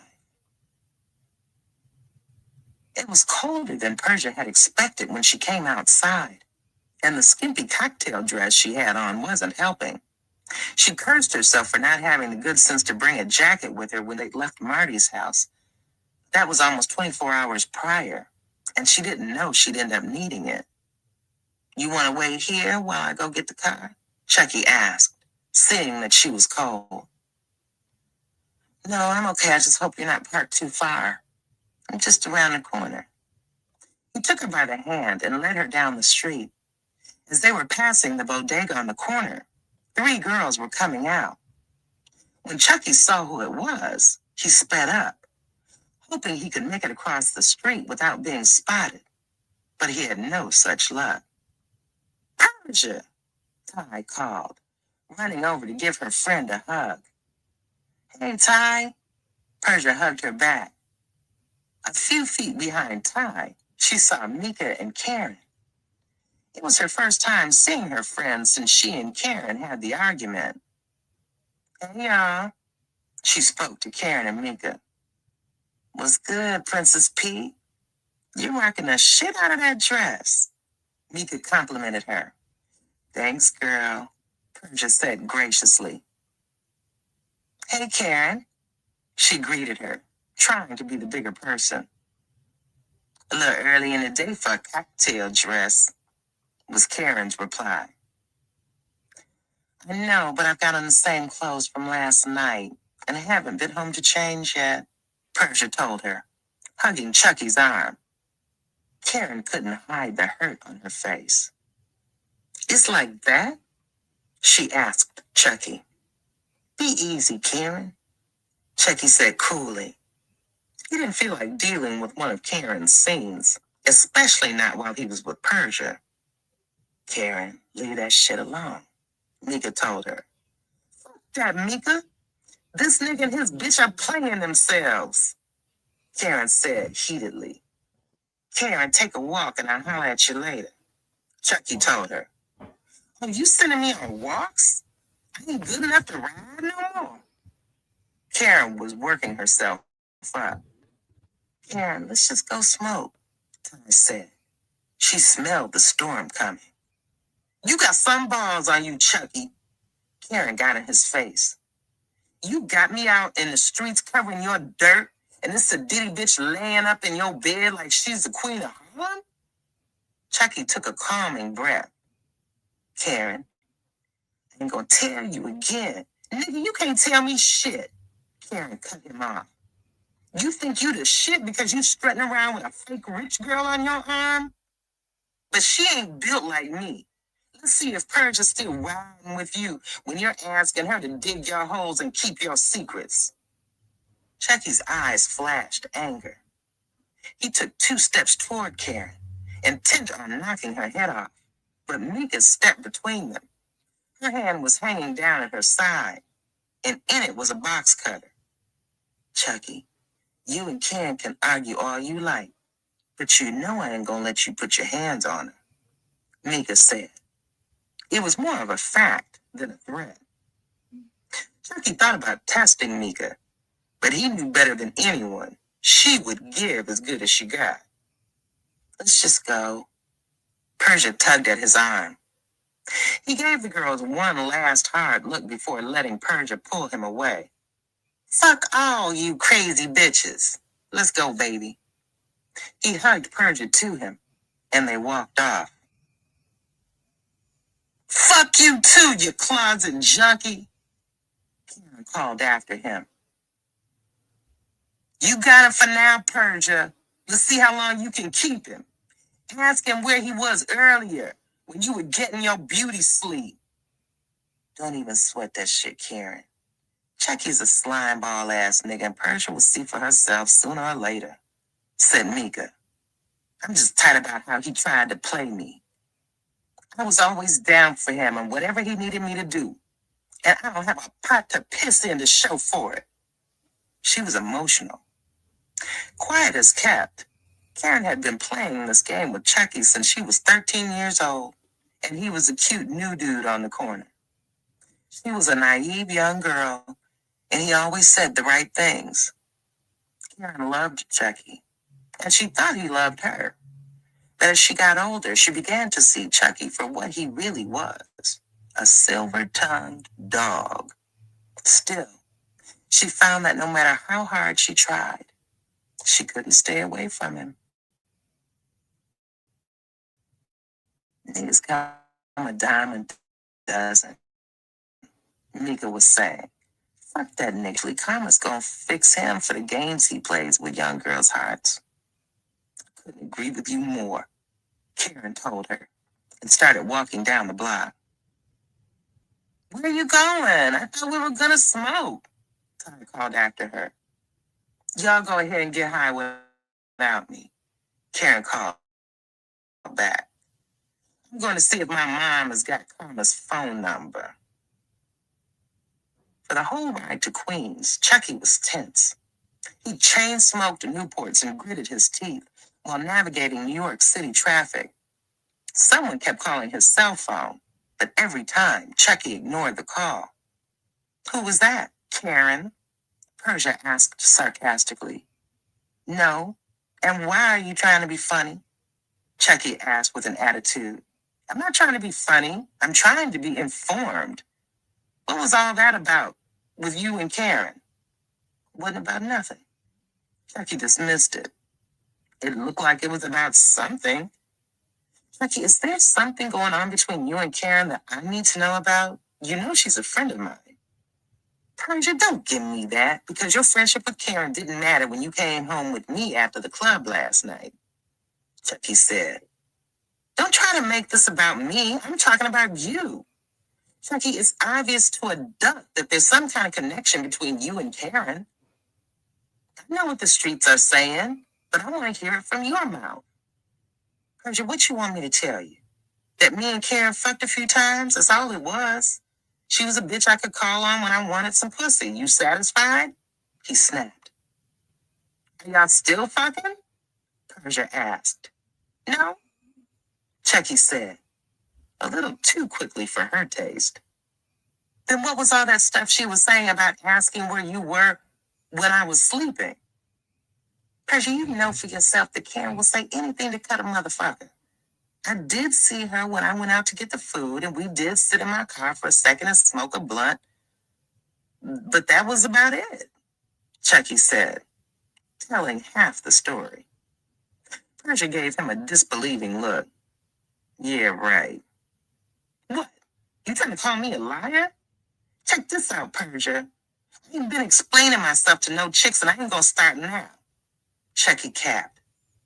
So now I'm just a chick? Earlier I was your lady. What a difference an hour or so makes, Persia said sarcastically. Being my lady and being my mama are two different things, Persia. I'm a nigga who's always gonna do what I wanna do. And as long as I'm taking care of me and my shorty, I don't expect to get any grief about it. Now, if you don't think that's something you can handle after I drop you off, you can go back to your life of broke-ass teenage niggas and dirt weed in high school hallways. Chucky's words hurt, as they were meant to. Persia hadn't intended to upset Chucky, yet she didn't want to play the fool either. She wasn't dumb. She knew Chucky had fucked Karen, and there was a good possibility that they were still fucking. But it was Persia he had chosen to wear on his arm. Chucky was a dog, to be sure, but Persia was sure that she could tame him. An hour later, they were turning onto Persia's block. She had him let her out a few houses down instead of pulling up in front of hers. He double parked and let the engine idle, staring straight ahead without so much as even looking at Persia. "I'm sorry." She broke the silence. "It's all good," Chucky said. He knew she would break first if he waited long enough. "No, it's really not. I don't want you thinking I'm some crazy, jealous-ass broad who just wants to question you. The only reason I was even pressing it is because me and Karen are friends." Chucky looked at her. "Persia, I'm about to give you some cold truth, and I hope you grow from it. Bitches like Karen don't have no friends. They go from person to person, using for whatever they can. And when shit doesn't go her way, she wants to either fight or kick dirt on their names. But I'm sure I don't have to tell you this because she's done it to you twice already." Chucky did have a bit of a point. Karen had always acted jealous over what Persia had. Be it from boyfriends to new gear, she never seemed to be truly happy for anything she did. Persia had been seeing it for years, but having someone call her on it made it seem more real. "I guess you're right," Persia mumbled. "Of course I'm right, Persia. I ain't gonna tell you nothing wrong. Bitches like Karen are poisonous bottom feeders, and fucking with her is only gonna bring you down. Now let's kiss and make up." Chucky leaned in and puckered his lips. Persia kissed him passionately, and just like that, she wasn't even mad at him anymore. "Call me later and let me know that everything's okay." "I will." Persia reached for the door handle, then paused. "Chucky, I need a favor." "What you need, baby?" He dug in his pocket and pulled out his bankroll, prepared to break her off. "No, I don't need any money, but thank you. I know that between whatever happened with Marty and hearing my mother bitching, it's going to be a long night. When it's all said and done, I know I'm going to need something to calm my nerves." "Say no more. I know exactly what you need." Chucky reached in the glove box and pulled out the bag containing the weed and the last few crumbs of crack. "Take that with you." He handed it to her. "Thanks, baby." She kissed him before stuffing the bag into her purse. "Let me go and deal with the mess that is my life.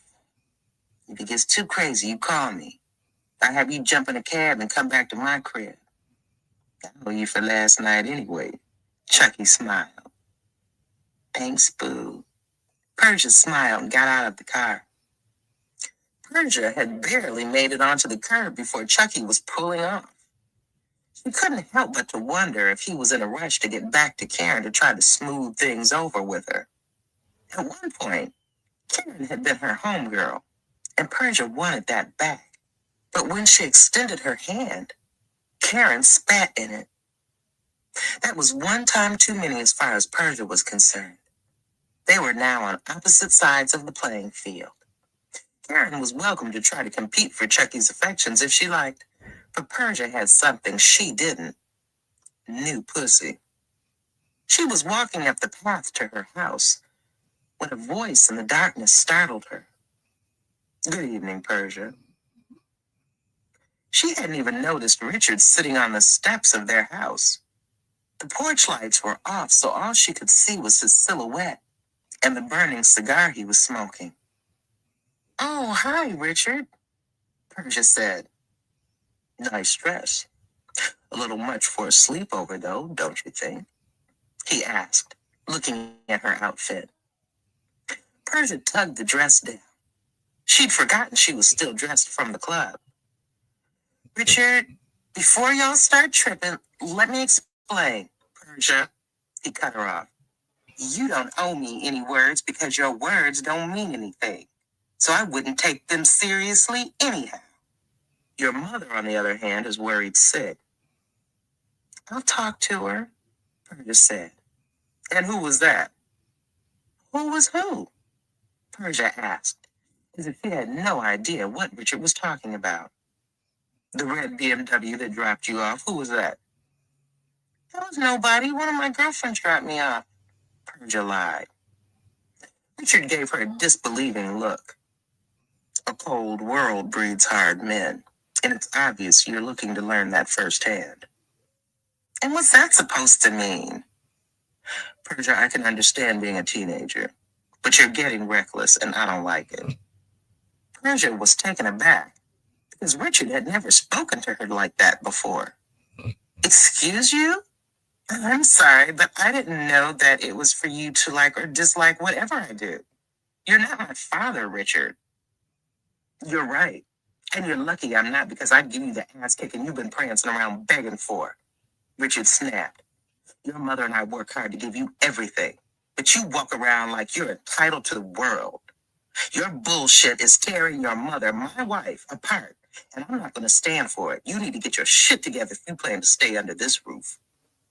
Well, that's mighty presumptuous of you, considering this isn't your house. Persia snaked her neck. Don't get it fucked up.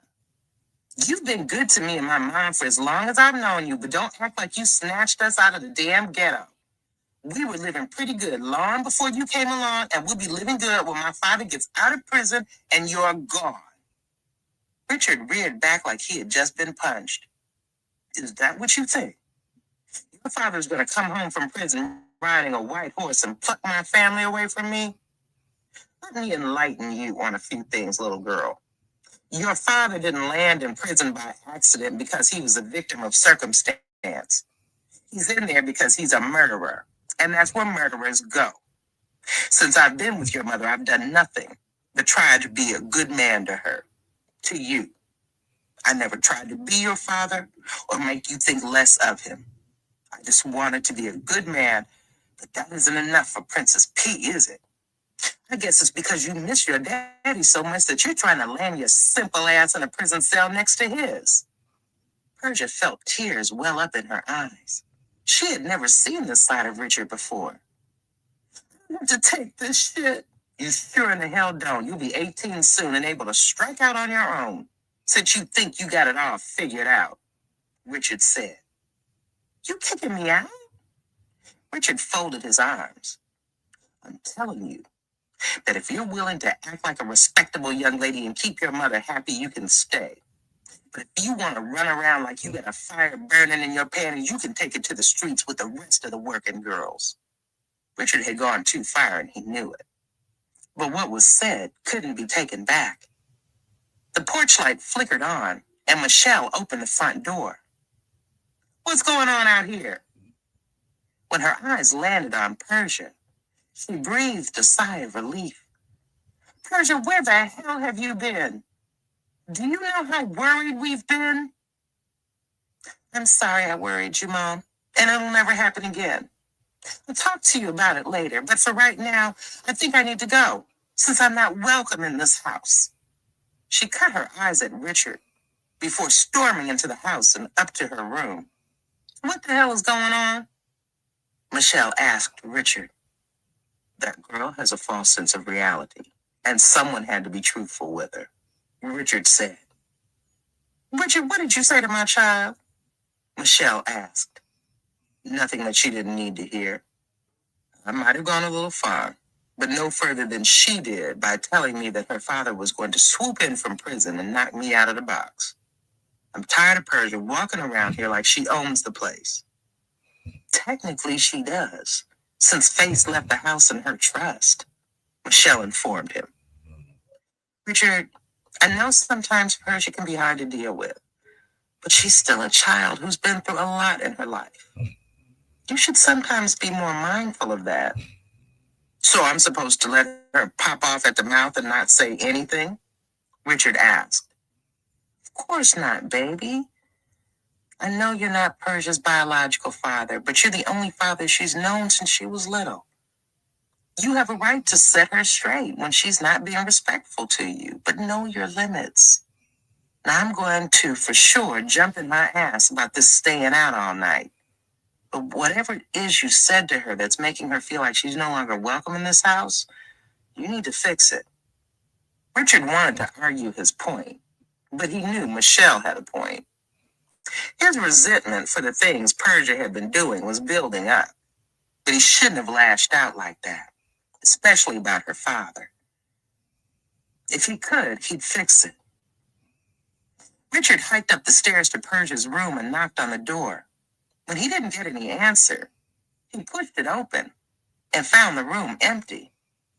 Persia, he called, stepping into the room. He looked in her bathroom and walk-in closet, but there was no sign of her. Outside her open window, he heard a car door closing. He looked out just in time to see Persia hopping in the back of a taxi. Fuck, he cursed. He was going to try to catch her, but by the time he made it downstairs to the car, the taxi would be long gone. Michelle was never going to forgive him for this.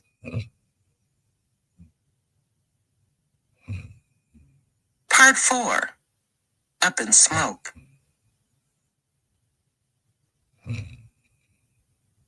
Chapter 26. Lil Monk was awakened by a heavy banging on his door. Instinctively, the first thing he did was grab the gun from under his pillow.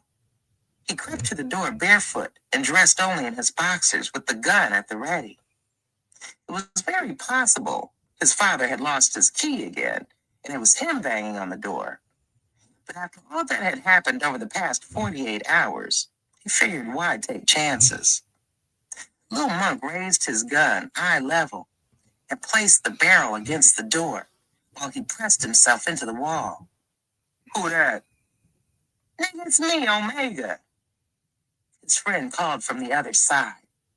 Lil Monk cautiously looked through the peephole to confirm his identity before opening the door. Fuck you knocking on my door for like the police. Dog, I've been trying to reach you for 2 hours, Omega told him, inviting himself in. He had a worried expression on his face. What's wrong? Ramses needs to see us, Omega told him in a nervous voice. About what? Did Chucky tell him what happened last night? I don't think so, because he was asking me if I'd seen Chucky, because he can't seem to reach it. Whatever it is, he's pissed off and won't talk about it on the phone. Get dressed and let's go. You don't keep a man like Ramses waiting for too long.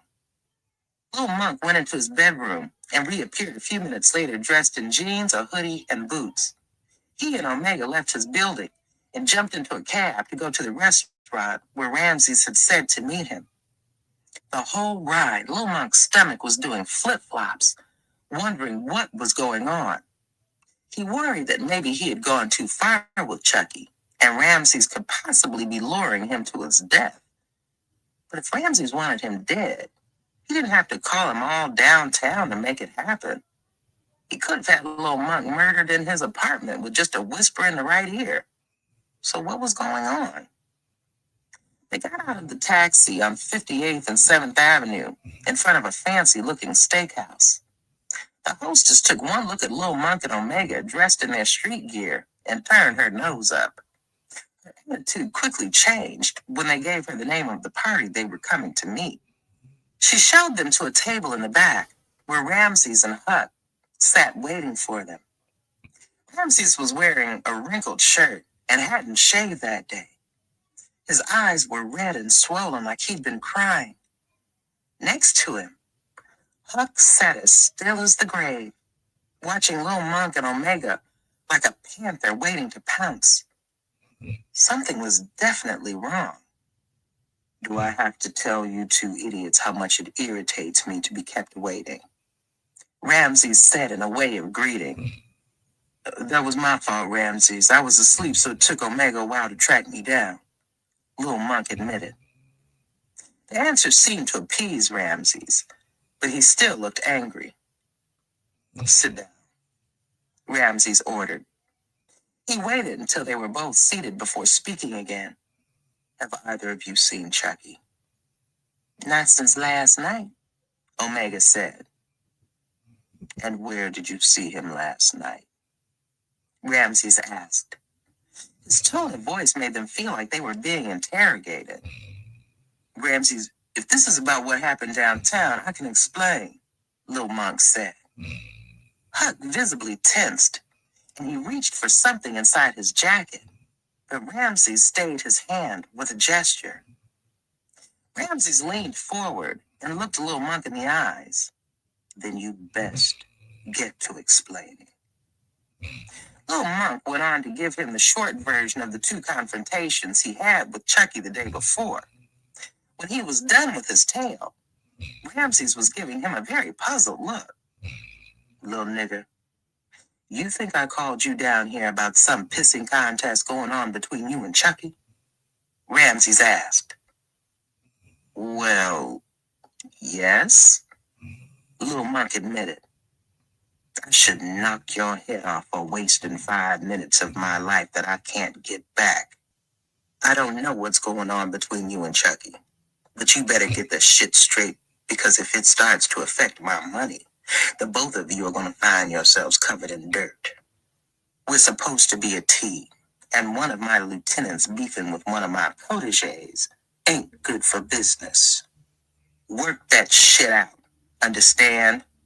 Lil Monk nodded. Ramses, if you didn't call us down here to talk about what happened between Chucky and Lil Monk, what's this all about? Omega asked. Murder, Huck answered for him. As if on cue, Chucky came walking into the restaurant. So I gotta leave you 100 voicemail messages to get you to answer my summons? Ramses asked him. My fault, Ramses. The phone was dead, so I didn't get the messages until late. Chucky lied. Seems like your phone is always conveniently dead when something bad happens.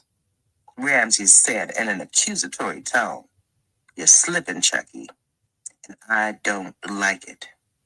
Sit down over there with the rest of the little boys. He motioned to the empty seat next to Omega.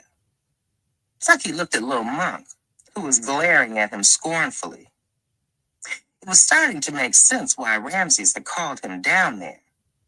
You couldn't wait to run down here and snitch on me, huh, bitch nigga? Fuck you, Chucky. Lil Monk got to his feet. I don't need Ramses to handle my problems. I can deal with you myself. Then let's get it on, pussy, Chucky challenged. If the both of you don't sit down and be quiet, I'm going to have Huck put a bullet in both of you. Then me and him are going to walk out of here like nothing ever happened. The waitress is going to swear up and down it was Omega who killed you. Lil Monk and Chucky glared at each other for a few seconds more before doing as they were told. Though I'm disappointed in you for making public spectacles of yourselves. That ain't what this is about, Ramses informed Chucky. Where did you go after you left the club? Huh? The question caught Chucky off guard. If you can you can hear. Where did you go after you left the club? Ramses repeated the question. I don't know. Bent a few corners and went back to my crib with this shorty. Chucky said. Who? Which shorty? Ramses pressed. Ramses, with all due respect, I don't think who I fuck is anybody at this table's business, Chucky said coolly. He wasn't trying to be disrespectful, but he wasn't ready for Ramses to find out about his secret little lover yet. Without warning, Ramses leapt across the table and grabbed Chucky by the front of his shirt. He snatched a steak knife from the table and pressed the blade to Chucky's throat. It becomes my business when one of my oldest and dearest friends is found dead, and my lieutenant is the only one with a motive. What? Wait, I ain't killed nobody. What are you talking about? Chucky asked in shock. They found Boo's body this morning. Somebody left him stinking in the park near his house. Ramses told him, still holding the knife to his throat. The other people in the restaurant continued eating their meals as if there weren't a man's life being threatened a few feet away. It was as if Ramses' table was invisible. And you think it was me? Bullshit. Ramses pressed the knife deeper. You think I didn't see how you were looking at Boo after he roughed you up back at the apartment? I know you, Chucky. And I know when you got it in your mind to do something to somebody. Ramses, I'd be lying if I said I wasn't thinking about blowing Boo's head off when he put his hands on me. But thinking it and going through with it are two different things. Boo's been with you since the beginning. I know he's got status. Raising my hand to him would have been a death sentence. Maybe one of his enemies got at him. Chucky suggested. Boo has been retired for years. All of his enemies are dead. Everybody in the neighborhood where he was found knew Boo was a made man and what I would have done to them if they so much as looked at him wrong. The only people who could have hated him enough to openly defy me were you and Benny. And I think we all know it wasn't Benny. Ramses said, Ramses, I swear I didn't touch Boo. I was with a bitch last night. Chucky swore up and down. Then let the bitch verify your whereabouts. Give me a name, Ramses ordered. Chucky found himself once again stuck between a rock and a hard place. Ramses had been adamant about him not dealing with Persia, not only because of her ties to Face and Chucky's history with that family, but because of her age and the kind of problems him sleeping with a minor could bring. There was no telling how he would react if he found out that not only had he pursued her anyway, but was fucking her. Still, if he refused to account for his whereabouts, there was no doubt in his mind that Ramses was going to kill him. Yvette, Chucky blurted out.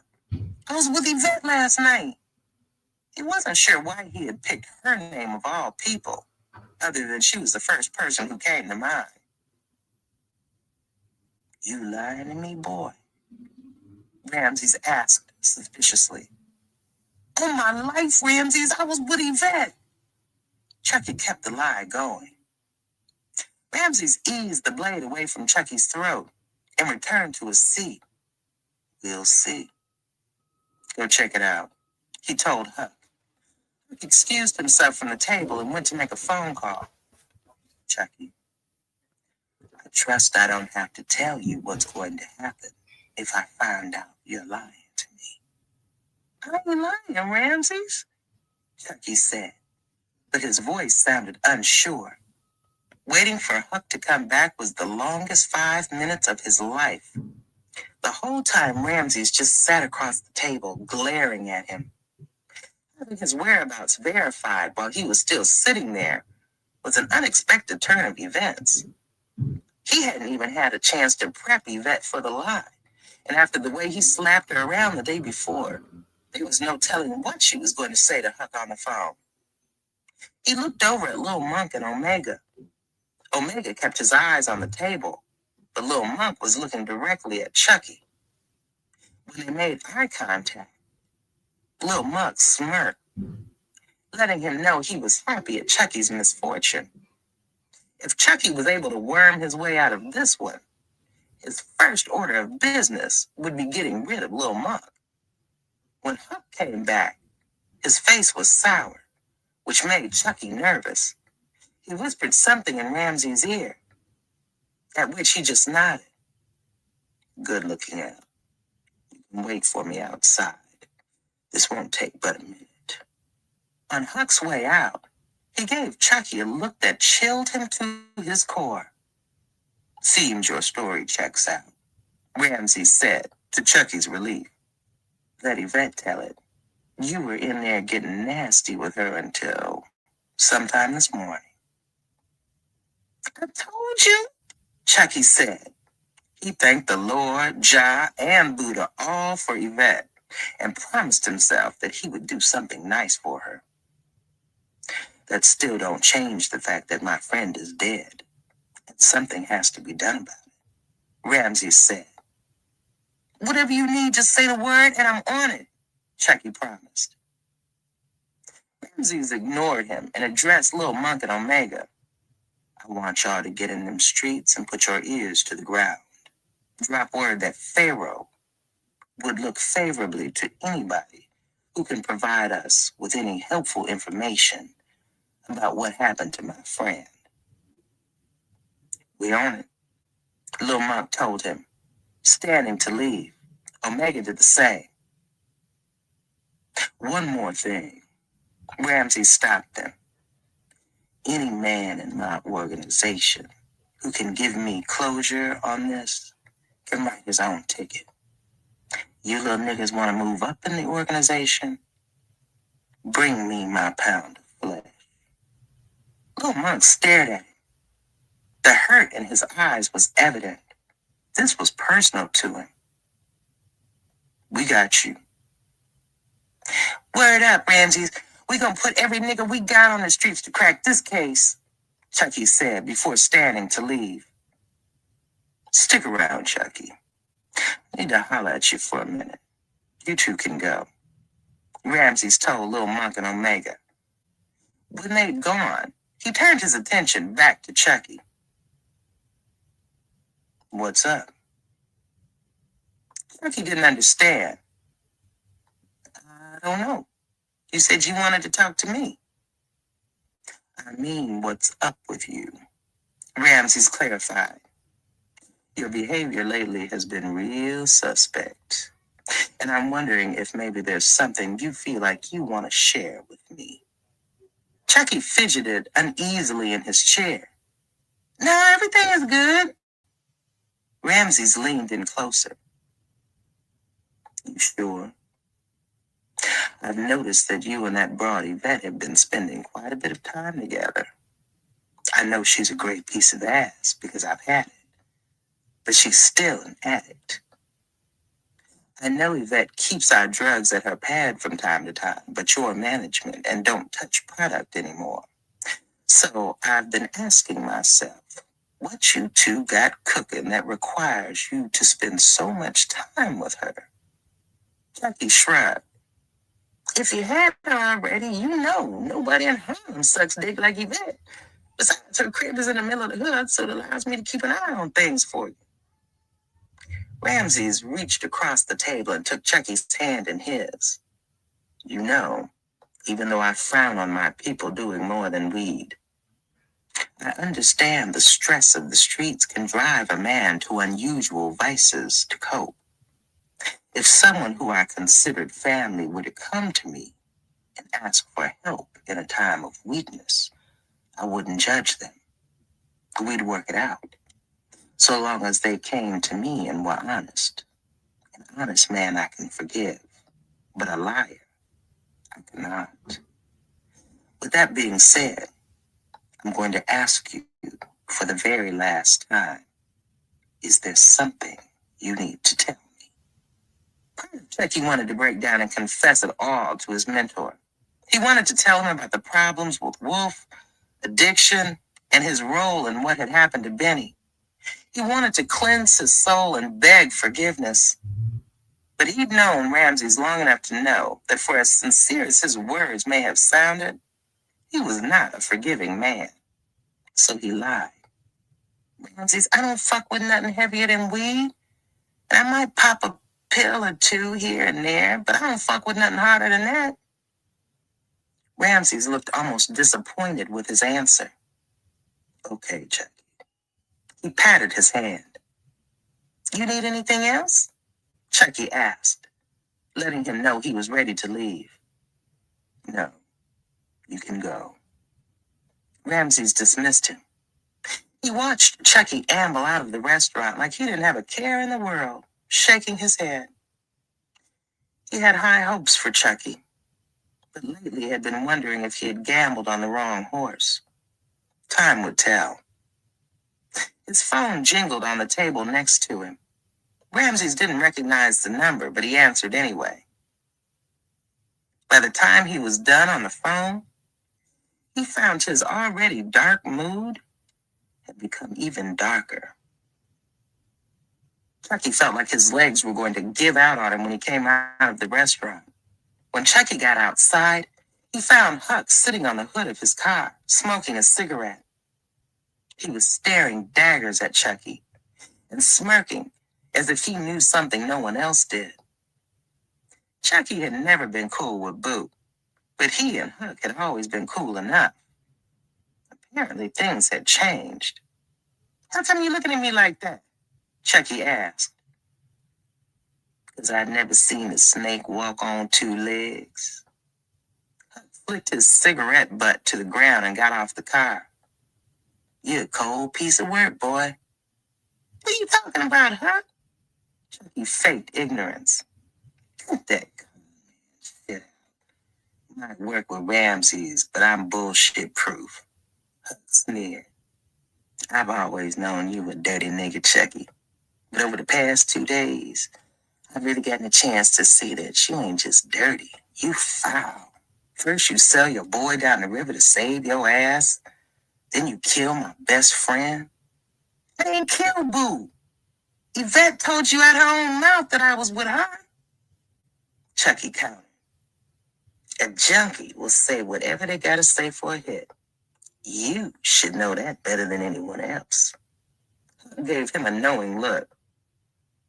"I know you killed Boo, or had it done. And soon Ramses will know it too, and finally see you for the treacherous little bastard you are. When that time comes, and he gives the word to put your lights out, it's gonna be me who flips the switch." He patted his jacket pocket. "You welcome to try," Chucky kept, brushing past him to get to his car. He hopped behind the wheel and fired the engine. He looked out the window and saw that Huck was still watching him and smiling.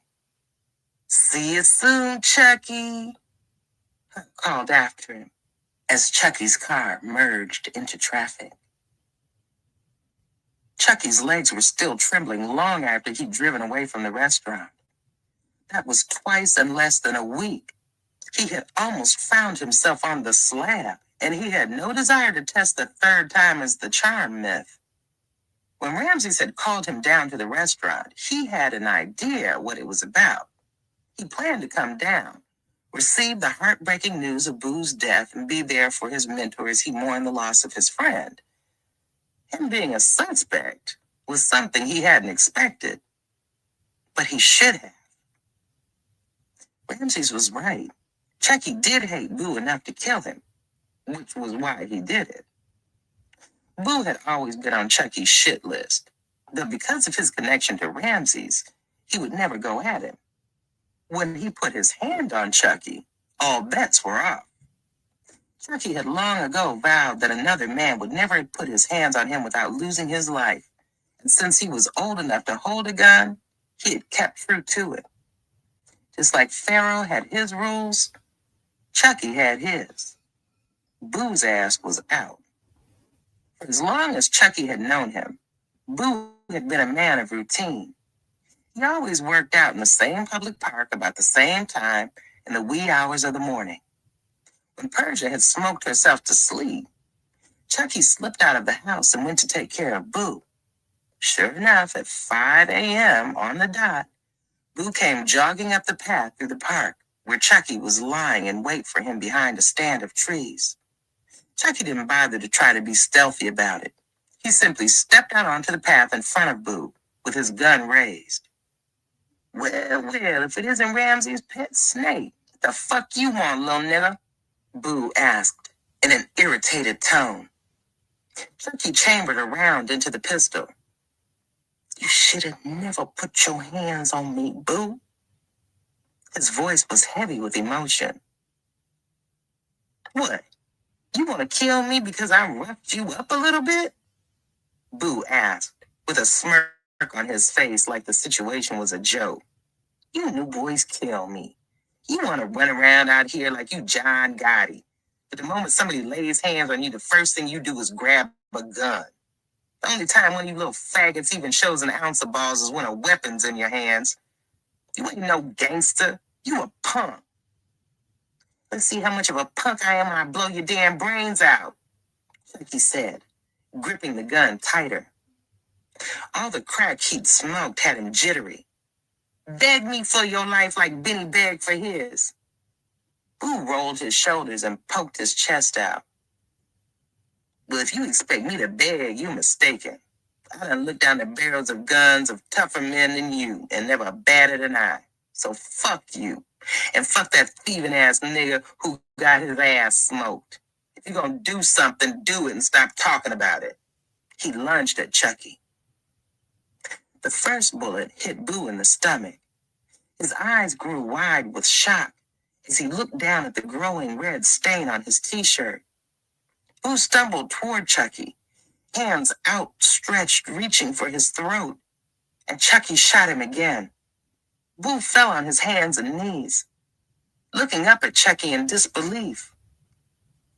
You. Yeah, me, Chucky said triumphantly, and put one in Boo's head. After checking Boo to make sure he was dead, Chucky made hurried steps from the park. There was much that needed to be done to cover his involvement in the murder, but he was pressed for time. He had already been gone longer than he expected, and he didn't want Persia to wake up and realize that he was gone. That would raise questions. Questions he wasn't prepared to answer. With Wolf on his ass, there was no way he was going to risk going back to his place carrying a gun with a fresh body on it. So he needed to stash it somewhere until he could properly dispose of it somewhere. Against his better judgment, he called Karen. She had helped him cover his tracks more than a few times over the years, even once taking a drug charge for him, so it wouldn't raise questions if he asked her to stash a gun for him. Karen had been in love with Chucky since she was a little girl, and it was her love for him that he often used to manipulate her when he needed something. He knew he could never have someone like Karen as his main girl, but as long as he let her believe it was a possibility, he would keep her loyal to him. It was a sound plan, until fate once again took a shit on him and Karen spotted him and Persia together that night. Karen was crushed, and Chucky knew it. But there wasn't much that he could do about it at the time. He had to play it cool during their confrontation to keep up appearances in front of Persia. But inwardly, he was cursing himself for getting caught creeping. Chucky and Karen had had more than a few fallings out over the years, but he had never seen her as angry as she was when she saw him with Persia. Chucky might have been an asshole, but he was no fool, and knew that there was no telling what a woman scorned was capable of. He was going to pay her a visit to retrieve the gun before she could do something foolish. He would try to buy her silence with money and sex like he always did, but if that didn't work, then he was going to kill her. Chucky was getting sloppy. Ramses was getting too close to the truth, and Wolf was getting impatient. The walls were closing in on Chucky, and it would only be a matter of time before he ended up dead or in prison, and neither were acceptable choices. There was no doubt in his mind that Chucky had to leave New York for greener pastures, but he couldn't just bolt. He had to continue as if it was business as usual for a while, so as not to tip Ramses off as to what he was up to. You couldn't snatch your hand out of a lion's mouth. You had to ease it out. He no longer felt safe at his apartment in Harlem, so he would need somewhere else to lay his head while he was hustling up some traveling money. He had an aunt who had a place in Mount Vernon that she shared with her boyfriend. They were notorious baseheads, so Chucky was sure in exchange for drugs they would let him crash for as long as he needed to. It would only be a temporary arrangement, but soon as he got up a big enough bankroll, he was in the wind. When his phone rang, he almost jumped out of his skin. He looked at the caller ID and recognized Persia's bedroom phone number. He really didn't feel like dealing with her schoolgirl crush at the moment, but it was now more important than ever that he kept her happy and playing his game. until he got what he wanted from her. "What's good, baby? Everything okay?" he asked, faking concern. "No, not really. Does that offer for you to pay for my cab back to Harlem still stand?" Chapter 27. The weather had started to change, with the cool days of fall giving way to the first snowfalls of winter. It had been 3 weeks since Persia had ran away to shack up with Chucky, and one day shy of her 18th birthday, running away had been an impulsive and emotionally fueled decision. But in her mind, she felt like it was the right one. Persia had always felt like a prisoner in her own house, the house that her father had built for her. Persia loved her mother, but couldn't take how she tried to control her life, overreacting to everything Persia said or did. She went out of her way to keep up the image of the upwardly mobile black family to the affluent neighborhood, as if their house hadn't been built by drug money, and demanded the same from Persia. But that wasn't who Persia was. She was a young girl coming into her womanhood and trying to find an identity, not have one forced on her. What Michelle didn't realize was that the more she tried to reel Persia in, the more she rebelled. The night that Richard had said those hurtful things to her was the knife that cut the reins and sent Persia off into the wild. She could have only imagined how she'd looked when she showed up on Chucky's doorstep, still wearing the cocktail dress and dragging a hastily packed duffel bag. She was a mess, but he welcomed her with open arms. He thought they were going to stay at his apartment in Harlem, but Chucky had other ideas. After the first night, he took her to a motel up in the Bronx. Persia didn't understand why they couldn't just stay in Harlem, but Chucky explained that her parents were sure to be out looking for her, and Harlem was the first place they would check. With her being a minor, if she was caught in his apartment, he would go to prison. He needed to keep her tucked away at least until her 18th birthday, and then they could expose their relationship to the world. The motel was on an out-of-the-way block deep in the heart of the Bronx. The rooms were small, barely clean, and smelled of old beer. It was hardly what Persia was used to, but beggars couldn't be choosers, and it had been she who came to Chucky for help. He promised her that they would move to better lodgings the next day, and as soon as things died down in the streets, he would start looking for a place for them. Just the thought of them moving in together and building a life made Persia giddy. She had had boyfriends in her life, but never a man. Someone who would take care of her and who she could take care of. She dreamed of the life they would build together, with him being the king of New York and her being his queen.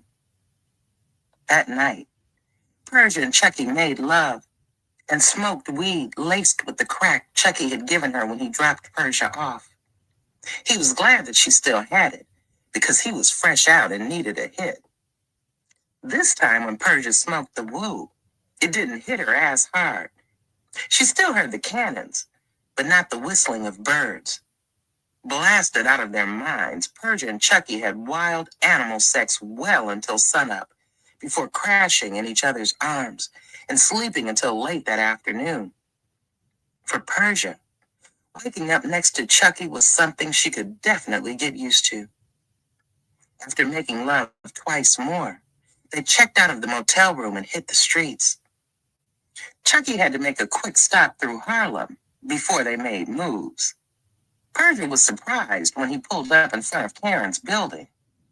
He told her to stay there and he would be right back, before jumping out of the car and going inside the building. Persia immediately caught an attitude, thinking that he was going to see Karen, but then she checked herself. There were dozens of apartments, and Chucky hustled on that block, so he could have been going to see anybody. Still, she kept her eyes glued to the window of Karen's apartment, trying to catch a glimpse of anything that looked suspicious. Less than 5 minutes later, Chucky was coming back out of the building, and from the look on his face, she could tell that something was wrong. "Everything okay, baby?" Persia asked. "I was going to check somebody who was holding some money for me and they weren't home, that's all." Chucky lied. "What did you have to see?" Persia asked suspiciously. There was something in Chucky's voice that raised her antennas. Chucky turned to look at her, his eyes cold and hard. "Persia, don't think that because I'm fucking with you that you can start playing 20 questions when it comes to what the fuck I'm doing. If you feel like that, I can always drop you back off at your mama's house." "No, I wasn't saying all that, Chucky.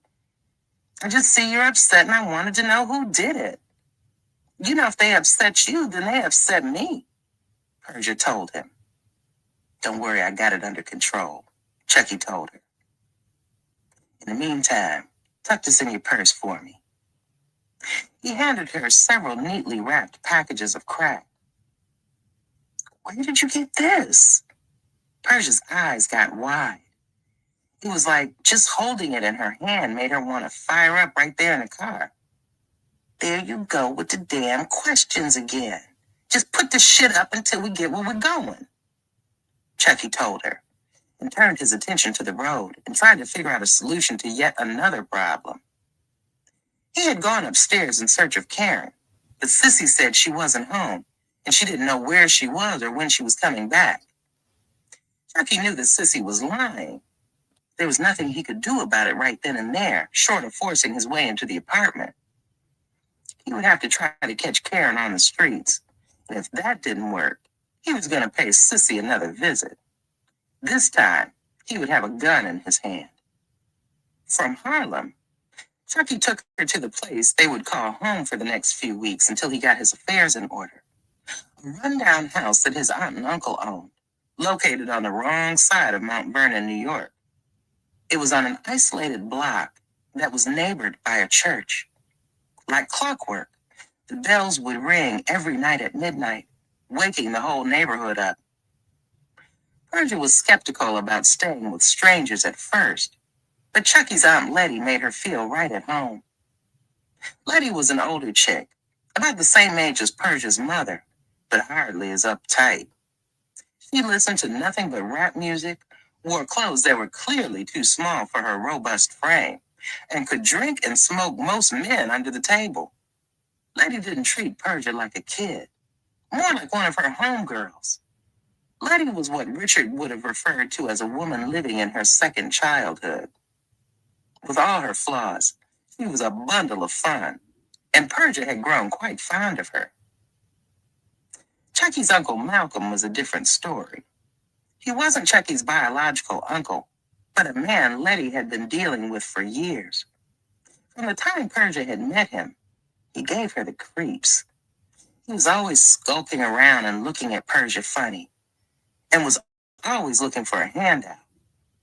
Chucky had broken him off a nice piece of crack the first night they arrived, as payment for letting them stay there. But by the next morning, he was back trying to beg for more. He reminded Persia of the addicts she would see wandering Harlem, zoned out and looking for a hit, and he made her terribly uncomfortable. The first few nights at Letty's house were a nonstop party. There were always people coming and going, either to buy drugs from Chucky or share drugs with Letty and Malcolm. Persia would stay up until all times of the night, drinking, smoking, and playing cards or listening to music. But like with all good things, the good times came to an end when Chucky had to take it back to the streets. Persia would sometimes ask if she could ride with him when he went into the city, but Chucky would tell her that things were too hot with her parents still looking for her, and she should stay in the house. It was okay at first, but Chucky started being gone more and more frequently, sometimes not returning for days at a time. When Persia would ask about his whereabouts, he would give her a sloppy excuse and feed her more drugs. It seemed like all Persia did was get high and stress over Chucky, and it was starting to show. She was losing weight, and her hair hadn't been done in weeks. Being that the next day she would turn 18, Persia decided that she wanted to look presentable. With any luck, Chucky would take her out to celebrate. Taking some of the weekly allowance Chucky had been giving her, Persia decided to take the bus to the strip mall to get her hair and nails done. He couldn't wait to see the look on Chucky's face when she came back, and he saw how pretty she looked. He would be breaking his neck to take her out and show her off.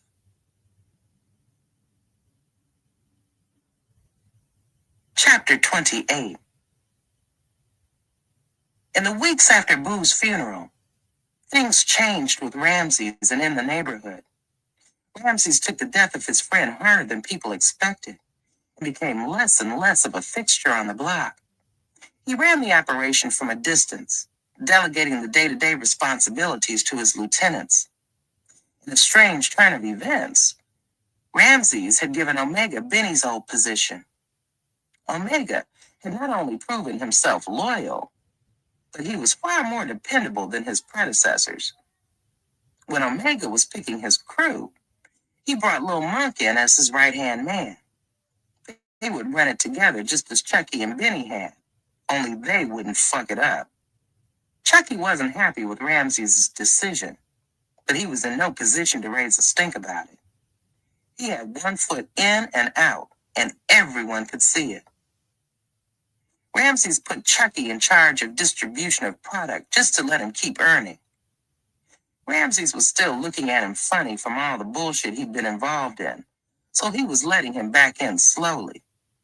It was an easy job, where all Chucky had to do was kick his feet up and just make sure the right people took the right packages to the right places. It wasn't long before packages started coming up short or missing. He got blamed on one of the people working under Chucky.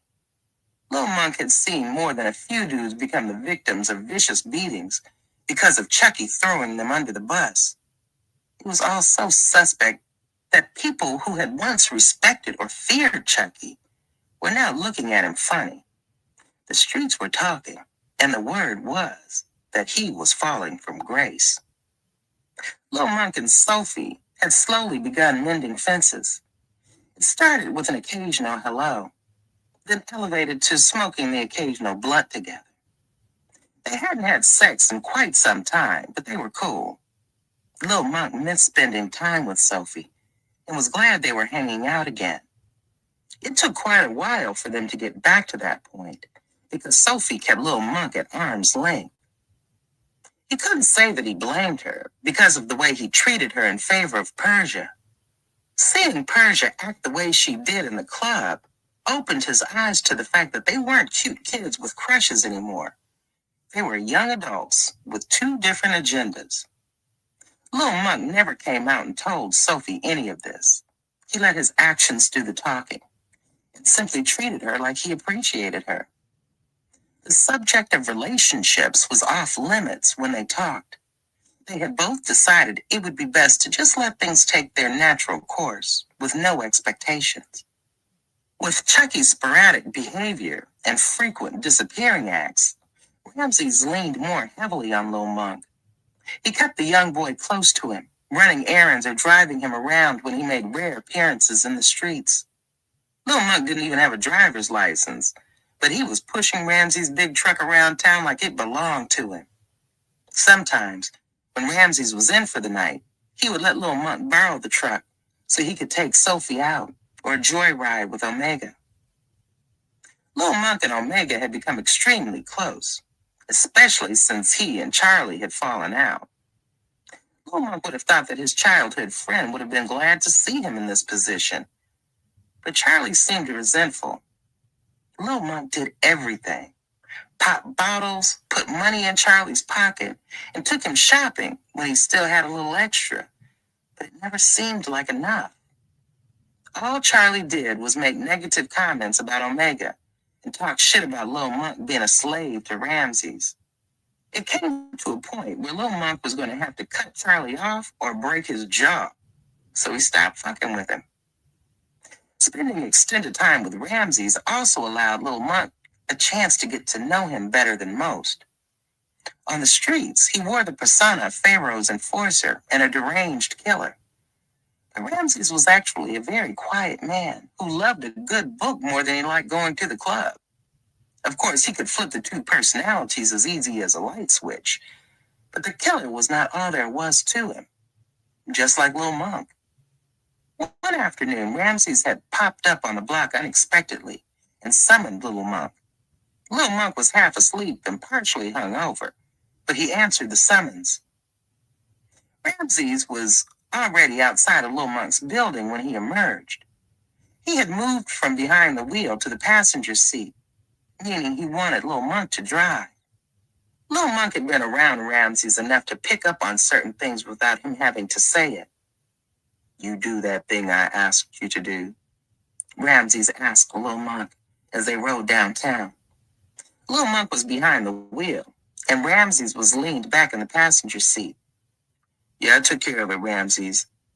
I had him drop the money off to Omega," Little Monk told him. "You know I've been trying to get someone to go squeeze my money out of him for weeks, and your little ass manages to collect it in a few hours." Ramses shook his head. "Maybe it was the way I asked him." Little Monk smirked, looking at the bruises on the backs of his hands where he had pummeled the dude who owed Ramses money.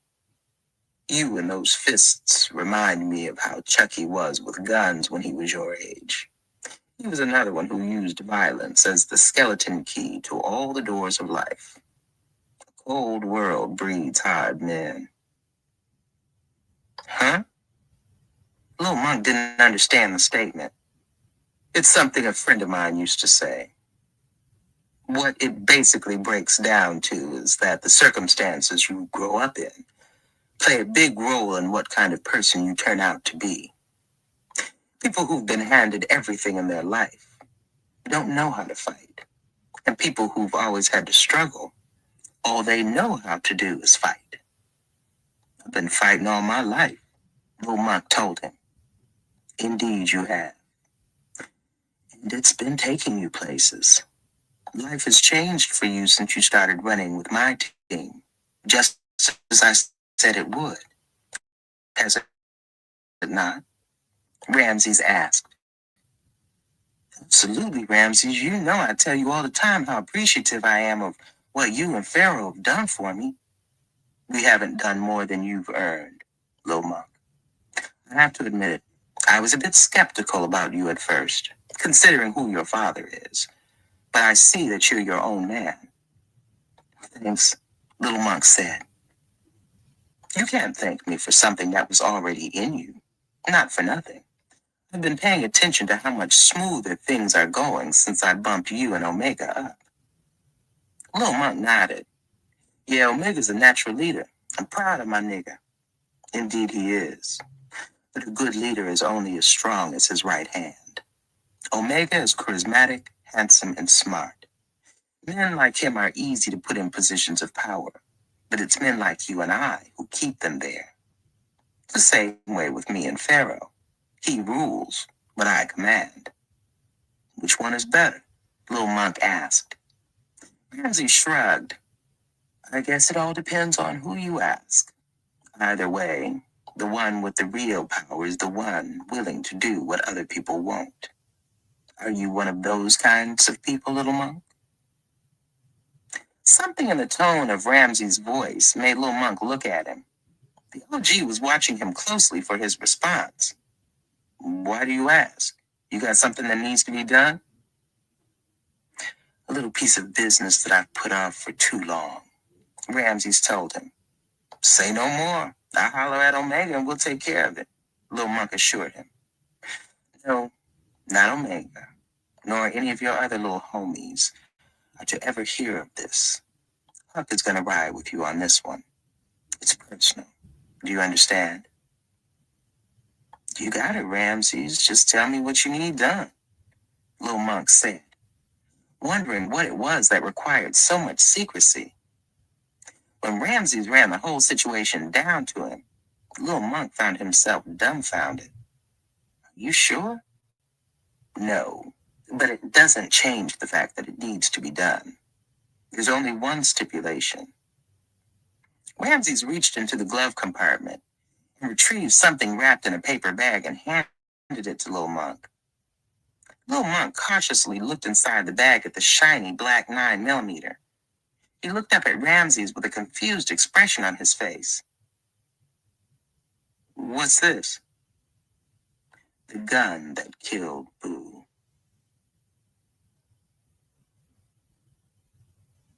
Chapter 29. Persia looked like a totally different person after getting a wash and set and her nails and feet tightened up. The girls at the shop didn't lace like they would have done at her regular spot in Queens, but they did a decent enough job. She was looking good and feeling better. It would be about 20 minutes or so before the bus came that would take her back to Letty's house, so she had some time to kill. She walked up and down the strip mall, window shopping, hoping something caught her eye that she could wear for her birthday. She saw a cute dress in the window of one store that was similar to the one Marty had been wearing the night they'd all gone to the club. Thinking of... Okay, y'all. We'll be back. I gotta get ready to go. Thank y'all for listening.